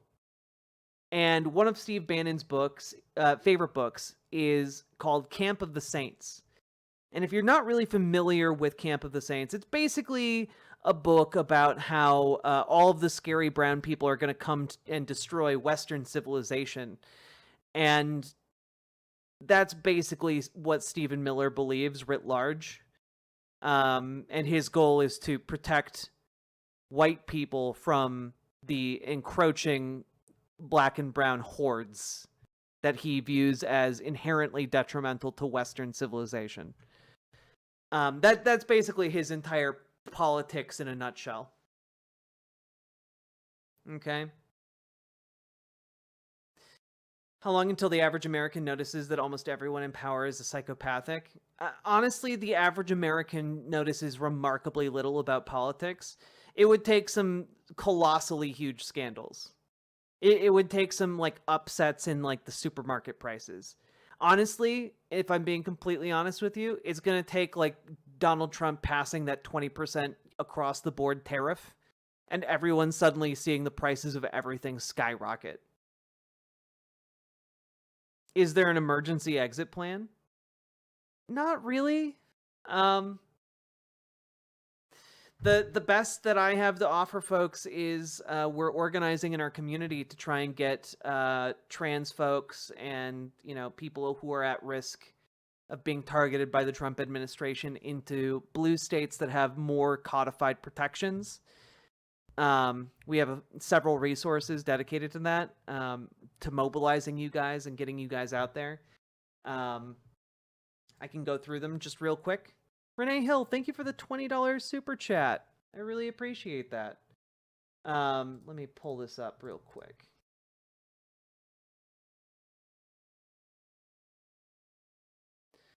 So, for example here, we have this transportation here. Basically, folks can go into our Discord, go to under the resources category, go to transportation, and you can sign up to be someone who folks in the community can contact to help for you to help them move from a red state to a blue state. Folks who are willing to do that have to go through a vetting process, submit like driver's license, vehicle, make and model, stuff like that. So there's some kind of accountability and safety for people who need to resort to this. It's obviously not a first option, but that's one of the things that we're putting together for folks who need to get to blue states. Well, and Renee Hill, here's the thing. In order to legally flee to another country, there needs to be an established threat. And for the threat to be established, bad things need to start happening. And those bad things are going to start in red states first, in places that do not have codified protections for LGBTQ people, don't have protections for undocumented folks, etc. And so the goal right now in this interim period is to get people out of the line of initial fire. Because once bad things start happening and asylum gets opened up in other countries, then people can flee the country. But until the bad stuff starts hitting the fan, it's unfortunate, but you can't just like go to Canada and be like, I'm in danger, and they'd be like, oh yeah, come right in. You have to either emigrate legally, which takes time and money, or you have to wait for asylum to open up. Both of which, not great. Is Rainbow Railroad helping people from red states to blue states? Rainbow Railroad?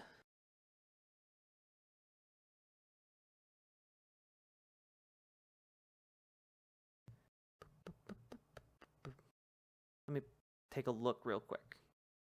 Might have been some renaming that I'm not aware of. The Rainbow Book map.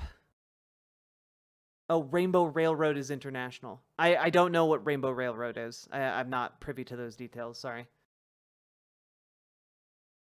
Rainbow Railroad is very backed up on requests. Yeah. A lot of organizations right now are very backed up.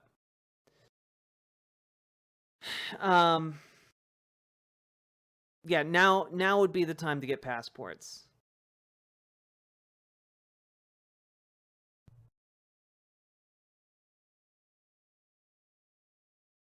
I mean, yeah, also Skylight, I'm aware that Canada is also going far right, so it's not like ideal, but what we're talking about is basic survival. That's why we've been talking a lot about survival organizing, which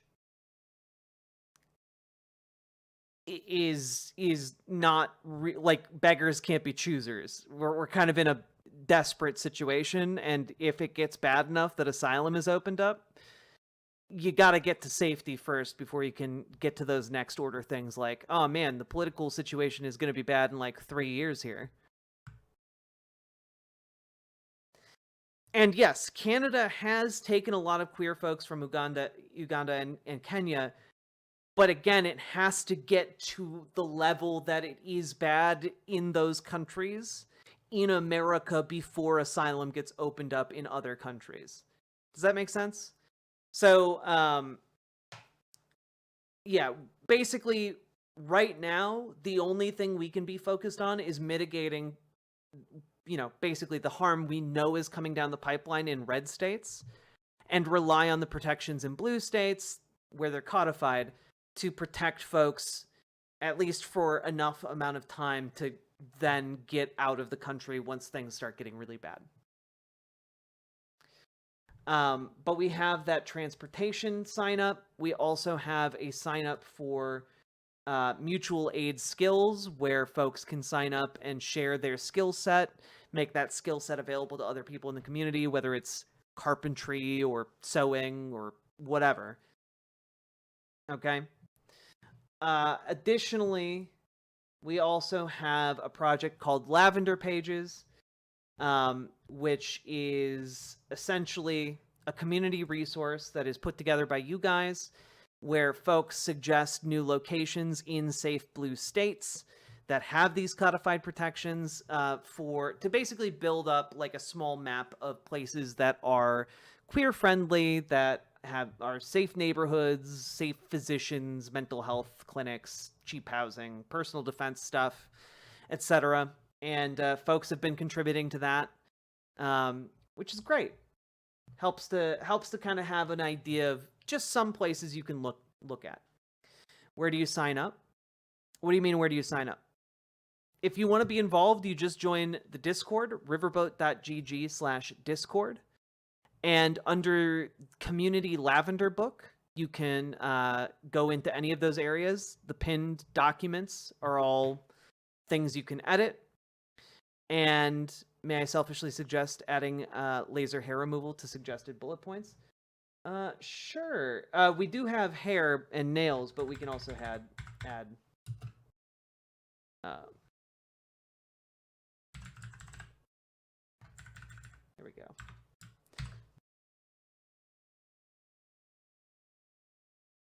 Boop. There we go. Laser, etc. Done and done. Also, if you see any of the Lavender Pages where I didn't add that, you can just edit it in yourself, because you have editing power over the docs.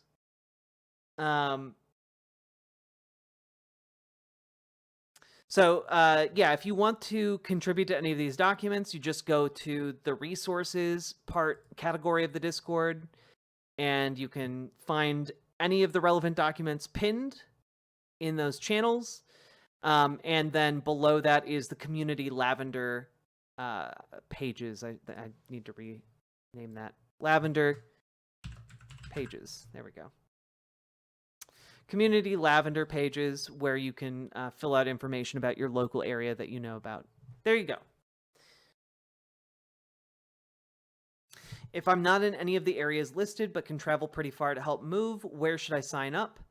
Under transportation, there's a pinned transport doc, and you just have to submit your info to the mods that are listed at the top of the transport doc.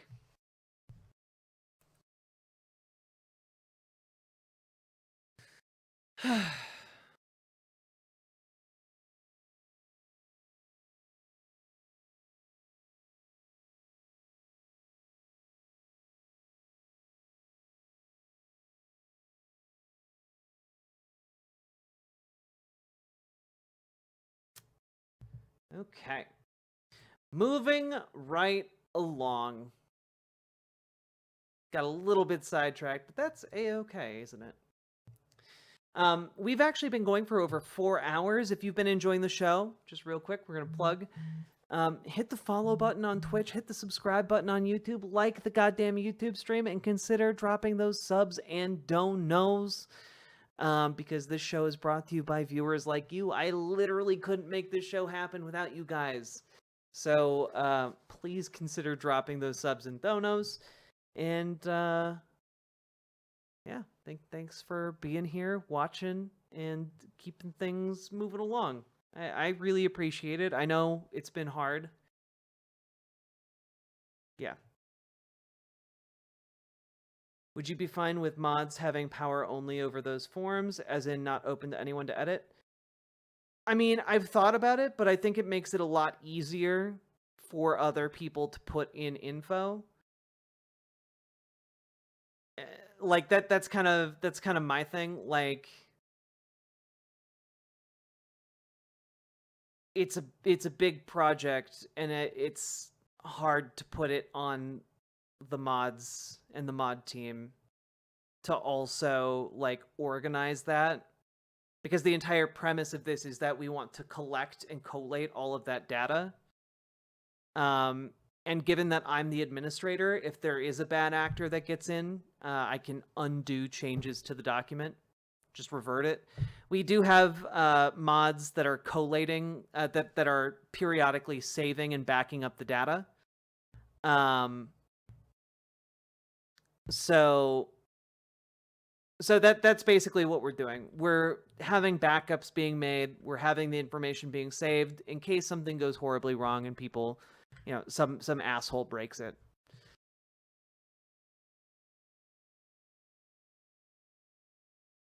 I missed the Discord. riverboat.gg/Discord. Just type that into your address bar and you'll get an invite to the Discord channel.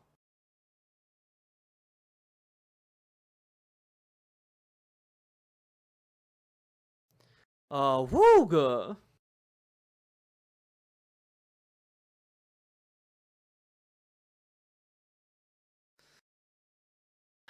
You can put the option to comment/suggestion. My goal was to have it not put as much pressure on you guys, because I know it puts a lot of pressure on folks. It puts a lot of pressure on me, I know.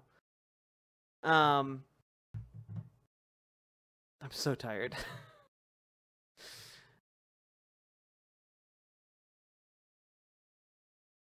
Yeah.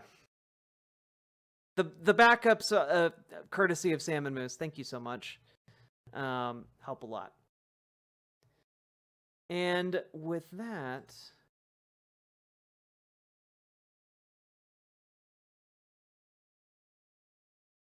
hey, Valerian Damocles Marcellus. Bastion, go to sleep. Get some rest. Is there any hope of in the Trump presidency imploding in the near future? I mean, not particularly. Hey Chica, donating here so you get all the dollar. Monica G, thank you for the $10 tip. I very, very much appreciate it. Thank you so goddamn much. Thank you for keeping me going. Is there any hope in the Trump presidency imploding in the near future? Like, what kind of implosion are you trying to get at? Like, in terms of, like, us needing to do, like, a special election because everything's failed so spectacularly? Not particularly. I don't think so. We'll see. I'm sleep soon because your dog's all snuggled up near you. Oh, that's wonderful, Skylight. I love that for you.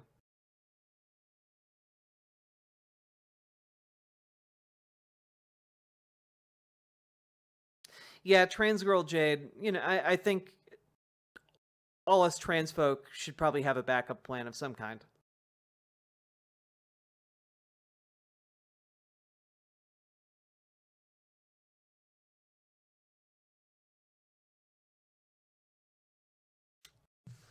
We'll see. We'll see. Not gonna hang my hopes on Democrats, though. That's why we gotta, Democrats can't be trusted to keep us safe, so we gotta keep ourselves safe,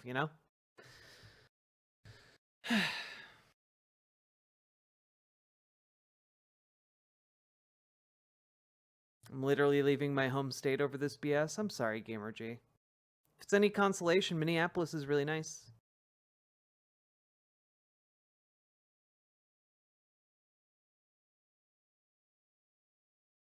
Yeah, Thistles Fries. It's going to be good to have a lot of different communities working along those lines to build their own networks.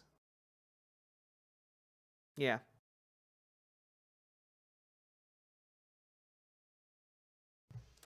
All right, then we have Dan Scavino.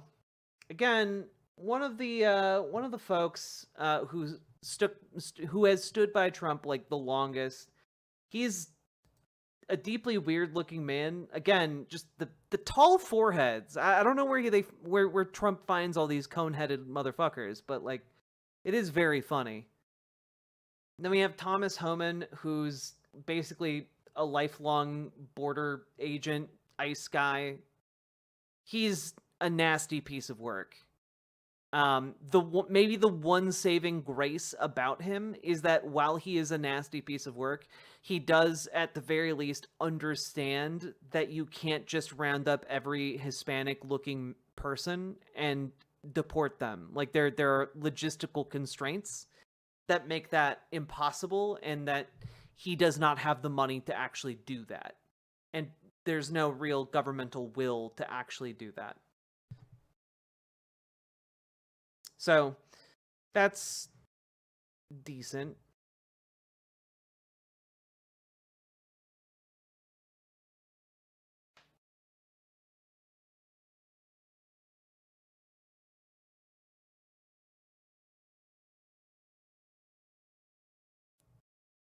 Also, Homan is part of the Heritage Foundation. Yeah, of course. I mean, like, all of these people are ghouls that have been vetted by other ghouls, you know, if they've been vetted at all. You got Michael Waltz as National Security Advisor.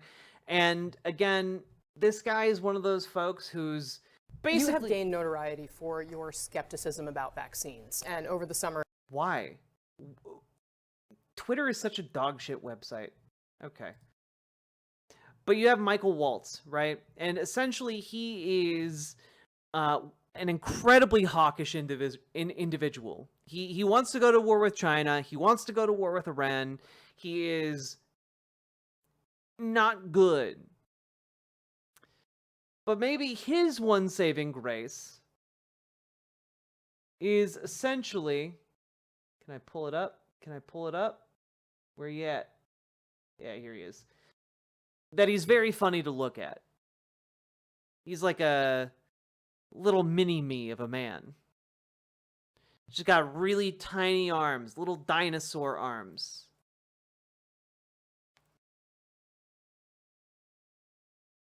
Yeah, look at him. Gigantic noggin. Tiny little arms. Oh, this guy wants a hot war. This guy wants like bombs flying.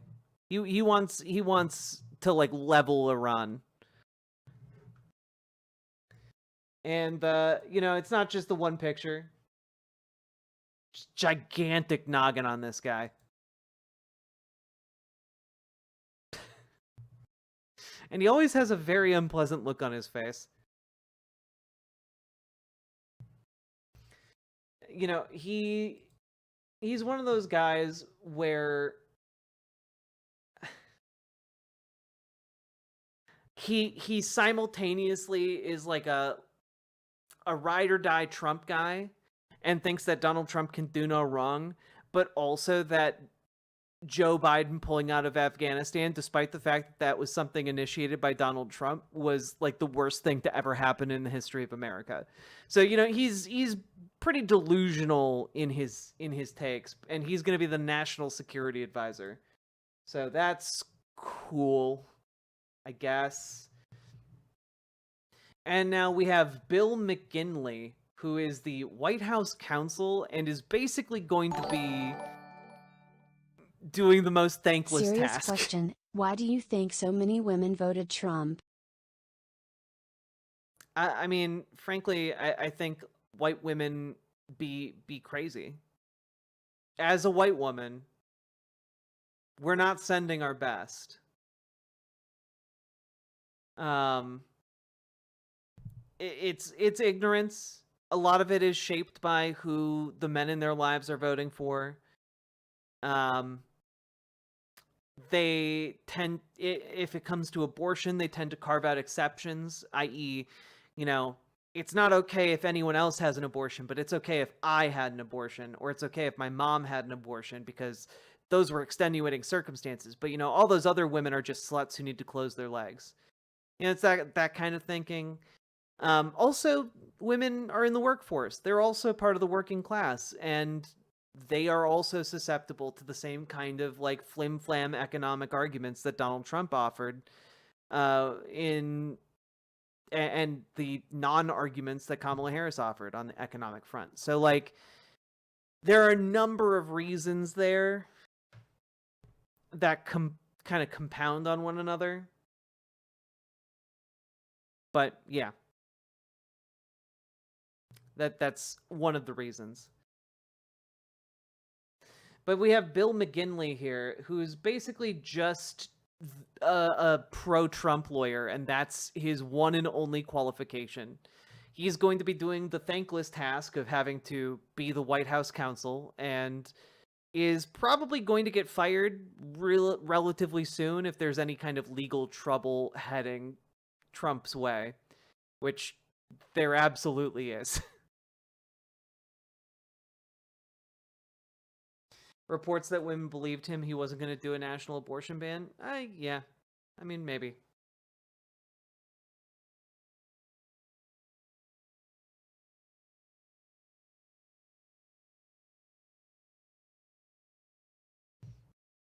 And we have Stephen Chung, who is the White House communications director, and that can't possibly be what he looks like. That has to be a bad picture, right?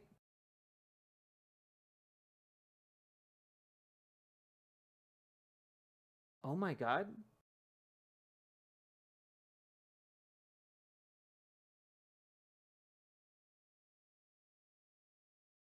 That's just a thumb. That man is just a thumb.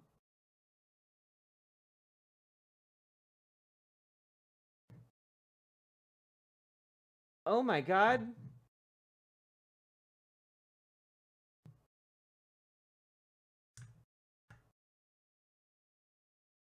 Huh. Like, I don't even have any witty cracks here. Huh.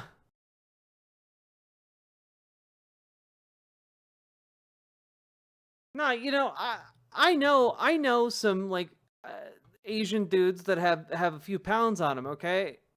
They don't look like thumbs. That is a unique quality to this man. Huh.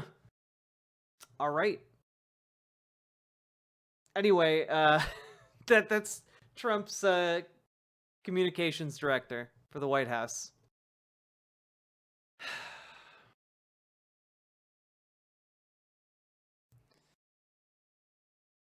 Okay, we're almost to the end here. Okay, we're almost to the end. Now we have Sergio Gore, a former aide to Senator Rand Paul of Kentucky. Mr. Gore co-founded a publishing company with Donald Trump Jr. that produces the president-elect's books. He was also the chief executive of a super PAC that spends tens of millions of dollars on Mr. Trump's behalf. And he's now the director of personnel. It certainly sounds like he just bought a fucking position in the Trump administration for tens of millions of dollars. And also by doing a publishing scheme with his son. Because it's just corruption. It's corruption all the way down. It really is incredible. And speaking of corruption, we got Elon Musk and Vivek Ramaswamy. And I do really have to say, it is one of the funniest parts to me that the government efficiency effort has two people in charge of it. Elon Musk and Vivek Ramaswamy have been given a bullshit job for a department that doesn't exist. And their entire premise of existence is to just remove parts of the administrative bureaucracy and be wealthy. But I can think of few things less efficient than having two leaders of one department. can't, it's hard to think of something that would be more, you know, more inefficient. Apparently it's not going to be an actual governmental department. Of course it's not. Of course it's not. It's not a real department. It's made up.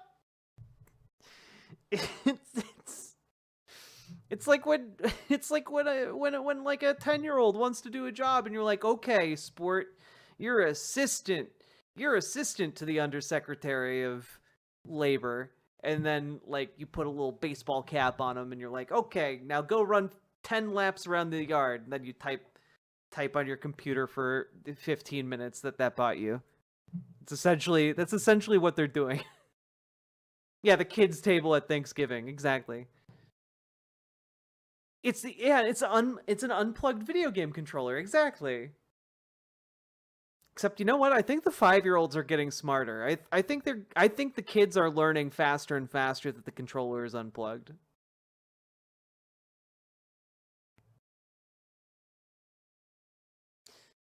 I heard a story today saying you have to sub on X to apply for that department.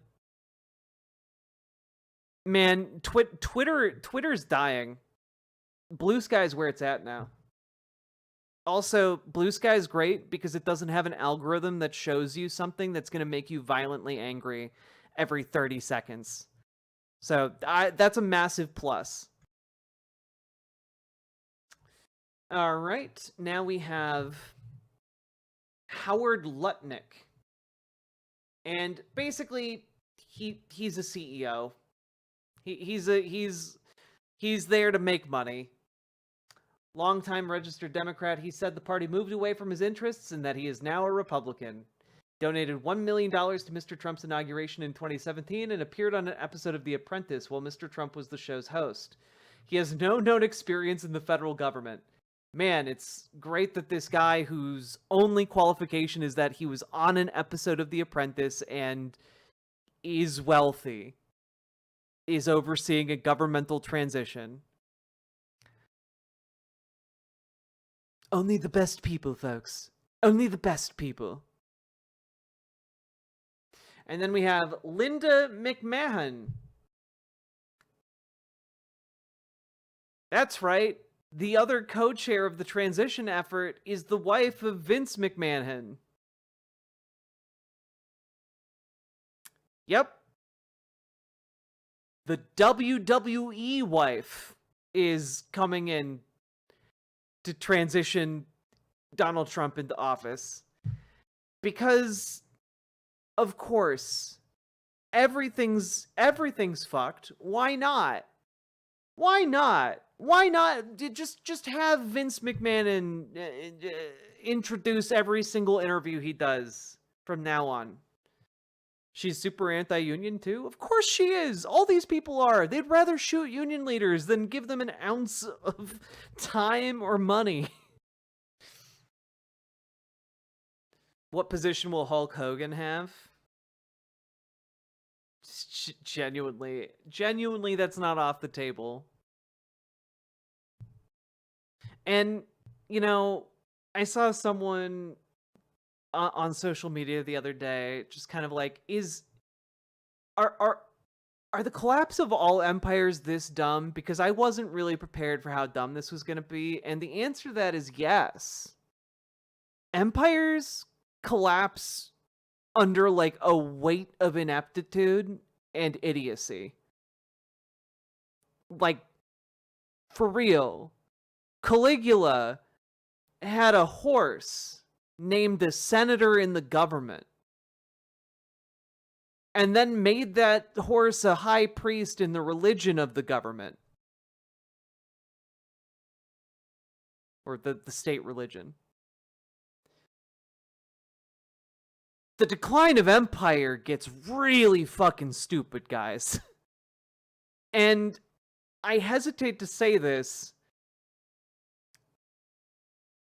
We're probably not at the stupidest it's gonna get. It's probably going to get a lot more stupid and a lot more evil as we go forward. Okay? Additionally, guys, Just one more story here.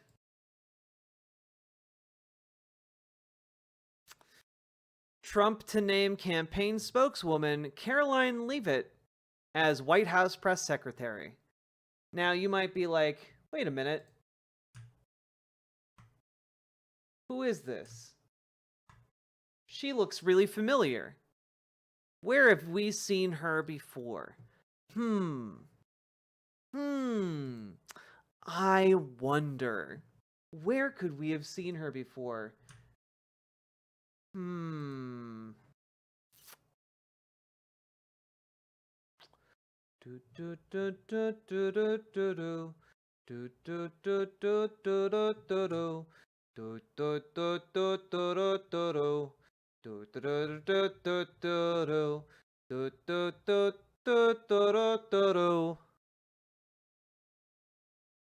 Yep.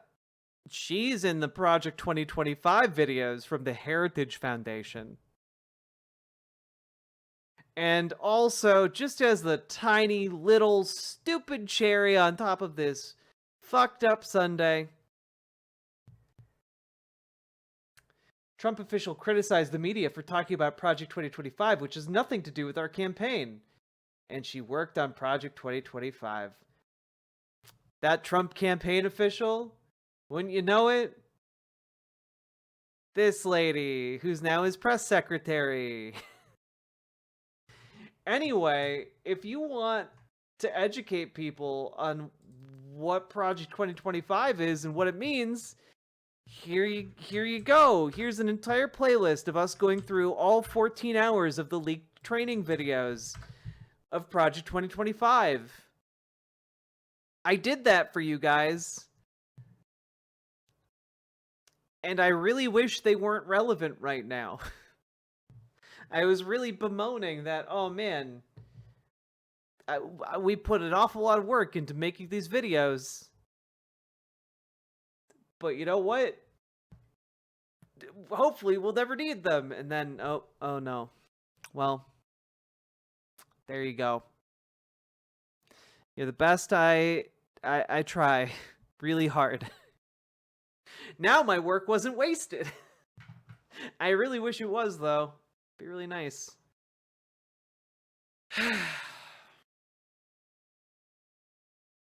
Feel like this playlist is probably going to become more relevant now. I think so too, unfortunately.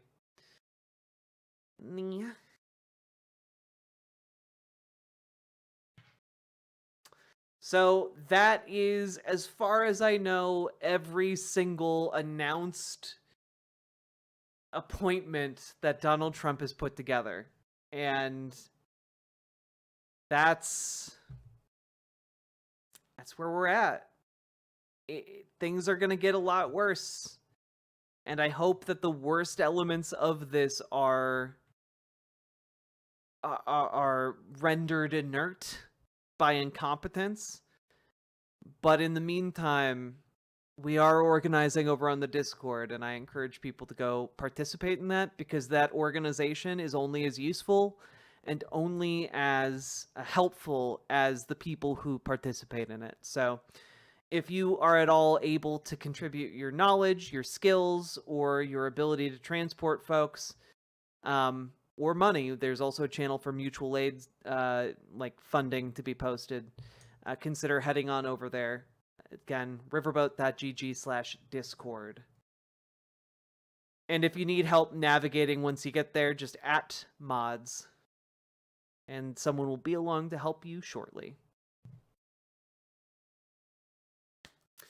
With that, guys, we've been going for like 5 hours now. If you've been enjoying the show or getting anything out of the show, I know enjoying is difficult in these times, but if you've been getting anything out of this show, knowledge, enjoyment, laughter, smiles. I did read smutty B movie X Tucker Carlson content at the beginning. I did do that. We did have some laughter today.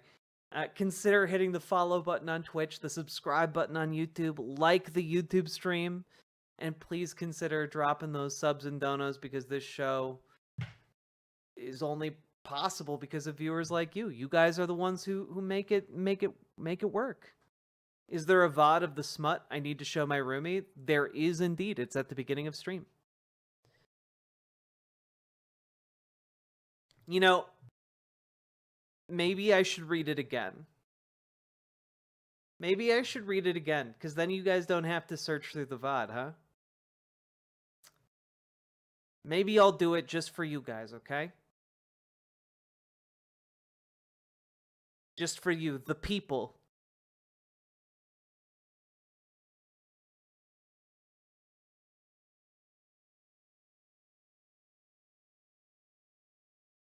All right, I can make that happen. I can do it. Put me in, coach.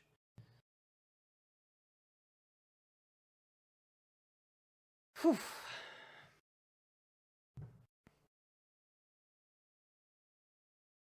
Right now, really looking for hope. There's really not that much hope. The main hope to have right now is, frankly, in the incompetence of the Republican Party. And hopefully their incompetence will usher in enough time for Democrats to get their shit together and retake the House in 2 years. But that's 2 years from now. That's a long time.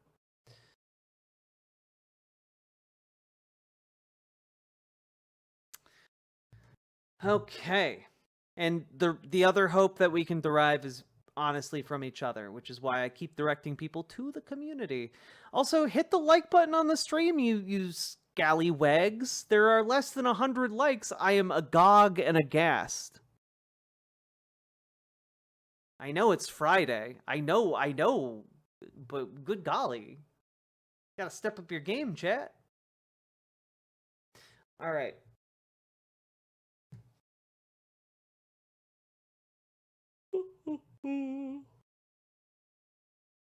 Three Senate seats is totally possible to flip in a blue wave, but never underestimate the incompetency of Democrats. That's kind of where I'm at. Like, I think it's totally doable. I just don't really trust the Democrats not to whiff it.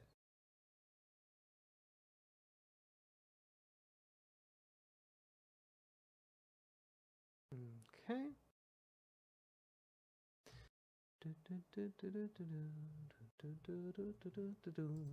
Shimpin' ain't easy, folks.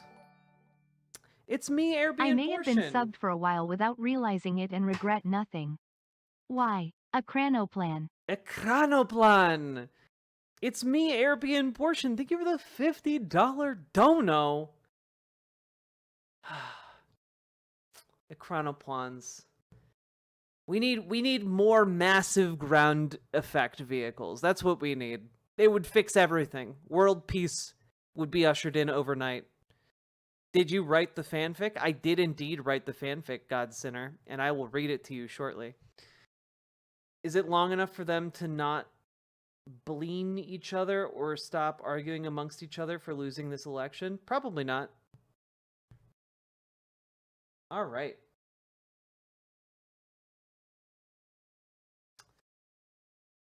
Now, what have we here? I spent way too much time today writing this. It's, you know, I think I did an okay job. All right. Here we go. Are you guys ready? Did you miss the B-movie fanfic? I'm rereading it because some people missed it. And I am a streamer of benevolence.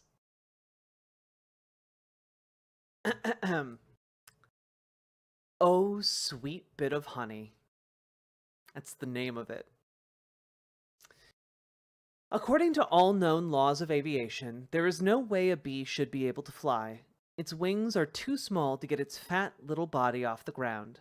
The bee, of course, flies anyway, because bees don't care what humans think is impossible. But Barry B. Benson had his own idea of what was impossible: finding a good rebound in New York City.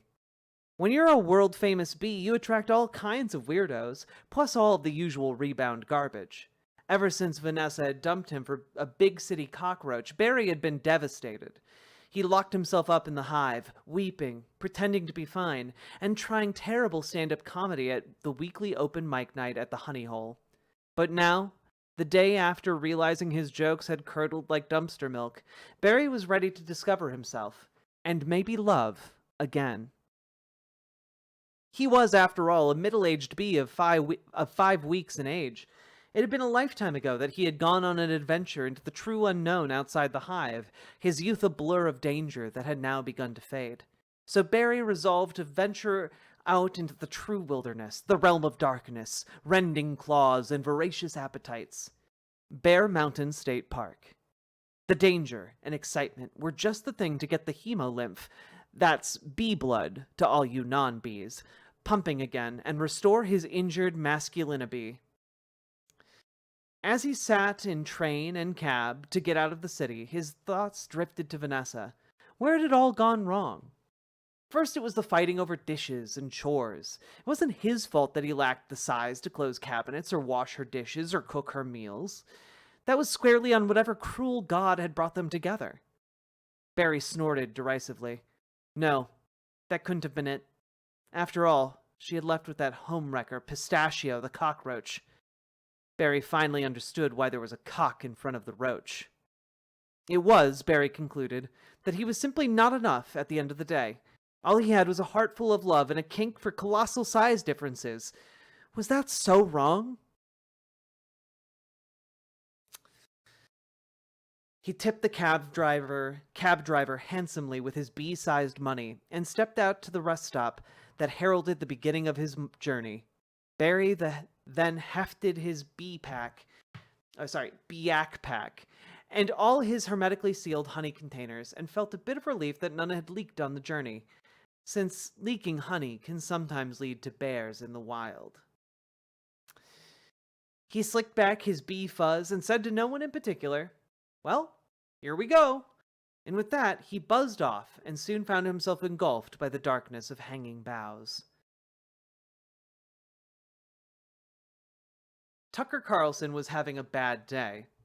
His wife had left him about a year ago, an event he had foreseen and made peace with, but now that bitch Susan wanted half of the billionaire Swanson fortune that was rightly his.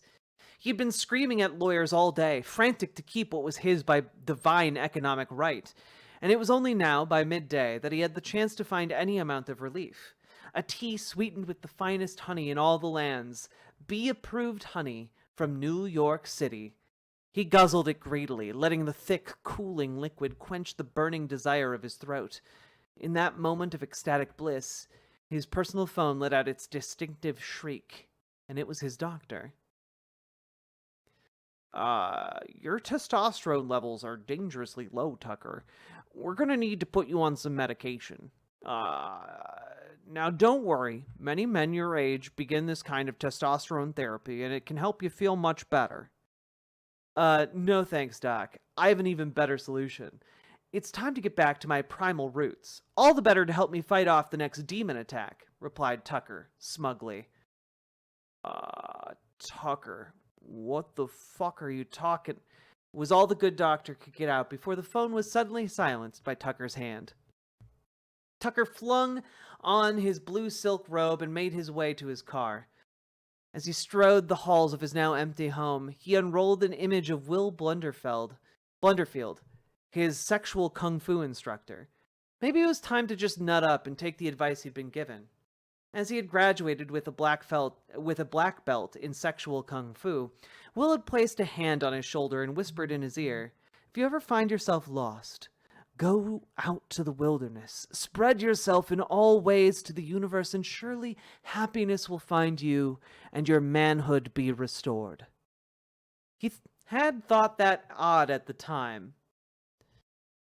But now, well, here we go, the heir to the Swanson fortune muttered to himself.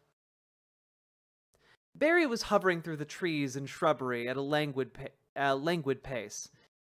He didn't really have a destination in mind. After all, he was merely looking to come face to face with his greatest fear, a bear. As the day wore on, sun lazily falling from the sky, no bears were spotted. This didn't weigh upon Barry's mind, as he had resolved to make it up to a crest in the mountain to watch the sunset. And as he wove his way through the underbrush, he emerged onto a small plateau near the top of the mountain, only to find himself enamored with one of the strangest flowers he had ever seen. It was fleshy, 2 large tendrils stretched upward on either side, and it trembled in the unusual autumn heat. He admired the opening on top of this unusual plant, which seemed to be practically begging for a proboscis. Barry flew closer to the flower, an obsession growing within him. His bee heart began rapidly pumping hemolymph throughout his body as his breathing became ragged. The feeling only grew as he approached, almost hypnotized by its alluring beauty, and he felt a tingle in his thorax that he had never experienced before. The urge to let loose in one all-encompassing moment of passion.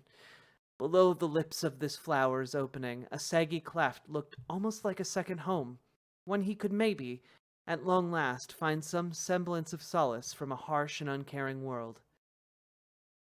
The sunset shone on this flower then, and Barry gulped in anticipation, hesitantly hovering toward the object of his desire. It was novel, this feeling. Never before had Vanessa inspired it in him. She had been romance, certainly, but this flower, it was pure, quivering lust. Suddenly the flower groaned and slowly toppled over, smoothly arriving in an upright position. Barry couldn't believe his eyes. That was no flower. That was disgraced former Fox News host Tucker Carlson. He felt a pang of shame that he had been so lovingly staring at Tucker's anatomy, but was then shocked to find that Tucker was completely and utterly without clothing, completely unchecked. Barry blurted out, "What are you doing?" Tucker whirled around, wildly searching for who might be intruding on his solitude, his wandering eyes finally locked on the bee. In an instant, Tucker's face contorted into his most famous signature expression. Bemusement. To be continued.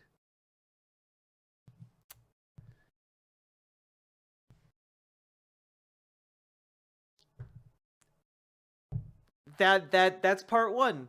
Oh, sweet bit of honey. That's right. I'm a tease. I'm teasing you.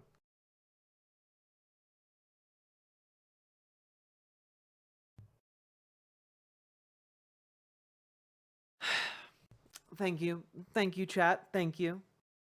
Beautiful. Thank you. Thank you. Thank you. Anyway, I wrote that because you all made me do it. You made me write that and perform it for you by giving me a lot of money yesterday. There we go. Thank you. Thank you. Thank you. Thank you, everybody. Thank you. Thank you. It's a multi-parter. Yep, we gotta, look, more opportunities in the future for you to force me to do something against my will in exchange for large amounts of money. Who's beater the second time? Does chapter 2 cost 100 subs? Yes.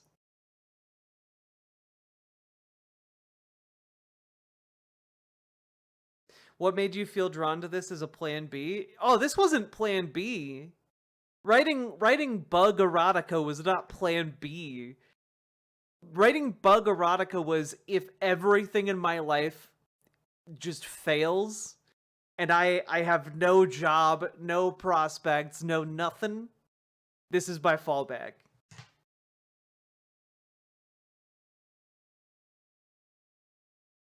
You said 100 subs for the whole fanfic? I did not. I wrote you more than 1,000 words of this fanfic. That was... I did 25% more than I promised you guys yesterday.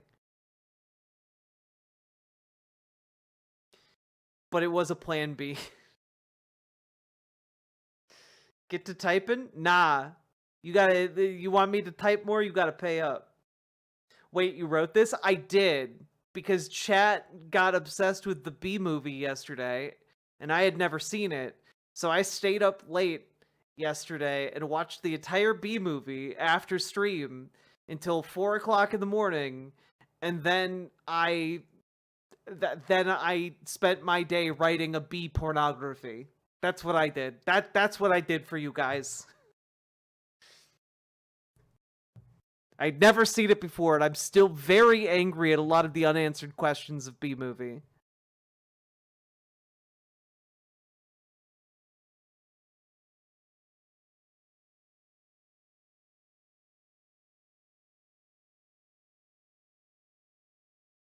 Riverboat Jack 2028. Yep, this is what's gonna get me elected.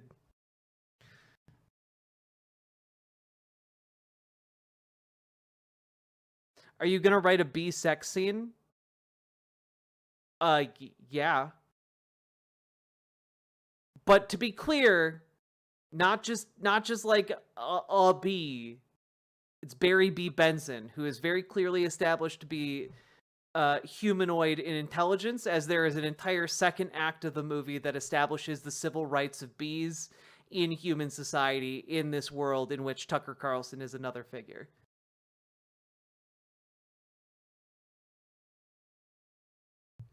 How much? 100 subs.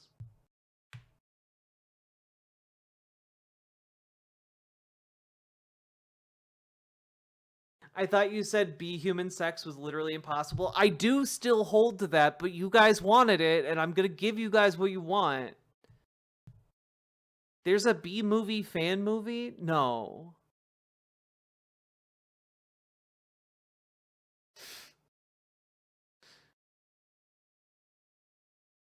At this point, you have much more moral and dignity than any president so far. True. True. Will Sting be involved? A Sting will be involved. Pornography? I think Chad is winning. I think Chad is winning too. I don't think I'm winning in this scenario.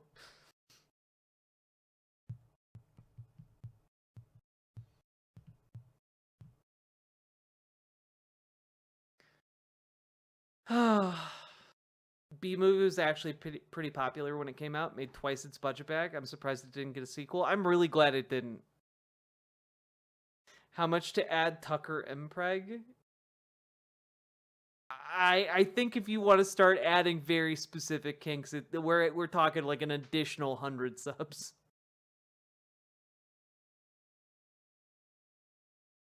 Lucid Fox, yeah, that's a new sentence. If you want to hear the full fanfic, I did just read it on stream twice. Not my proudest moment.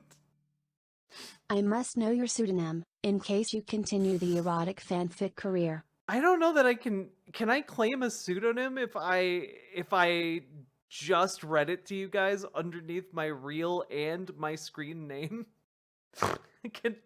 I think the riverboat for that has sailed.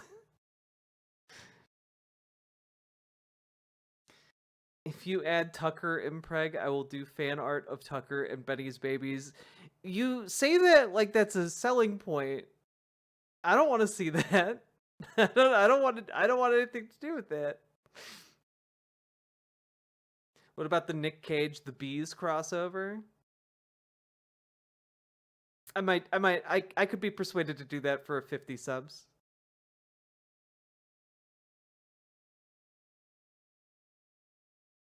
They might be cute though. There is no way a hybrid human bee baby would be cute. What, chat, what broke you? My pseudonym is River de Boat. No one will ever realize it's me if you say it in a funny accent. Who hurt you, chat? All I did yesterday was mention that I had never seen the Bee movie before. That's all I did. And then chat did all the rest. And I, on a whim, fool that I was, said that I would write them smutty fan fiction of Barry B. Benson and Tucker Carlson if they gave me 100 subs, and then they went and fucking did it. So I had to hold up my end of the bargain. I've been hurt by chat.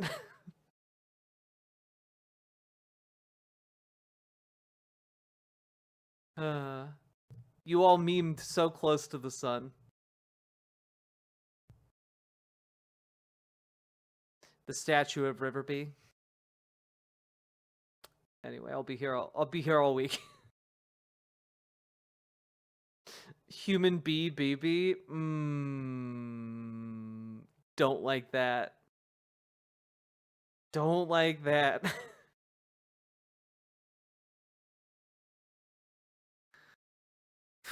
Yeah, you guys totally derailed a very serious segment about, like, surviving mass deportations.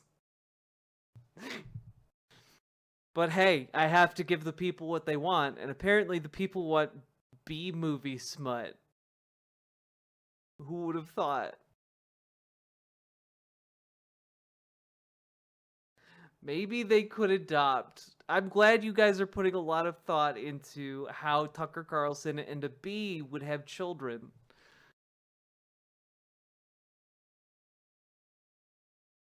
BB.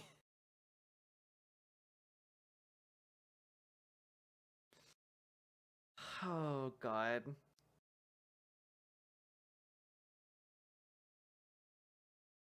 This could lead to a VHS analog B horror lore. I mean, already you guys are getting into some real weird shit here. I'm not gonna lie.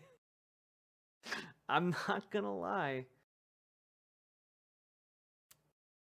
I could see this becoming some kind of analog horror short. Oh my god, guys.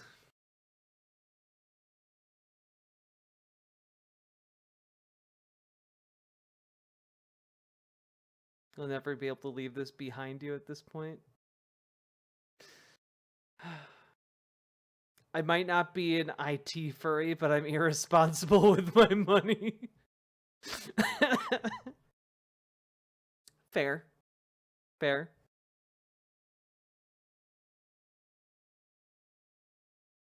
The transport map is expanding? Hell yeah. Also, GamerG, maybe you can add the places. Are you also adding the places that people are posting in the Lavender pages? That could be cool. Another way of sourcing info to expand your map. Cool. I figured you were, but just thought I'd check.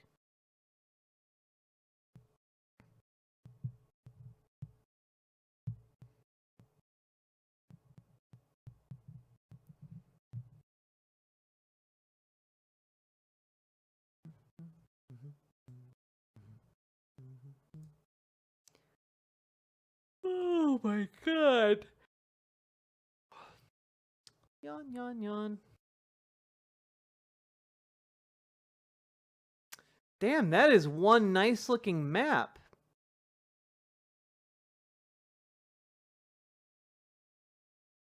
So far, we can get people a good way out. This is nice. Thanks for taking this on, GamerG. Appreciate it.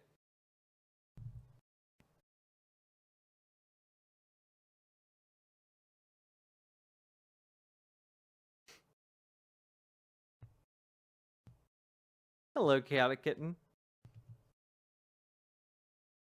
Well, folks, it is 4 o'clock in the morning here. We've gone very late. I gave you a full 5 hours today. I think we have to bid adieu. I'm gonna go sleep. Again, remember to hit the follow button, the subscribe button, the like button on the YouTube stream, and consider dropping those subs and donos. Brilliant stream. It is certainly one of the most streams I've ever done. Let's raid you guys out to... I wonder if Lucid Fox is already live. Maybe not live yet.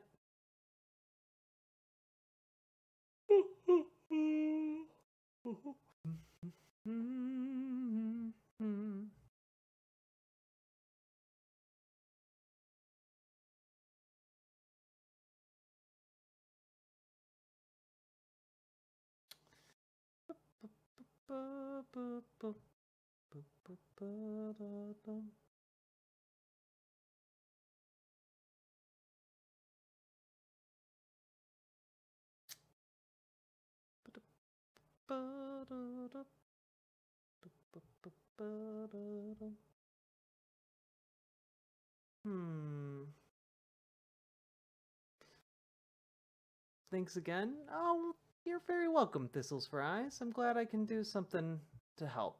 I know it's not enough, but it's what I can do.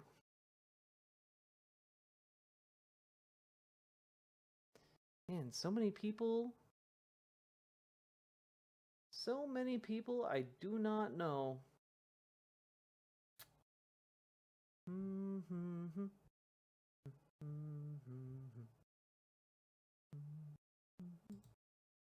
Now I'm gonna raid you guys into Tea with Mandy. I like Tea with Mandy. She's nice. She's a nice lady.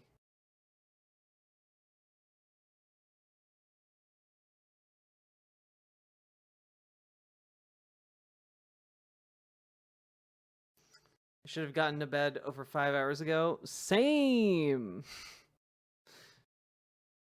Good night, you lovely little beans. Get good sleep. Eat well. Drink lots of water. And I may see you tomorrow. We'll see. Good night, everybody. Maybe I'll play a game tomorrow. That'd be nice. Bye.